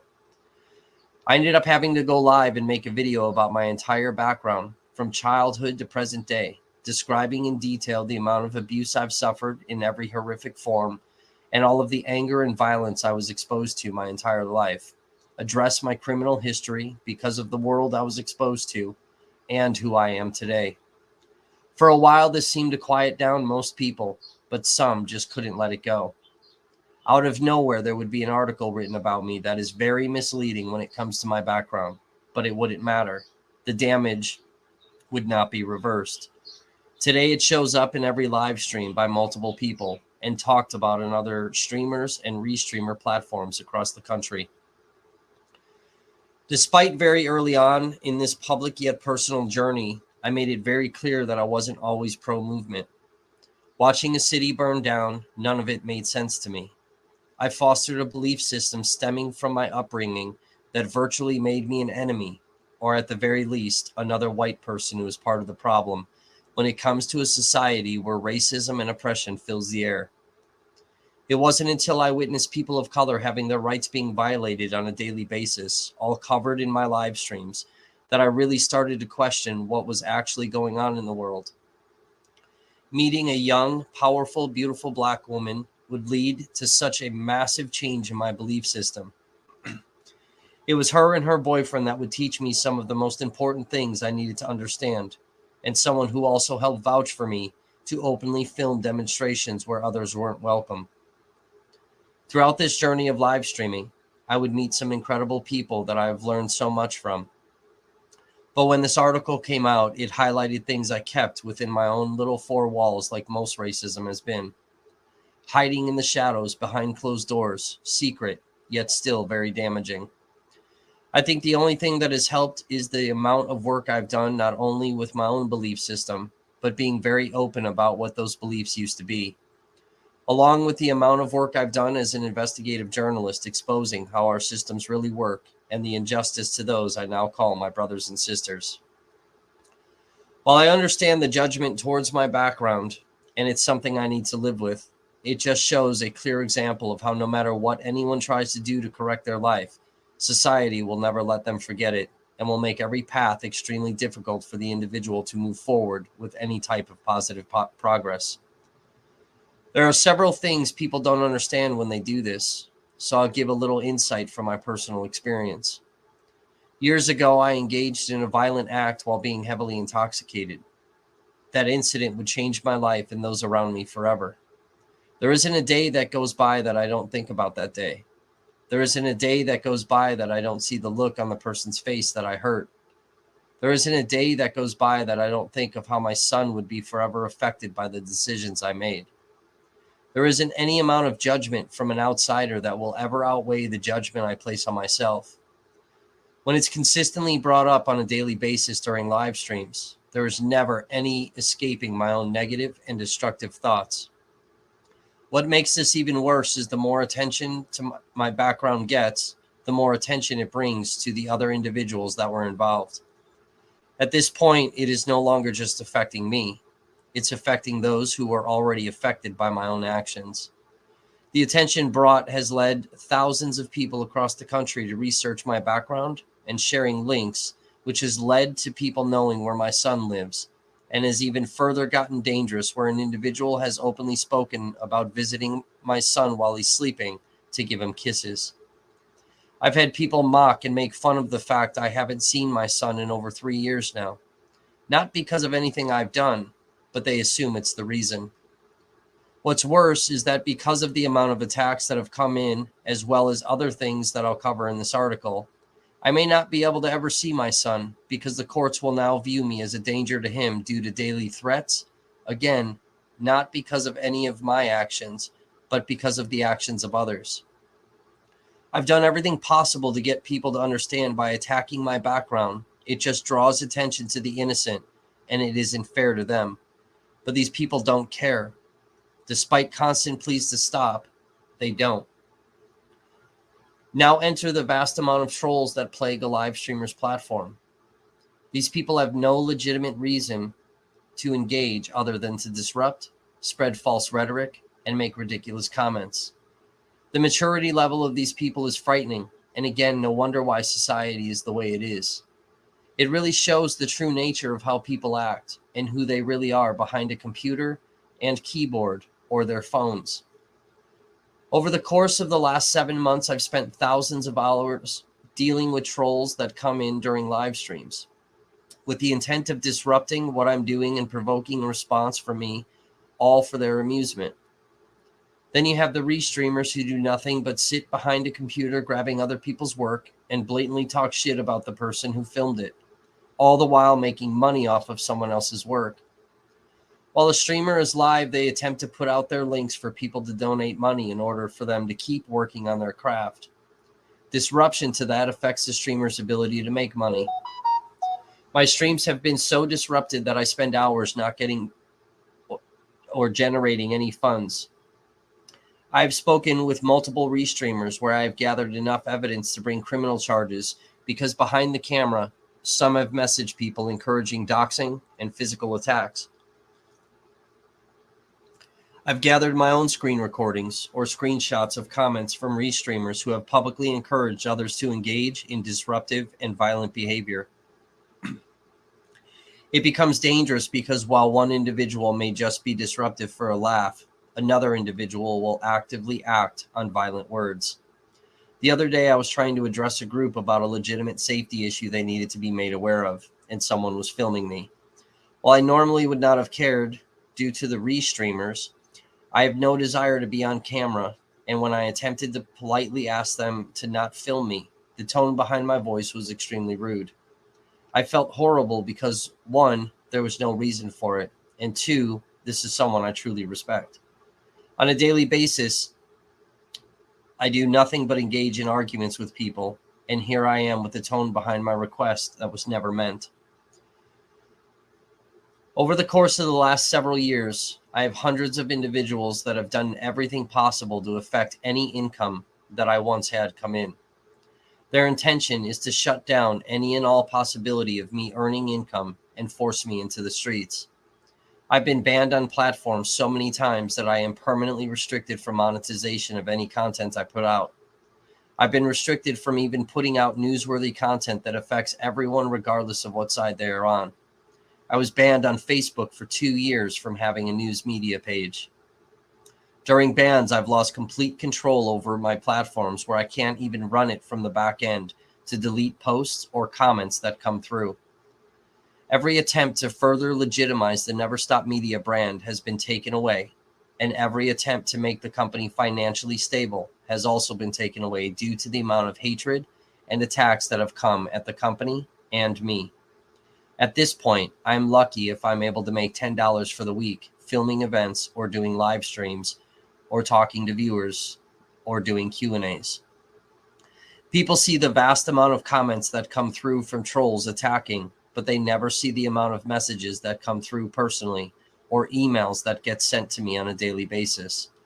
What's worse is due to legal requirements having to have visual press credentials, the amount of people who have taken pictures or filmed my press credentials and shared those images out is ridiculous. Because personal contact information has to be displayed on these credentials, my phone number has been widely spread throughout social media. I get hundreds of harassing phone calls on a weekly basis and sometimes in a single day. On average, my phone will ring from people harassing me 30 times in a single hour. One evening, I received over 150 phone calls in a 4-hour period, and that continues with 20 calls one day, 40 calls another day, and 60 calls another day. It doesn't stop. I've had people pretend to be law enforcement attempting to arrest me, probation officers attempting to violate parole that I'm not even on, or people calling me a meth head or a tweaker, despite the fact I don't do drugs. Then there are the dangerous voicemails that come through describing how I'm going to be sexually assaulted or describing how I'm going to be murdered. I'm at the point that I don't answer the phone anymore, which results in missing important phone calls. These calls generally come through at night at all hours, but have come through during the day. There is never any time for me to take to myself, and it's constant harassment by hundreds, if not thousands of people passing my phone number around. Law enforcement has done nothing to stop the harassment or stalking, despite having a legitimate claim to a criminal charge. Sending cease and desist letters or filing defamation suits is costly, and without funding to get into courtrooms, the attacks continue with no way of stopping it. I've had people file defamatory restraining orders in order to shut me down from speaking the truth, only to further that by tampering with evidence in an attempt to have me criminally charged. People affecting all financial abilities so I become homeless and ultimately end up in jail. People that engage in criminal acts themselves just to ruin everything I attempt to do or say. People that have hacked my phone to see what I'm texting, emailing, or even as simple as what's stored on my phone. The years of trolling and harassing phone calls has advanced to intimidation and stalking. I've been doxxed so many times that I've moved 12 times in the last 2.5 years and about to move for the 13th time. I live 24 hours at a time and never know where I'll be going the following day if I can't raise enough money to have a roof over my head for the night. Again, this is all intentional to produce this outcome. People intentionally causing harm to another human being and then publicly watch their struggle only to mock them and continue to terrorize them. I've released emails and public comments that have been sent in describing how people think this is amusing and will continue to do everything to ensure that I lose everything and continue to suffer. I've released video footage of individuals showing up, not just at events I'm live streaming, but outside of places I'm staying at. I've gotten so much video evidence of people showing up at homes and hotels I've been at. Not all of it has been publicly released. Yet there are people who continue to harass me with claims that I'm making all of this up. Again, despite the footage being readily available on various platforms.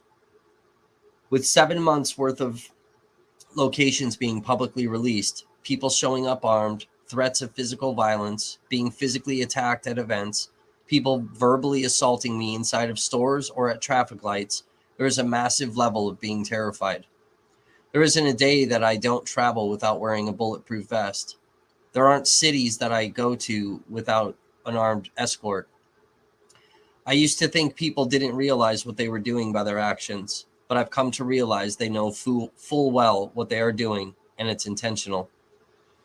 Viewers have seen emotional breakdowns and angry outbursts during live streams, and while some try to defend, the vast majority finds it hilarious. What people don't see after I shut the camera off is the complete breakdowns that I've had, full PTSD triggers and flashbacks that I have to diligently work through, and the deep depression that I have bounced in and out of for the past 2.5 years. They don't see the complete mental destruction or the amount of fear I actually go through. They don't see the nights that I have walked through the door and fell to my knees crying hysterically. They don't see the violent night terrors that have come back. They don't see the times that I've been awake for days at a time. One time with certain individuals that showed up at a hotel and continued to show up at other hotels, I was awake for 3 days straight.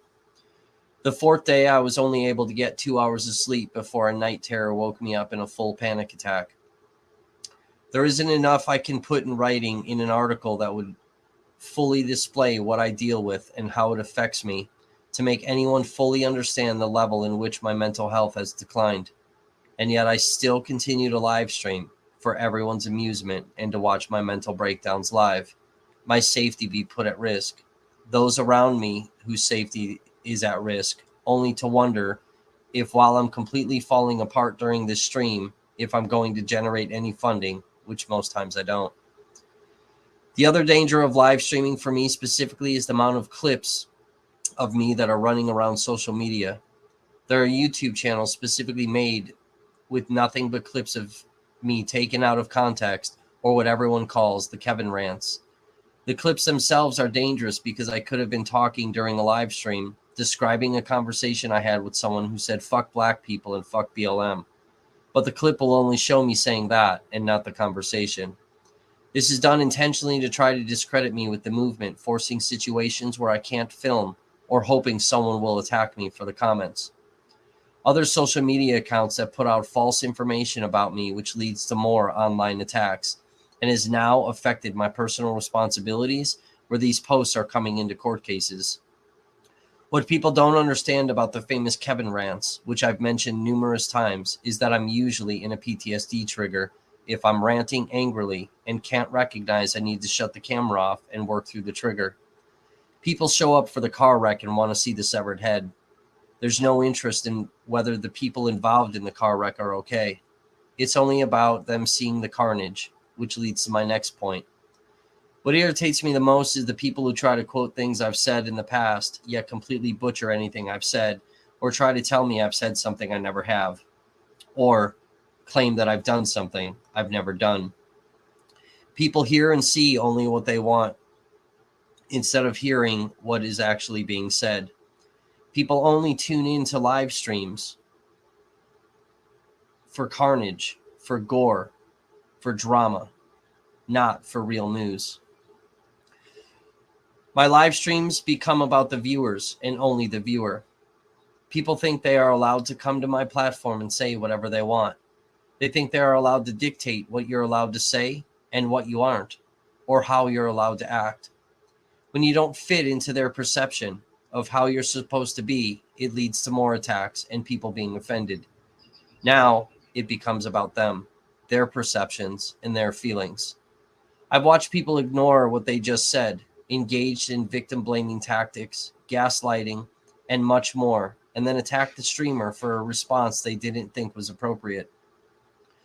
These dialogue exchanges usually lead to how I am supposed to be like some other streamer and do what they do. Well, I don't need to be like anyone else, nor do I have any desire to be. I've stated from the beginning that my platform is unedited, raw, and in your face. It's very abrasive and not for everyone. I cuss. I say controversial things. I call out someone's bullshit. I don't tolerate ignorance, and yet people think they are allowed to tell me how I'm supposed to conduct my live streams. I'm not here to cater to people. I'm here to tell the truth about whatever topic is being discussed. If you don't like the way in which that is done, you click that tiny X and stop watching. But they can't. They have to be there to make sure their opinion is heard. For months, I've questioned why I continue to keep doing this. I've never considered myself a live streamer, even though I do live stream events. Like I said in the beginning, I would live stream so people could see the full video, to see the actual truth of what was going on. I'm at a point where I don't think people are interested in knowing the truth. God forbid their belief system is corrected. It would destroy their entire existence. Let me tell you, my entire belief system has been shattered, and yet I'm still here questioning more lies that I've bought into over the years. I've given a lot of thought to what I want this company to be, and Never Stop Media's mission is to bring the uncensored and raw truth to the people, to tell the stories that mainstream media glosses over or completely ignores, to bring to light and expose corruption in real stories through investigative journalism. The mission never stated conducting live streams as an open forum for abuse. I'm not here for people's entertainment or amusement. It's no longer about listening to news and truth. It's about watching someone to hear what they will say next so we can get a video clip and cause intentional harm to that person. It's become about when will this person go live so we can show up and terrorize this person more and then watch the reaction live. I don't smile or laugh anymore. I'm stressed out consistently and angry all the time. I sit inside of whatever place I'm lucky to stay at for the night and don't venture outside. I used to walk late at night and enjoy the peace and quiet. I used to be outdoors every day as it helps with my mental health, and I have no desire to go outside because of fear of being approached by someone. I question everyone who comes up to say hi, meet me, shake my hand, and message me. I'm terrified every time I have to go to a store because I don't know who I will run into. I'm terrified trying to get a day job because I don't know who I'll be standing next to or who knows me that will call someone. And now I have lunatics showing up at my workplace, which has happened in the past when I first started. I was prepared for a level of sacrifice, but not to this extent. I remember one of the first questions I asked someone when I released some very damaging news content was, how do I do this without getting killed? The response was, very carefully. I always knew there was some level of danger, especially with the type of content I was releasing, but I guess I ignored the danger or pretended it didn't affect me. From a business perspective, live streaming is not the direction I want the company to go or be known as. When I'm actively trying to develop Never Stop Media into a major news source and being looked at as nothing more than a live streamer, it's creating issues. Law enforcement doesn't view us as a legitimate news outlet, and that causes a problem when trying to get information to the general public via open records requests and press release information. The point of what I'm trying to do is get information to the general public that I believe the public has a right to know. And when that is disrupted because of a misguided viewpoint of live streaming, it becomes problematic. I've dealt with multiple unlawful arrests, and I sat and listened to a judge refer to me as a First Amendment auditor, which I am not, nor have I ever engaged in. This is extremely dangerous when the perception of what I do is misconstrued. None of the advantages of live streaming are enjoyable anymore. What should have been a great way for the general public to get a valuable news source to see in full detail of any given situation has become increasingly dangerous for those behind the camera, not just during an event, but also in their personal lives. When these attacks are meant to cause not just physical harm, but an emotional and financial harm, one would seriously need to question what value is live streaming actually bringing. It's always the actions of another that ruins something that could be valuable. I shake my head at the disdain for institutional media and thank all the independents for what we do. But that position is only there if the live streamer fits within your narrative, not the value of seeing something live from another perspective. For me, when I film for anywhere between 2 to 5 hours during an event, and then after the event, go live again for another 6 hours and wonder if I'm going to get my IP address ripped, my location publicly doxxed, what group is going to show up outside my hotel, what lunatic is going to talk about my children, what images of the Airbnb I'm staying at, threats coming at me, tell me how I'm supposed to run my company, or wonder whose feelings are going to get hurt today. Is my exterior landscape minimized? Is my background in the room covered up? All the while hoping enough donations come in where I can purchase ramen for the week and maybe add a can of chili to that for a bit of protein. It's just not worth the amount of time I spend in front of the camera, nor is it worth the serious safety issues that have now plagued the Never Stop Media platforms. I made a private group for people to come and openly have discourse from all sides with no threat of attack, but even that proved to fail, as people would come to just sit and lurk in the shadows or come to be disruptive. When I made it a paid group for financial supporters only, it outraged several people that they could no longer watch live streams talking to viewers. It really had nothing to do with what they were missing out on. It had to do with them not having as much access to me personally for their nefarious intent. For months, I've said I was going to get to this point if this didn't stop, and here we are. It hasn't stopped. And it's increasingly become more and more dangerous, and now involving court cases and law enforcement investigations. I've warned everyone there will be no more lives and engagement, and the platforms would be nothing but news posts and lack of audience participation. My safety and mental health is not worth your entertainment. March 27th was my birthday, as well as my son's, who I don't get to see again for another year. There are accusations that there are court orders that I'm not allowed to see my son. And I thought about showing screenshots of my ex stopping my visitation during the pandemic and refusing to follow court-ordered visitation schedules. But I realized I don't need to do that. I don't owe any of you an explanation when it comes to something that personal. If you choose to believe social media clickbait clips with heavily edited and tampered with videos of me, then you're not really here for anything insightful anyway. You're here to either cause damage and harm or watch it happen. With that, I'll say many have come at me and tried every angle to get me to stop, and yet here I am still standing and never stopping. Instead of doing a fun and entertaining live stream that I originally had planned for you all, I scrapped that idea and decided to give you an inside look into my life behind the scenes of what I go through on a daily basis. After all, that's all you want to see anyway. And I also wanted to give a massive shout out to all the trolls, stalkers, and haters who have terrorized me for over 2 years. You have given me the clarity to run this company the way I want to, which starts today. I started this as a ghost that no one knew. I walked through events quiet, floating in and out of people like a ghost. and I'm now going back into ghost mode. I'll be the ghost that everyone thinks they know, but doesn't get to see or engage with. You're left with watching edited news videos, clips, and reading articles.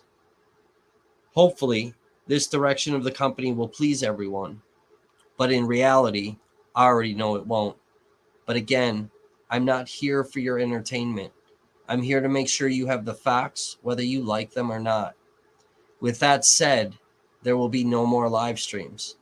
It's all going to be pre-recorded news content with no viewer interaction. I quit. I'm going ghost again.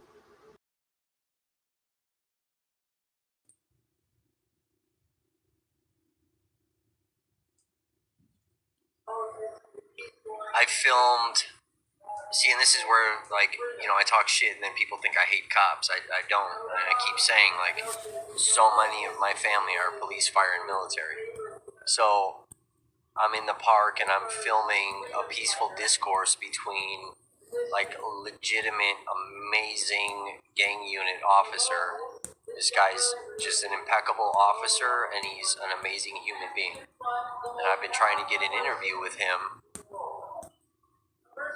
because he's an example of what good police is, right? But then it's like, is he fully good police if he's not speaking out against the bad police? But, you know, let's just leave that aside. He's good police and he's a great human being. And I watched him have peaceful discourse with protesters, answering questions. It was calm. They're kind of exchanging.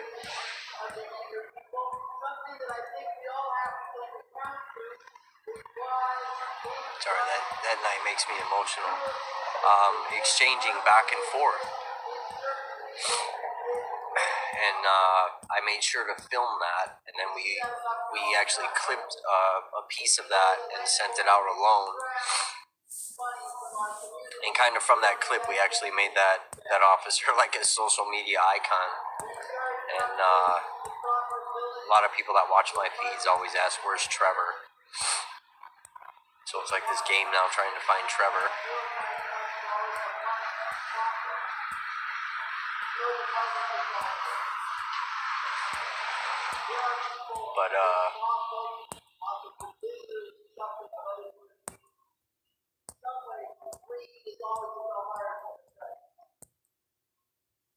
But yeah, you see something like that, and then what bothered me later is that, see, there's so much of the unknown, right? What each side doesn't see.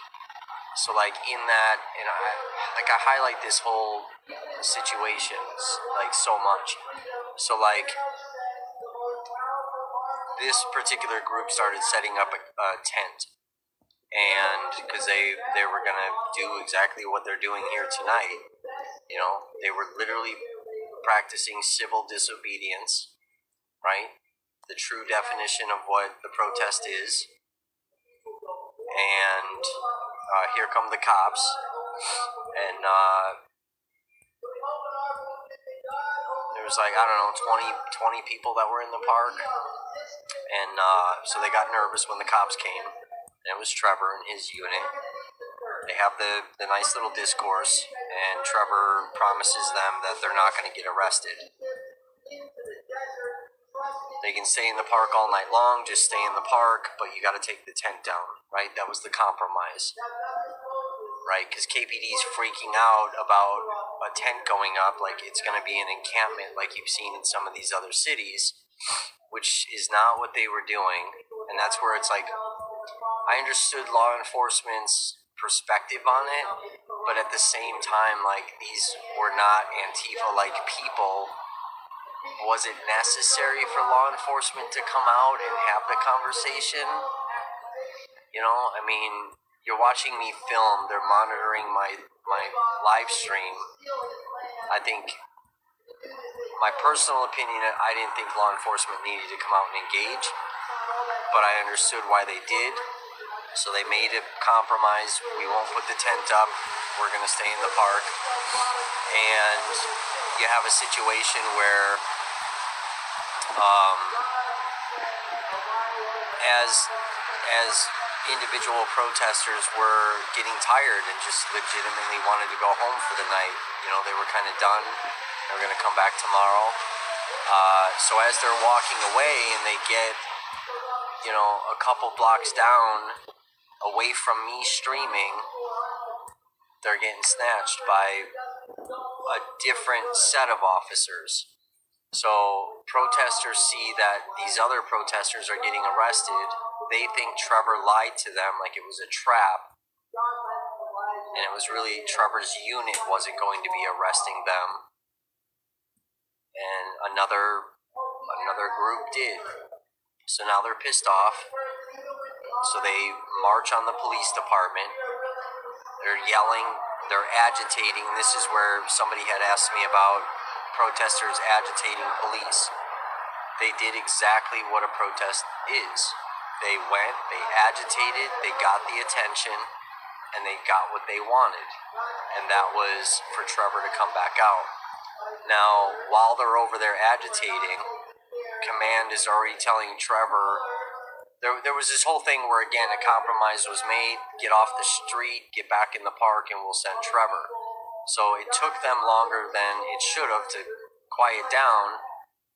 I have somebody, a friend of mine, texting me that Trevor's in the park waiting for them, but I can't interfere. I can't tell the protesters that the cop is there, right? Because I have to stay non-biased. So, like, that's the kind of stuff, like, where as a human being, like, I want to say something, but I can't. So anyway, they finally come back to the park, but it's taken them too long, so Trevor leaves, right?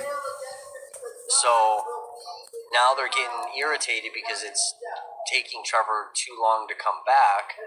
So they're like, fuck it, we're going to set the tent up again. Now what law enforcement doesn't see, and I was far away, so law enforcement's not hearing what I'm seeing and hearing. You know, my phone's not picking up their conversation. But the group literally discussed as a group, right, because they're in a park. The park closes at 10. So, like, anything before 10, you can put a little tent right there. I can set up the hammock. Everything's fine. So they literally as a group discussed, if we set the tent up, does this fit the definition of civil disobedience, or are we actually committing like a serious crime, right? So they talked about it as a unit, and it's a local ordinance ticket, like it's garbage. So once they had established, like, we're not actually committing like a serious crime or anything, and that it's just a local ordinance thing, they're gonna disobey some stupid petty ass rule. So they said, fuck it, and they set the tent up. Now the whole time in my heart, I'm like saying to myself, please don't set the tent up, please don't set the tent up, because I already know they're getting arrested. So as they're setting the tent up, again, my third party is messaging me that this is all over the police scanner, that they're setting the tent up, and so the tent is up, they're all going back and forth on law enforcement side over the scanner, and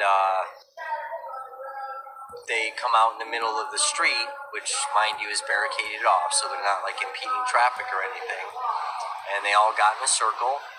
I kneeled in the middle of the circle and I filmed them one by one telling their story, their personal story of why they were here.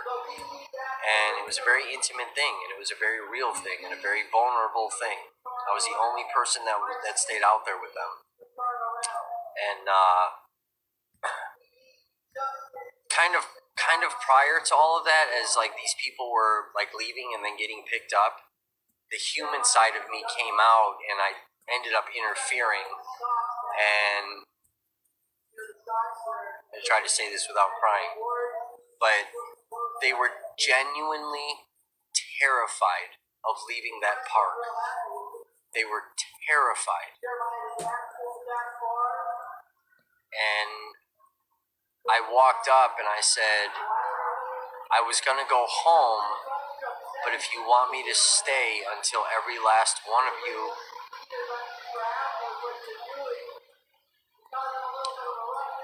safely gets to your car and leaves, I'll stay. and they asked me to stay because they were terrified. So anyway, cut to the circle. Again, I'm being messaged. I'm hearing, I'm being told what's being said on the police scanner. And command made the decision to arrest them for setting up the tent.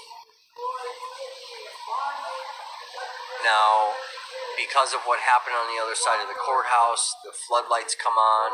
And, as soon as floodlights come on, like CS gas is being launched, mace balls, rubber bullets, whatever. So I know they're coming. They're coming in full force. And I was afraid that they were going to get hurt. So their medic that was there, I kind of turned and mouthed to him, "Please don't leave," because he was getting ready to leave. And he didn't understand what I was saying. And I held the camera really far away from me. And I whispered in his ear and I said, "They're coming in full force. Please don't leave. They need you." And sure as shit, the whole goddamn park got flooded with law enforcement. And they panicked and started running, and cops are just grabbing them. And then a bunch of them got arrested for resisting. A bunch got arrested for disorderly conduct. They all got hit with and not all, I think there was 5 of them that got arrested. They got hit with the curfew ticket on top of the extras. And it was unnecessary.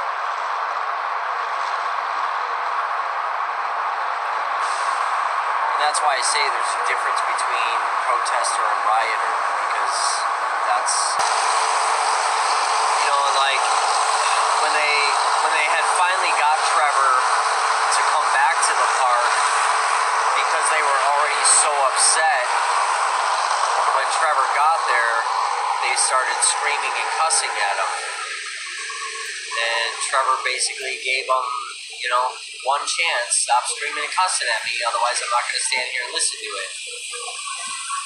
And it was all kind of bitches and hoes that were being thrown out there. And Trevor said, "Okay, that's it, I'm walking away." And that's where you see,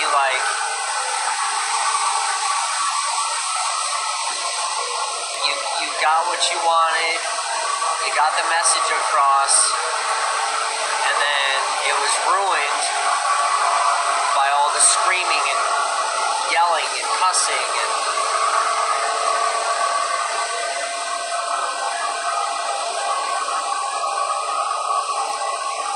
for me, being the bystander looking in, I'm seeing both sides. And both sides aren't seeing the other side. And it's if I could get that group of protesters together along with law enforcement and explain what I saw and what I experienced that night, would either one of those groups change their perspective of the situation? Would either one of the groups or both of the groups have apologized to each other? Would they have understood and appreciated what the other group did and why they did it that way? Where having all of the information and possibly doing things differently, then maybe that leads to a change. And that's essentially what this is all about. It's what the whole thing is about. So when you're in Portland, when you're in South LA, when you're in Louisville, if you take away the violent shit that you see and you look at the scenario as what I just explained, can both sides actually talk to each other?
Yeah,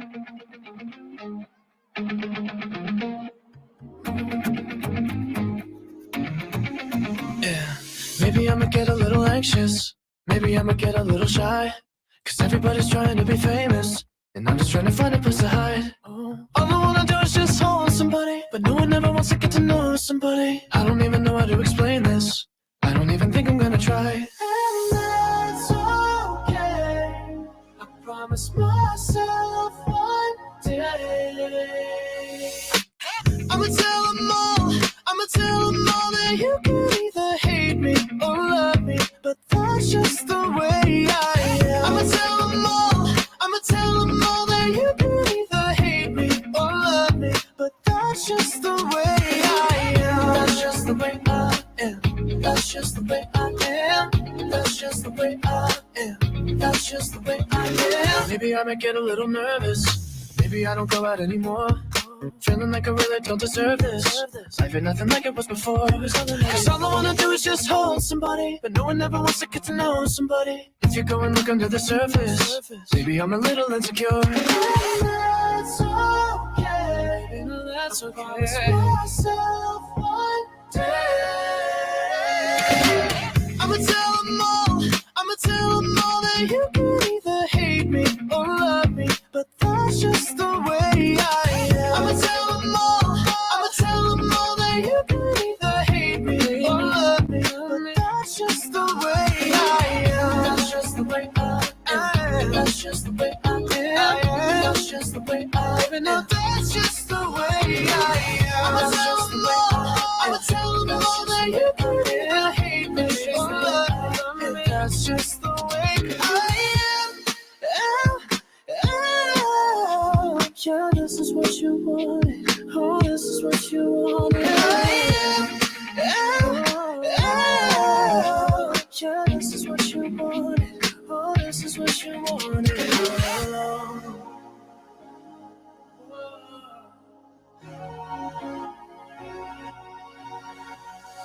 Everybody's trying to be famous, and I'm just trying to find a place to hide. I'ma tell them all that you can either hate me or love me, but that's just the way I am. I'ma tell them all that you can either hate me or love me, but that's just the way I am. I'm just a little anxious, and maybe I'm a little scared. Cause everybody's trying to be famous, even though that's just the way I am.